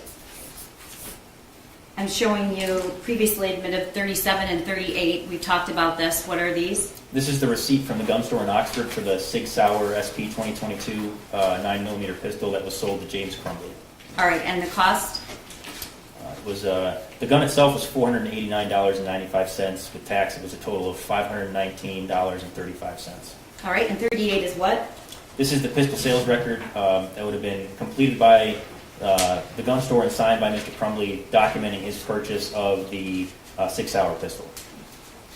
And were you able to, or did you review any posts that the shooter made with this firearm purchased for him? Yes. All right, and I want to draw your attention to Exhibit 95, and there are 3 slides here. What's the first one? So the first one, so the text for the post, it was November 26th, says, "Just got my new beauty today, Sig Sauer 9mm. Ask any questions, I will answer." It's a picture in the Crumbley's kitchen. It's hard to see from this photograph, but there's you see yellow and then some wood floor underneath it. That's the counters in their kitchen. So I'm holding the box, so this would be showing through this handle with the circle? Correct. Okay. Yes, and that is the Sig Sauer SP 2022 purchased by James Crumbley. All right, and then the second slide? This is a picture of the defendant's son holding the 6-hour SP 2022 in the Crumbley family residence. That's the same floor inside their house. And it's a post? Yes. All right, and it says? It's the same. So the same text appears with all three photographs, but there's the second. There's the first photograph of just the firearm, the second of Mr. Crumbley's son holding the firearm, and then the third picture, I believe, is the Mr. Crumbley's son lining up the sights. So on a firearm, there's the rear sights and the front sights, and when you line those up, that's what you're shooting at. That's what you use to aim, and that's where those three dots are aligned. That's Mr. Crumbley's son pointing the firearm at the floor inside their residence. All right. Drawing your attention to 97, Exhibit 97. Where was this photo found? This was found on Jennifer Crumbley's cell phone. It depicts the top firearm where you see the red dot again is the Keltec SP, the P17. And then the bottom firearm is the murder weapon. It's the 6-hour SP 2022. This is all inside of the 6-hour box. You see the two 6-hour SIG magazines on the right side of the screen, plus the ATF pamphlet and the cable lock provided by 6-hour. Okay. Anything stand out to you about this picture? As far as The ATF well, pamphlet? the pamphlet obviously is on top of the foam in this picture, and the cable lock is still in the box with the SIG Sauer. Obviously, it was later recovered in the Keltec box, not in the box with the 6-hour. All right, and in addition to the ATF pamphlet, is there anything else posted at the gun store about safety? Yes, so behind the counter in the gun store in Oxford is the same 4 bullet points that are on the inside left cover of that ATF Youth Handgun Safety Act. It hangs behind the counter. All right.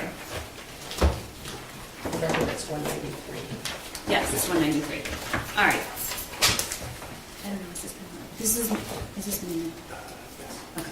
All right. This is Exhibit 42. What is this? That is the cable lock that was provided with the 6-hour pistol. All right, and is this cable lock is specifically provided with the SIG, with this actual gun? That's correct, yes. Okay, and looking at this, I'm going to hand it to you now. I get another pair of gloves. It's getting a little hot up here. I know, I took mine off too. Is it getting hot in here? Yeah. It's climbing. Yeah, it happens all the time. Thank you. I don't know if those are the small ones. That's all right. We're working on it.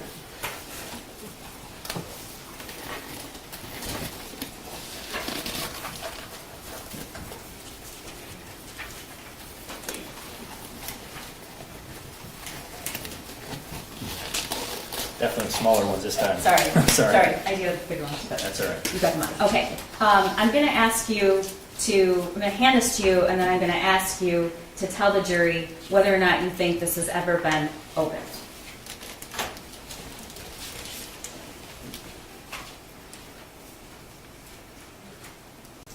So I would say, is it possible that this top part had been opened? Yes. If this was used consistently and pulled out of this packaging, there'd be more tearing on the side. It's cheap plastic packaging. All right, and what's inside of it at the bottom? So there's the instruction manual in here, as well as the two keys that are still inserted in the cable. Okay, and your testimony is this is provided with, I'm going to take this back. This was provided with the SIG when it was purchased on November 26th, correct? Yes. And where was this found in the home when you searched it on November 30th, 2021? That was in the Keltec box in the kitchen. All right, so it was found not in the SIG box. No, So the Caltech box, which is somewhere here. underneath the SIG box. Yeah. Okay.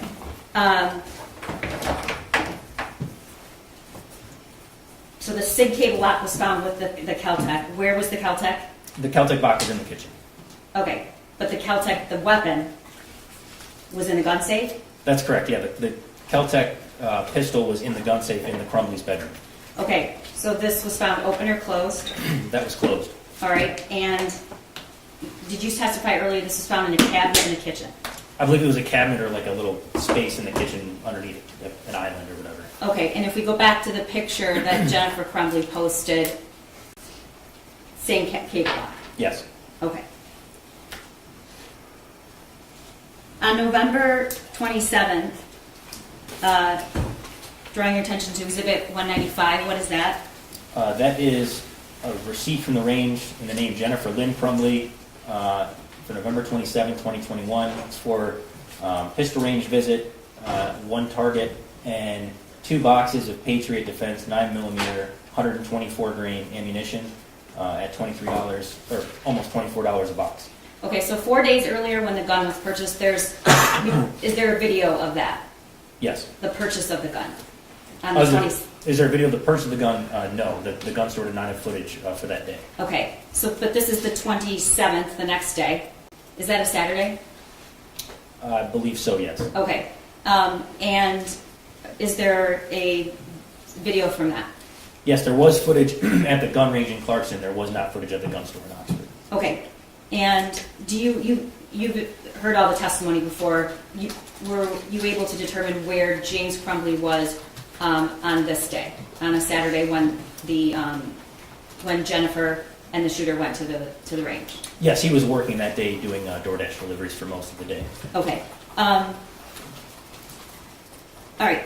It's Exhibit 196. I'm going to play this and the first part of it and stop for a moment at the counter and then move to, I think, just a section at the end because it's long. So Sure. Just wanted to let everyone know. Okay, so what are we looking at right now? So the woman holding the pistol case, that's the 6-hour pistol case, that's Jennifer Crumbley. Behind her is the shooter wearing that gray sweatshirt and sweatpants and black shoes.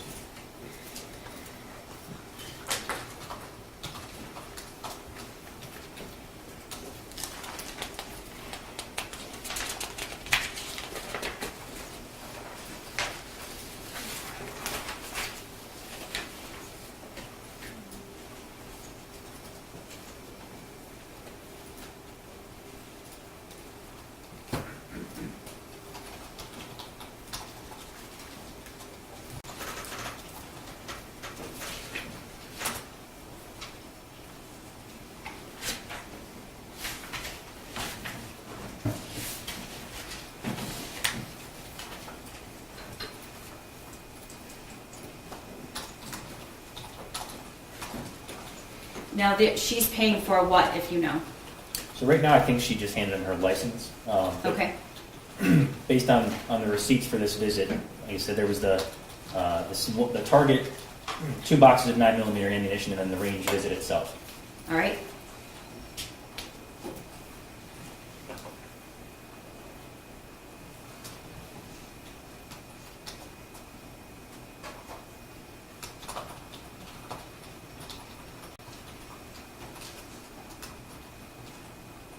Okay, I'm going to stop it there. What is he doing? He made it 2 with his hand. All right, and how many boxes of ammo did they actually purchase? 2. Your Honor, I'm going to object. It sounds like the prosecution is asking Agent Brandon to speculate as to what the number 2 could be. There are also 2 people there. There could be 2 sets of ear protection. It could be 2 targets. It could be 2 of anything. She's asking for speculation. That goes to weight, not admissibility. Yeah, I think it does. Okay. You don't know what he was referring to, there's no sound. I don't. If you play the video and it continues, we'll see what happens next. Okay. Okay.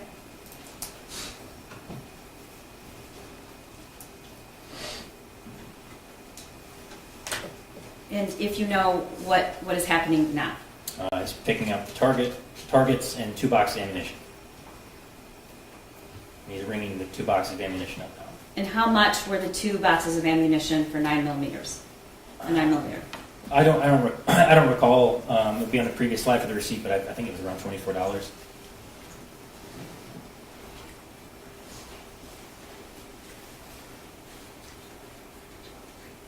$24 total or $24 for each box? I believe it was $24 for each box. Okay.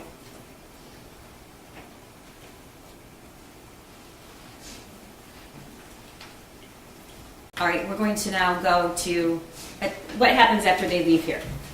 So they pay for their range visit, they get their firearm or the ammunition, the targets. They then proceed to go put ear protection on and walk into the range and begin to load magazines and then take turns firing the weapon. All right, and we're going to go to the segment where they're actually firing the weapon.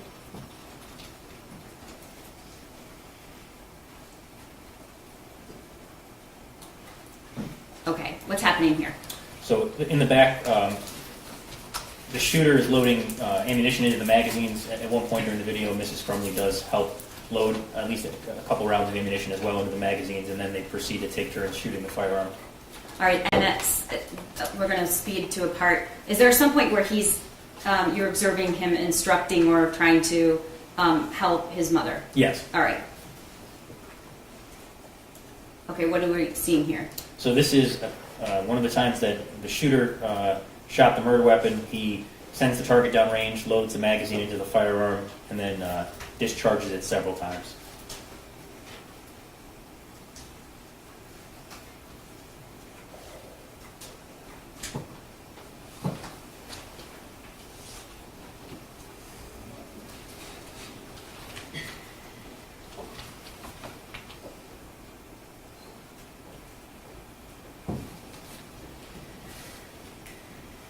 Now, as far as you know, in terms of looking at all the evidence, is that the first time he's fired that weapon? If you know. Yes, based on all the evidence I was able to locate, this is the first time, yes.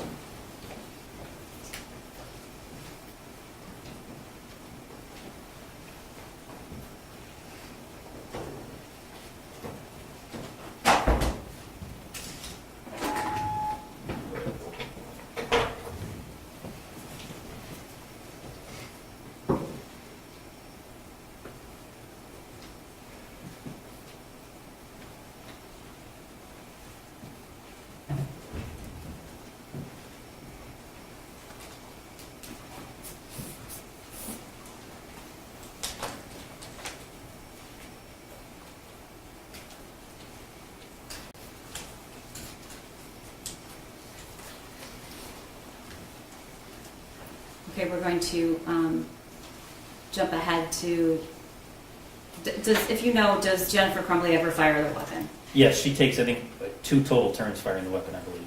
Okay.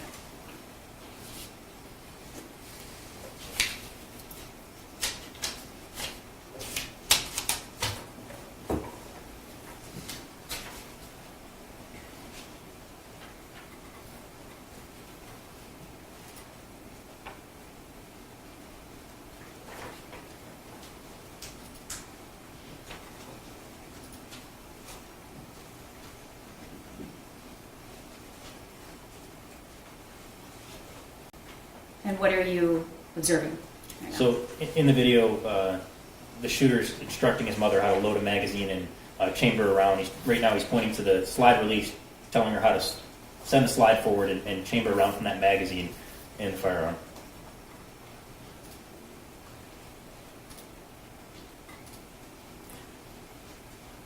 How many rounds, if you know, did they fire that day? I believe it was a total of 50. There was 2 boxes of 50 rounds of ammunition, and they left the range with 1 full box of 50 rounds. Do you know how many she fired versus the shooter?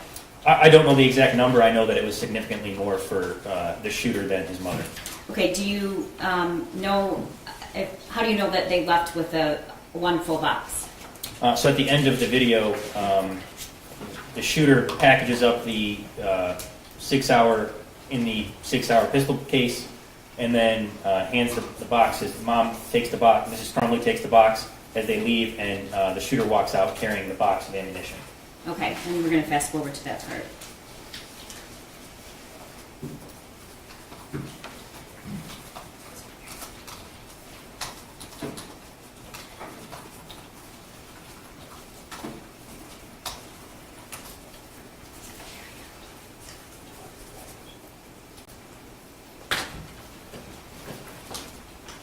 Do you see any? Can you, in watching this video, is it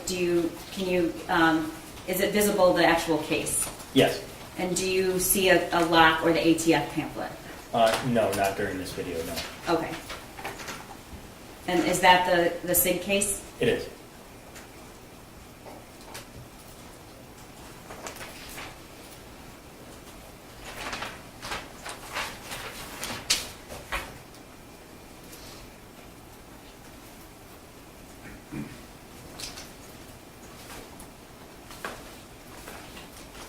Now, is he permitted to carry that gun out of the range?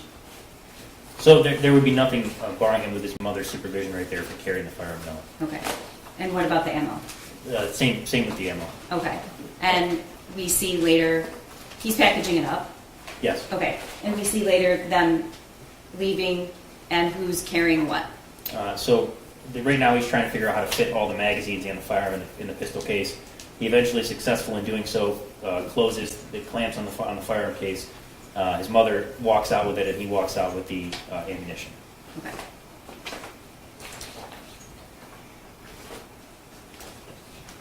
And if you know, how many rounds did he take to the school that day? I believe there was a total of 50 based on the number of rounds discharged being 32 and the rounds recovered. We talked about the cable lock that was sold with the SIG. If it had been installed in that firearm, about how long does that take to install a cable lock? If the slide's already to the rear of the firearm and the magazine port and the ejection port are visible, it would take under 10 seconds. Okay. I want to lastly draw your attention to Exhibit 130. What's that? So this is an Instagram post by the defendant's son. It's 100, sorry. By the defendant's son, after returning from the shooting range, took my new SIG out to the range today. Definitely need to get used to the new sights, LOL, and then there's a picture of his target. All right.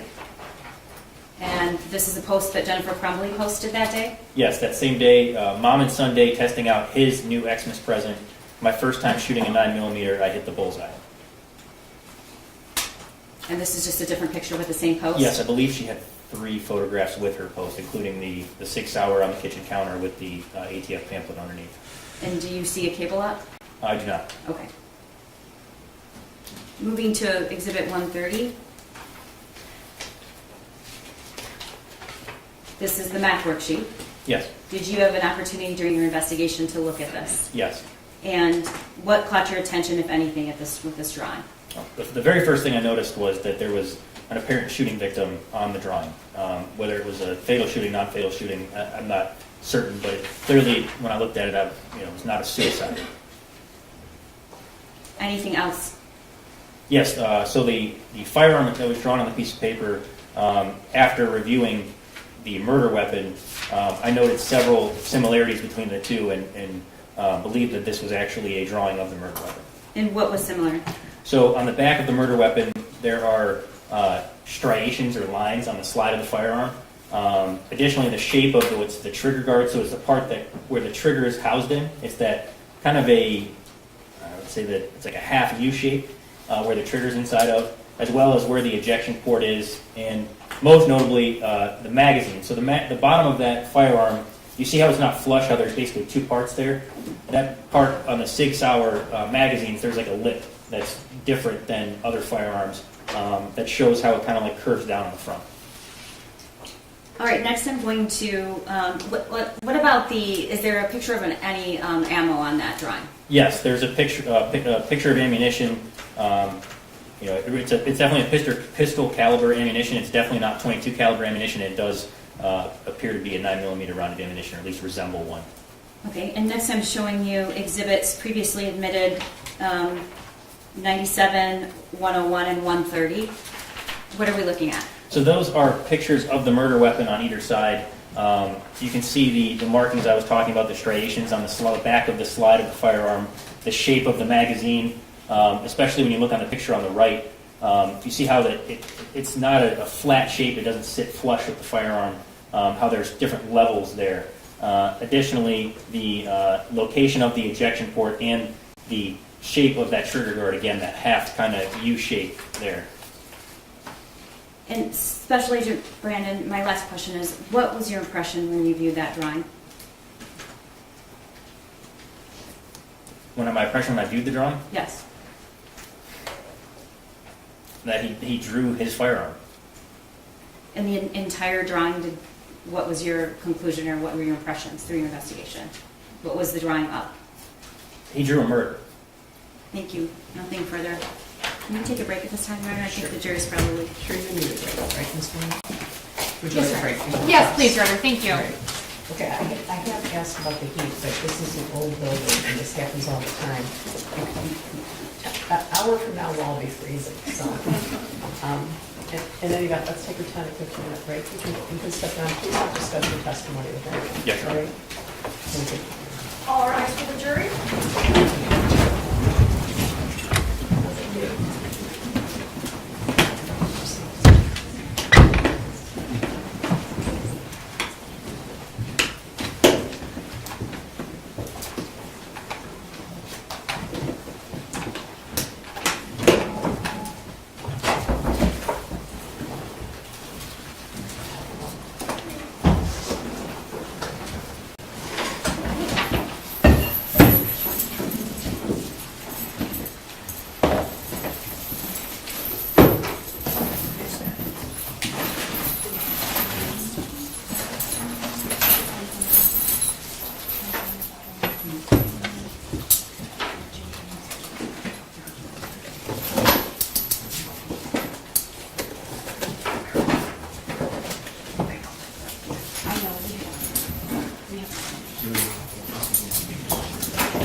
All rise.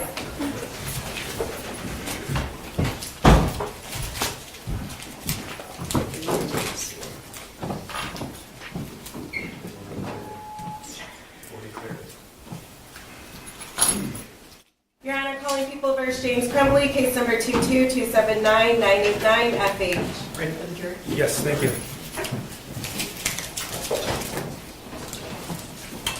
You could retake your seat.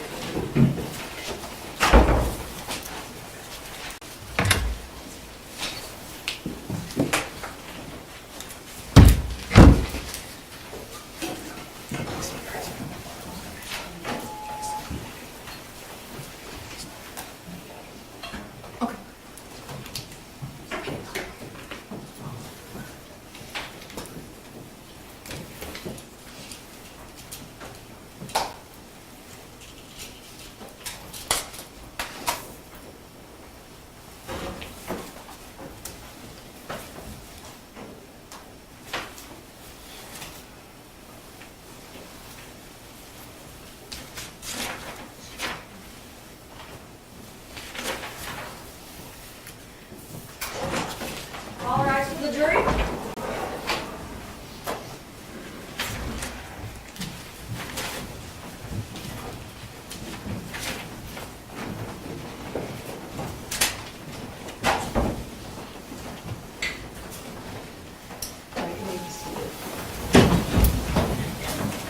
Agent Brandon, you are still here. Yes, Your Honor. Thank you. Listening. Thank you, Your Honor. Good afternoon, Agent Baldwin. Good afternoon.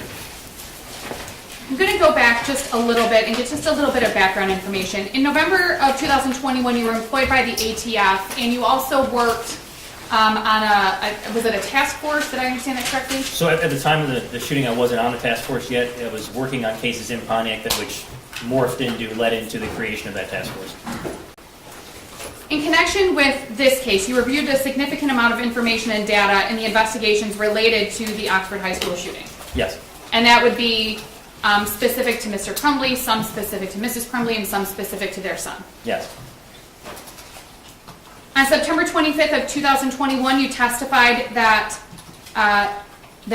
James and his son went to a gun range in Clarkston, September 25th, yes. that they rented a 9mm handgun, if you recall, and I can pull the exhibit up if you'd like. No, that's correct. Okay.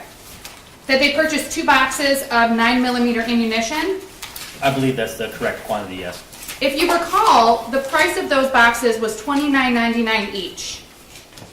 I don't recall, but that wouldn't surprise me. Okay. That sounds about right for a box of 9mm ammunition. Yes. There was also .22 caliber ammunition that was purchased. Yes. They fired a .22 caliber pistol, I believe the video we have, yes. and that was the Caltech that's owned by James Crumbley. I believe that is the firearm that's depicted, yes. Okay. And you also learned that they also fired a 9mm pistol, Yes, which is the one that they rented. correct. That was the HK. Yes. In October 3rd of 2021, they went to the gun range again, they being James Crumbley and his son. Yes. They purchased .22 caliber ammunition. I don't recall the exact receipt for that day, but that sounds correct for that day, yes. And in October of 2021, to your knowledge, based on your knowledge of the investigation, there were 2 pistols in the home, and that was there were BB guns as well. I'm not referring to those. Sure. There were 2 pistols. There was the Derringer, which you've been shown, and the Caltech. Correct. Okay. Those are both .22 caliber handguns. Yes. November 26th of 2021 is when the Sig Sauer 9mm was purchased. Yes. And that was done so by James Crumbley. Yes. And if you recall from the receipt, there was, it was a handwritten receipt. Yes, the receipt was handwritten, yes. And the receipt had the firearm listed, Yes, the serial number of the firearm, correct. prices, and things of that nature. Yep. Okay. On November 27th of 2021, James Crumbley's wife, Jennifer, took their son to the gun range. I'm sorry, what date was that again? November 27th of 2021. Correct. So that was the day after the 9mm was purchased. Yes. They purchased 2 boxes of Patriot Defense 9mm ammunition. Yes. Based on your investigation, you learned that they fired 1 full box of ammunition, or at least you believe that that occurred. That's correct. You recall that each box was approximately $23.99. Yes. that they left with one box of 50 rounds of ammunition. Correct.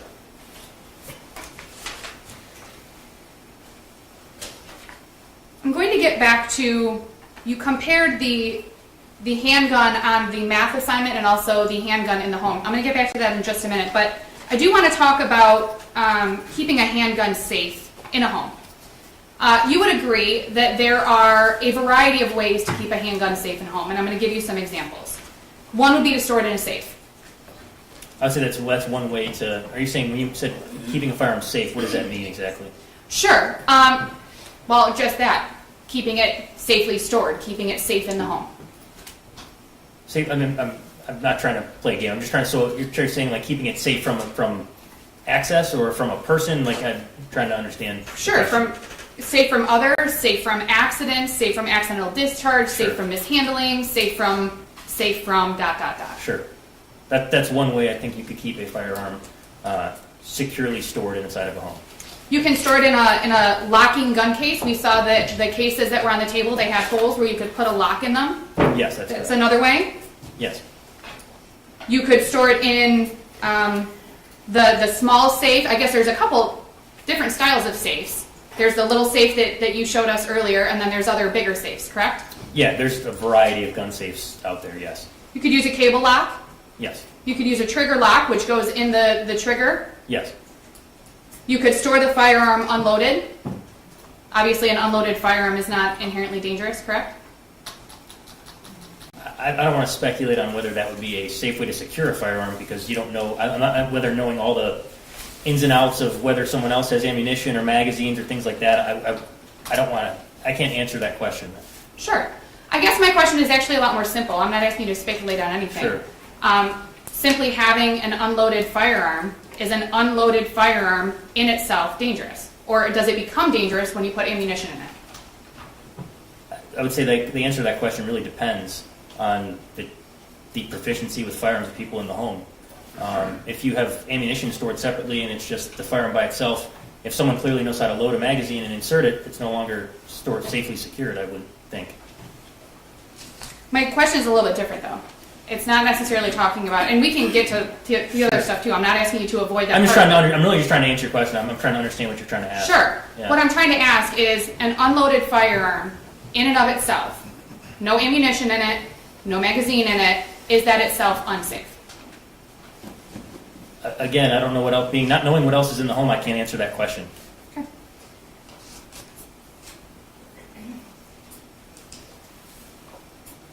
You would agree that keeping a handgun safe depends on a variety of circumstances. And you talked about some of those, not knowing if there's ammunition in the home, right? Yes, are you talking now again about the same line of it being stored just by itself? Correct. I mean, yeah, there's so many factors that would go into whether that would be a secure way to store a firearm, yes. Where it's stored could also be dependent upon the age of the people in the home. I think that's one relevant factor, yes. The people who live in the home, their knowledge of firearms. And I think you mentioned proficiency, like whether or not somebody could load a magazine. Right. I think we're getting into an area that's kind of, I don't know how to answer that question. I'm just really trying my best here. I don't know how to answer that question. There's just too many variables. There's a number of variables. That's kind of the point that I'm making. There's a number of variables that go into determining whether or not a firearm is stored safely. Is that fair? Yes. There are a number of variables that come into play when considering how to store a firearm, yes. Okay. One of the ways that we just discussed was a cable lock. Cable locks can be removed in more than one way, correct? It can be removed by using a key and unlocking the cable lock. Yes, that's the way to unlock the cable lock, yes. And I think that one of our witnesses previously also testified that you can also cut off a cable lock. Yes, I'm aware that there are tools you can use to defeat the cable lock, yes.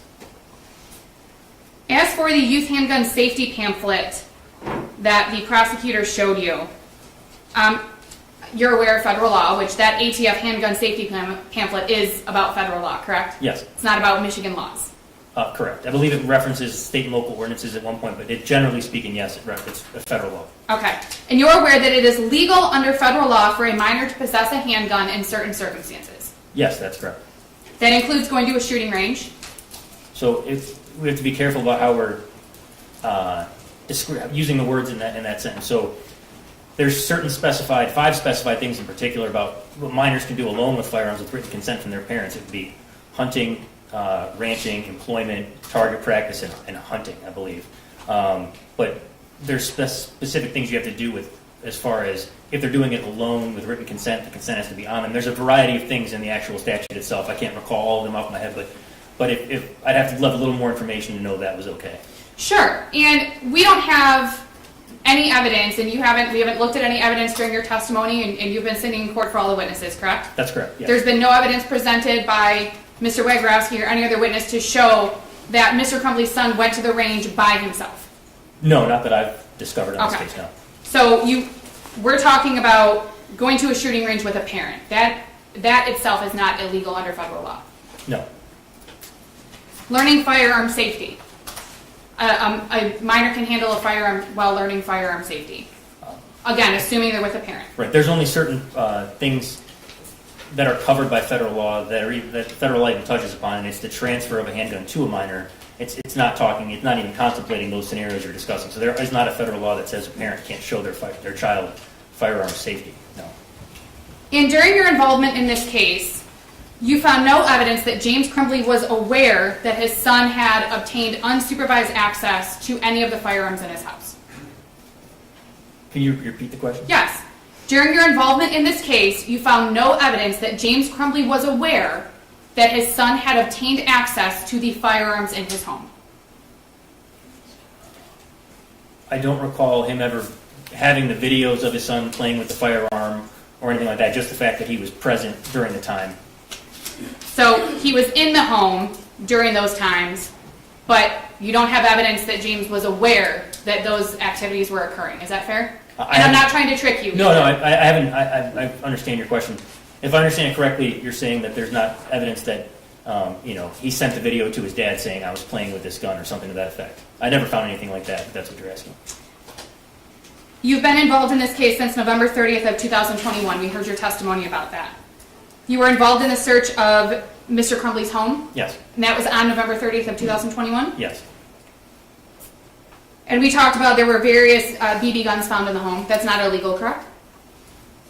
I can't even comment on it. I don't know. I'm sure they are. I have no idea. No idea. I Okay. mean, under state law, I have no idea what's legal and not with BB guns. There were also 2 pistols which were located in a gun safe, which you testified about previously. Yes, that's correct. That gun safe with those 2 handguns were located inside of a TV stand or a dresser of some sort? It was like, I think it was a dresser that had a TV on it, and it was like had like a couple of drawers and a sliding thing in the middle. Yeah. So it was located inside of that dresser in a cabinet? Yes. There was also an empty Sig Sauer gun case, which we've seen, found in James's bedroom, That's correct.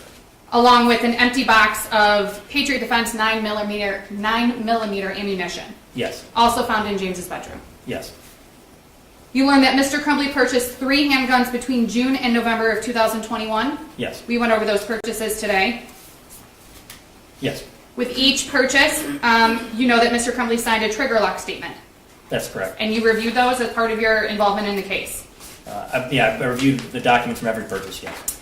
Now, you also know that for an FFL dealer to be compliant with federal law, that they also have to provide the ATF youth safety handgun notice Correct. with each purchase. Yes. So, Mr. Crumbley purchasing 3 handguns between June and November, he would have received 3 of those pamphlets. I believe that's correct, yes. So we've talked about the one that was found in the Sig Sauer case, but you don't know the location of the other 2. I do not. And there's no requirement in that pamphlet or anywhere that Mr. Crumbley display that notice anywhere in his home. No. Okay.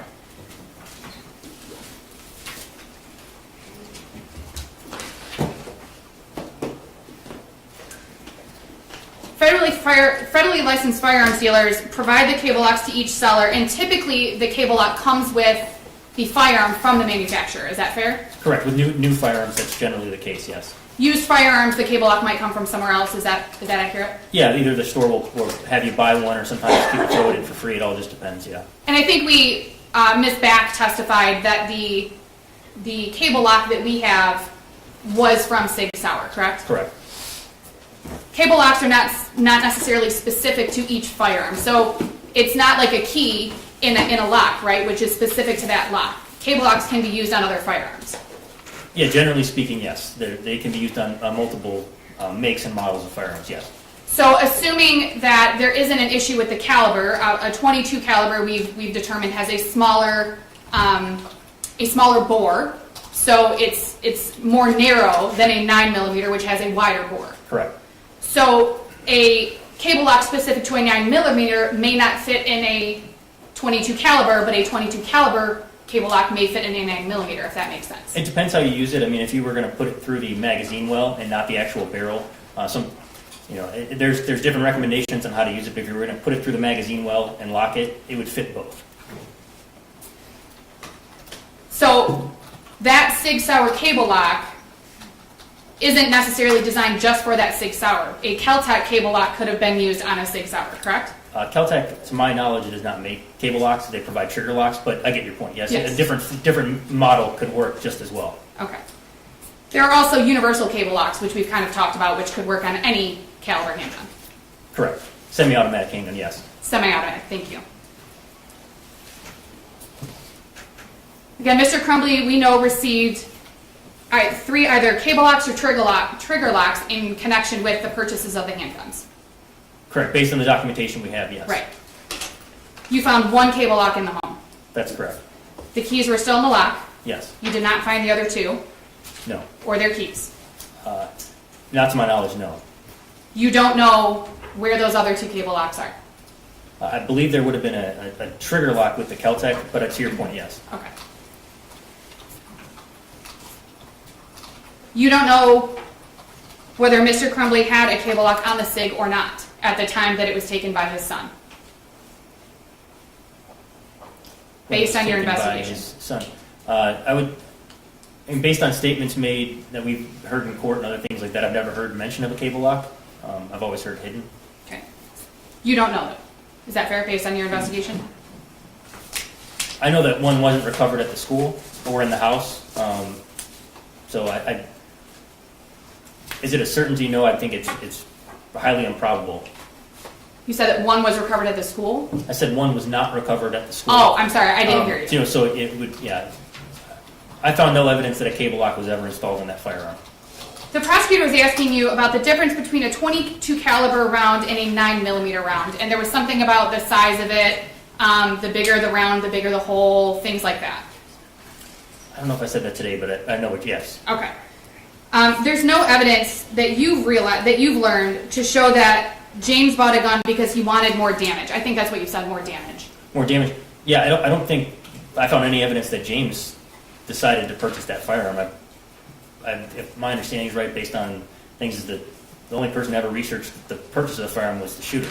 We also heard Ms. Back testify that and confirm that when Mr. Crumbley went and purchased the 9mm Sig Sauer, that he had made indications that he had been looking at it for a few days. Do you remember that testimony? Yeah, I remember it was either a few days or quite some time. I'm not sure the phrasing, but I remember hearing that testimony, yes. And we know that James Crumbley also has fired a 9mm prior to November 26th of 2021. I believe it was September or October of that year. Yes, I recall he had at least fired it then and then maybe in July of that year too. We talked about Exhibit 167, which was the small safe. Yes. The combination on that was 000. Yes. You have no knowledge if anyone other than James knew the combination of that safe? I do not. Specifically, you have no knowledge if his son knew the combination of that safe?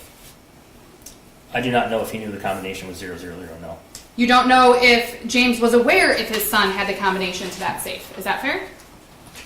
I have found no evidence that he provided the combination or his son knew the combination, but based on the fact that we recovered the firearms in the home in the safe and that we have videos of, at least there's the one video on, was it August 19th and August 20th, the 2 videos of Mr. Crumbley's son playing with the Kel-Tec. There's also a video, I forget the date, of the shooter playing with a Derringer inside the house at one point. So if they were in the safe, I don't know if his father was there or not. I can't answer that question for certain whether his son knew the code to that safe. Okay. And you talked about August of 21. That was obviously before November 30th of 2021 when you recovered that safe from the cabinet. Correct. You testified with the prosecution that you were, I believe used the word shocked to find the ATF youth handgun pamphlet in the 6 Hour gun case, right? Yes. Now, we just talked about the fact that there were at least, we believe at least, 2 other pamphlets that were provided to Mr. Crumbley. Correct? Because we know that because there were 2 other firearms in the home, and Sure. you have no reason to believe that those were not sold in compliance with federal law. Correct. You don't know when or how often Mr. Crumbley reviewed those pamphlets with his son I do not. prior to November of 2021? No. In fact, it would be an assumption that because it was in the 6 Hour case, that must mean that Mr. Crumbley wasn't reviewing those rules or following the rules with his son. Is that fair? Can you either rephrase or repeat the question? Yes. It would be an assumption about whether or not Mr. Crumbley reviewed those pamphlets with his son just because it was found in the 6 Hour case. Correct. Yeah, I think that's why I said I was shocked that it was just kind of discarded to the back. Yes. And we also established that there was no requirement that he post that pamphlet anywhere in his home. Correct. Prosecutor asked you about registering handguns.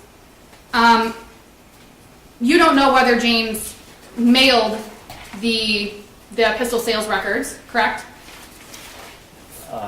You mean mailing them into? If they were mailed in process, they would have shown up in the registry. I've actually ran it between or either right before the first trial or this trial, and it still wasn't in there. So it'd be odd if all 3 got lost in the mail. Even assuming that James didn't mail them or drop them off, the penalty is a civil infraction, correct? Yes, I was only answering the question that they weren't registered. It's a fine, correct? I don't enforce that state law particularly. I generally deal with other parts of state law with firearms offenses. So I'll take your word for it. Well, and I can show you the exhibit if you'd like. The pistol sales record actually lists the penalty at the top. Sure. You talked about Mr. Crumbley's son's stance while at the shooting ranges. And you said that it shows that there's some level of proficiency, that he has some level of proficiency with firearms. Do you remember saying that? Yes, I believe I was talking about the surveillance video from the school, but yes. Okay. You would agree that it's important for people in a home where there are firearms present to be familiar with them. And let me clarify that question a little bit. Sure. Obviously, if you have a 2-year-old in a home, you are not going to familiarize your 2-year-old with a firearm. Is that fair? Sure. Not intentionally. Correct. If you have a teenager in the home or other adults in the home, they should be familiar with the firearms if they're going to be in the home. Is that fair? I think that's obviously a personal decision that it's not something covered by federal law that you're required to do that. I think some people may choose to not do that and just keep them away from their kids and out of view. But like I said, that's not something I can speak to.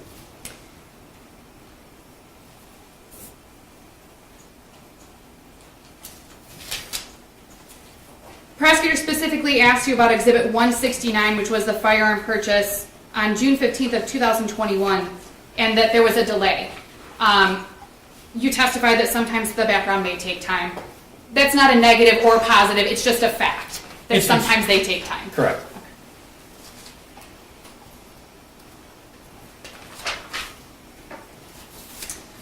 You heard voices, if you recall, in Exhibits 172 and 173 at the outdoor range, which was where the videos on Mr. Crumbley's cell phone of his son firing the Kel-Tec and the Derringer. Do you remember those videos? Is that the June videos? June 20th? Yes, June 20th, yes. Yes. And you recall that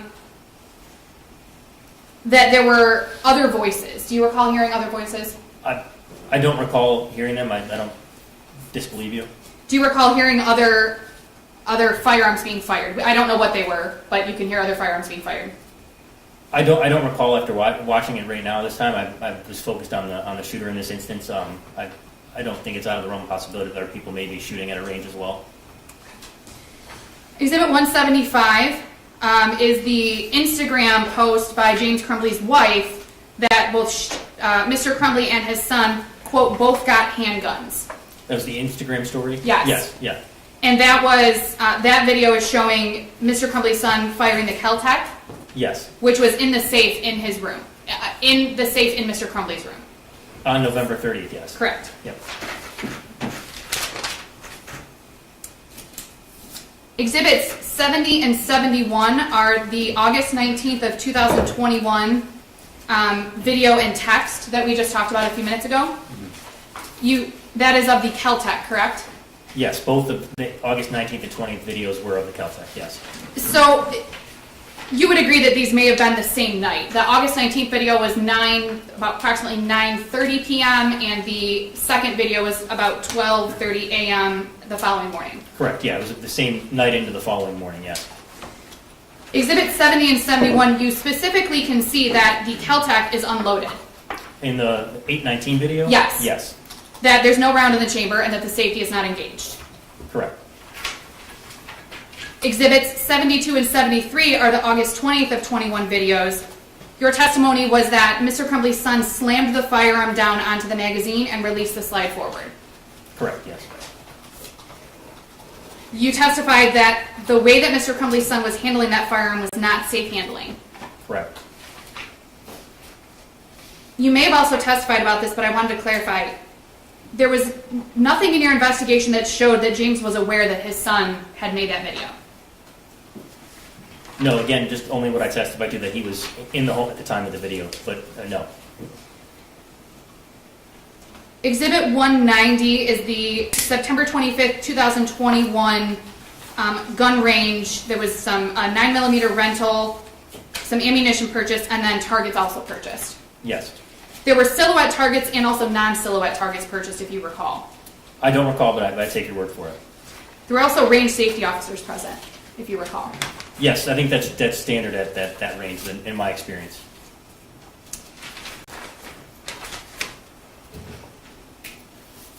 You described a little bit and discussed a little bit watching Mr. Crumbley's son, and I don't know if you used the word misfire, but you indicated in your testimony that Mr. Crumbley's son was having an issue with the semi-automatic handgun. Yes.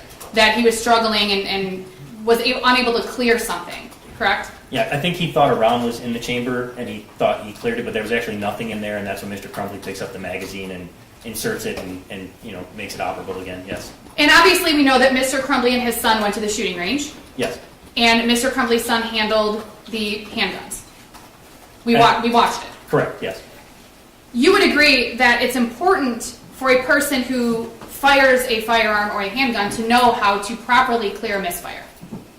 Well, I wouldn't say that it was a misfire. I would say that, what it appeared to me is that he was, being instructed by his father on how to properly deal with any malfunction of the firearm, which is when he racked the slide and then, insert the magazine.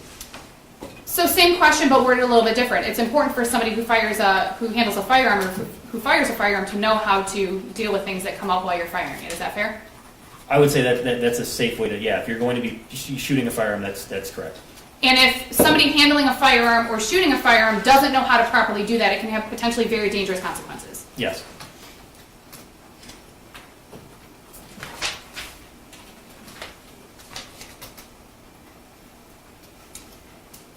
Exhibit 95 is the social media post by Mr. Crumbley's son about the one where there's the multiple photos of the Sig Sauer. He talks about his new beauty, his 9mm, his Sig Sauer. That. I recall the post, Okay. yeah.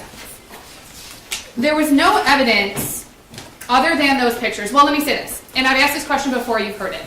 Based on those photos, you don't know if Mr. Crumbley is standing right outside the frame of the photo, correct? I do not know. Okay. You've learned nothing during your investigation to show that Mr. Crumbley wasn't standing there with his son. On the date he purchased the firearm, when he took those photos? Yes, November 26th. Correct. There's no evidence that Mr. Crumbley gave his son that Sig Sauer and that he had it unsupervised. Is that fair? Other than on November 26th of 2021. So I recall there being another video that Detective Wogrowski testified to that I've also observed. I believe that was later that night, showing the shooter in possession of that firearm, filming down the barrel of it. I don't recall any other videos or photos of that on the devices.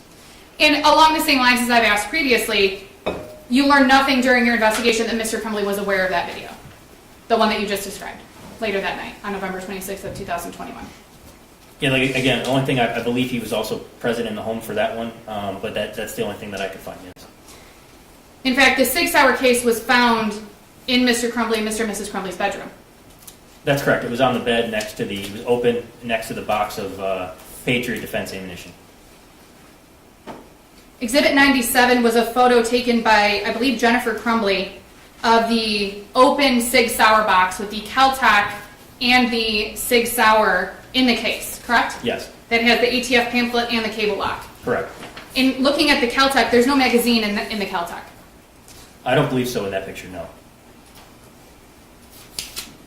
You testified about the Exhibit 42, which is the cable lock that was found at the Crumbley home. Your testimony was if it was used regularly, the bag would be damaged. That cable lock was provided 4 days before you found the cable lock in the home, correct? Correct, yeah. But if you tried to take that in and out of there, the way that the cable lock expands in that bag, it would tear up the edges of it. So there would be more wear and tear on the bag. Exhibit 95 is the receipt on November 27th of 2021 when Jennifer Crumbley and her son went to the shooting range. Yes, I think I've already discussed this. There was Patriot Defense 9mm ammunition purchased that day, 2 boxes. correct. Based on your investigation and your involvement, that was the first time after that 6 hour was purchased that ammunition was purchased. From records we've located, yes, that's correct.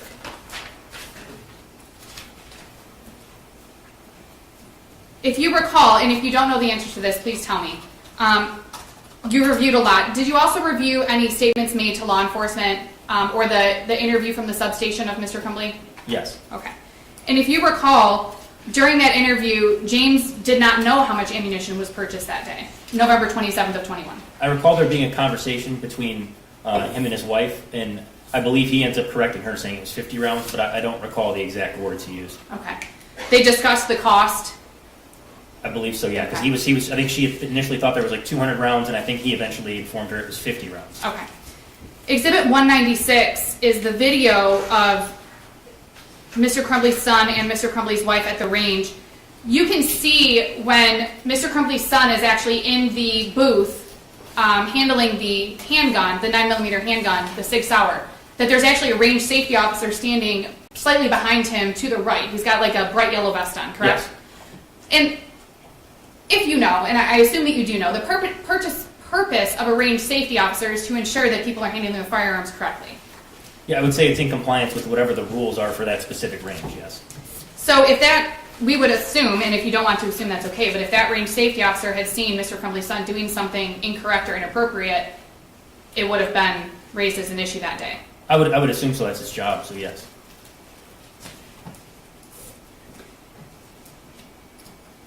The empty box of ammunition that was discovered in the Crumbley home on November 30th of 2021 was Patriot Defense ammunition. Yes. And I think you testified earlier that there are 9mm ammunition is more expensive than .22 caliber ammunition, correct? Generally speaking, yes. Okay.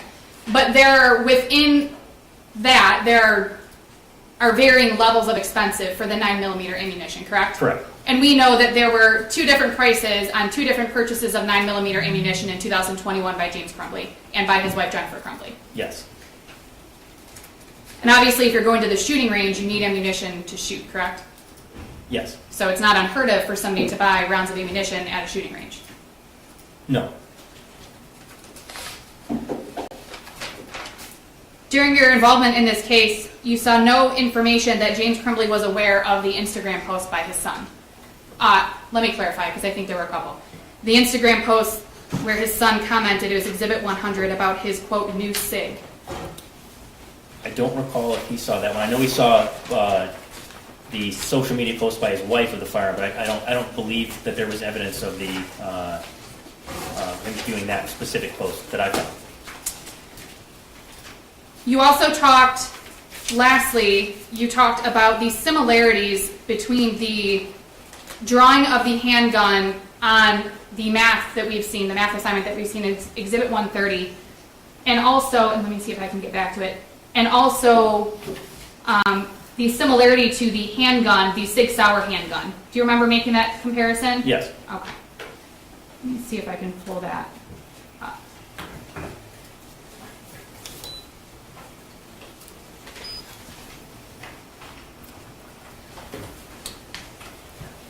May I first turn on the TV, guys? Oh, yeah, there's a button on the back of that. Bob, there we go. That's fine. Can you see? Okay. Yes, So you talked about the similarities were the striations on the back of the slide, yes, Correct? that was one of them, yes. the location of the ejection port, Yes, the shape of the trigger guard, yes. and for those reasons you believed that that was the same as the Sig Sauer handgun. And also the shape of the floor plate of the magazine. When all those are combined, each one taken in isolation, not the case, but if you put them all together, then yes. And you're obviously work for the ATF. Yes. You have some significant familiarity with handguns. Yes.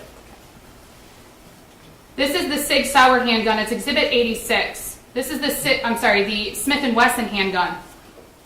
A photo that was sent to James Crumbley by his son prior to the purchase of the Sig Sauer handgun. Correct. There's striations on the back, correct? Not on the front. There's striations on the back. There are striations on the back, but not the front of that firearm. And that's the ejection port that we can see on the top. Well, the side facing us. Obviously, we can't see what's on the other side. Correct. There's also a black line that's not, it's a two-tone firearm, and there's a black line.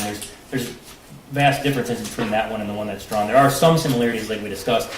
But I said again, taken in isolation, it could be a different firearm, but when all put together, it appears to be the same firearm. And you don't know if anyone who viewed that handgun on the math homework even made the connection between that and the Sig Sauer. Is that fair? Other than you. We know you did. I found no evidence that they did it. I know that if you buy a firearm, you generally know what it looks like, but no. I have no further questions, Your Honor. Raise your hand.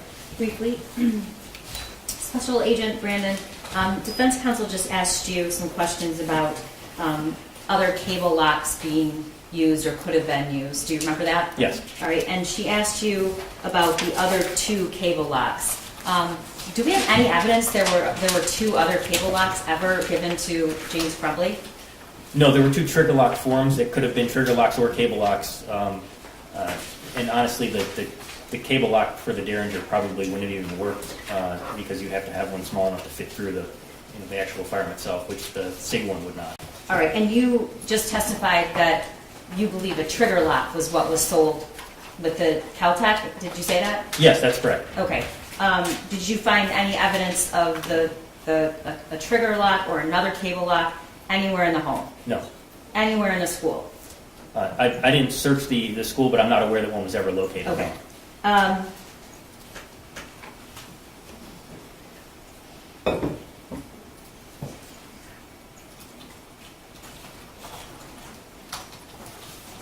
She just asked you about the comments at the substation. Do you remember that? Yes. Okay. What did James Crumbley say when he was asked where that weapon was? I believe he said it was in the armoire, hidden in the armoire, and then he said the ammunition was underneath a pair of jeans. Did he ever say locked? No.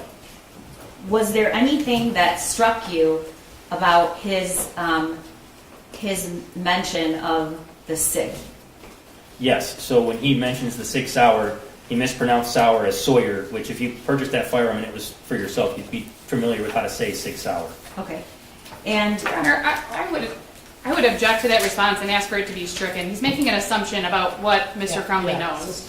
System. I'll move on. Special Agent, last question. You mentioned earlier that you reviewed the cell phone data and web searches that were on the phone of James Crumbley. Yes. All right. And did you ever find any searches that he did relating to firearm safety or minors? I did. There were searches related to that topic. It was after the shooting had occurred. Okay, so December something, after the shooting occurred. Yes, I don't recall the exact date, but it was after the shooting. Anything before? Regarding firearm safety, not that I recall. Thank you. Nothing further. May this witness be excused, Your Honor? Yes, you can step down and you're excused. Thank you, Ron. You don't have someone briefed for today. Not 15 minutes, Brief Judge. We have somebody here, but we wouldn't get through my direct, that's for sure. All right, so 9 o'clock tomorrow. Yes, Your Honor. Thank you, Judge. I need to tell you, ladies and gentlemen, During the trial, do not read, listen to, or watch any news reports about the case. Under the law, the evidence you consider to decide the case must meet certain standards. For example, witnesses must swear to tell the truth, and lawyers must be able to cross-examine them. Because news reports do not have to meet these standards, they could give you incorrect or misleading information that might unfairly favor one side. So to be fair to both sides, you must follow this instruction. Do not go on social media, do not post, do not do research, do not discuss this case with anyone. And please fill out your lunch order for tomorrow. All right. Have a great night. Stay healthy. 9 o'clock tomorrow to start. All right, for adjourned.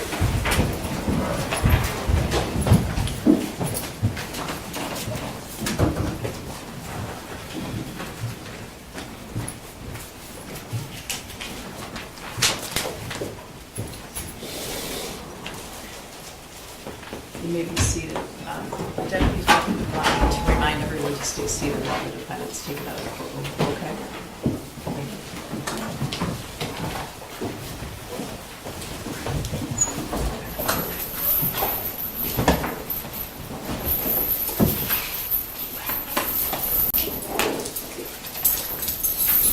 Oh, I got one.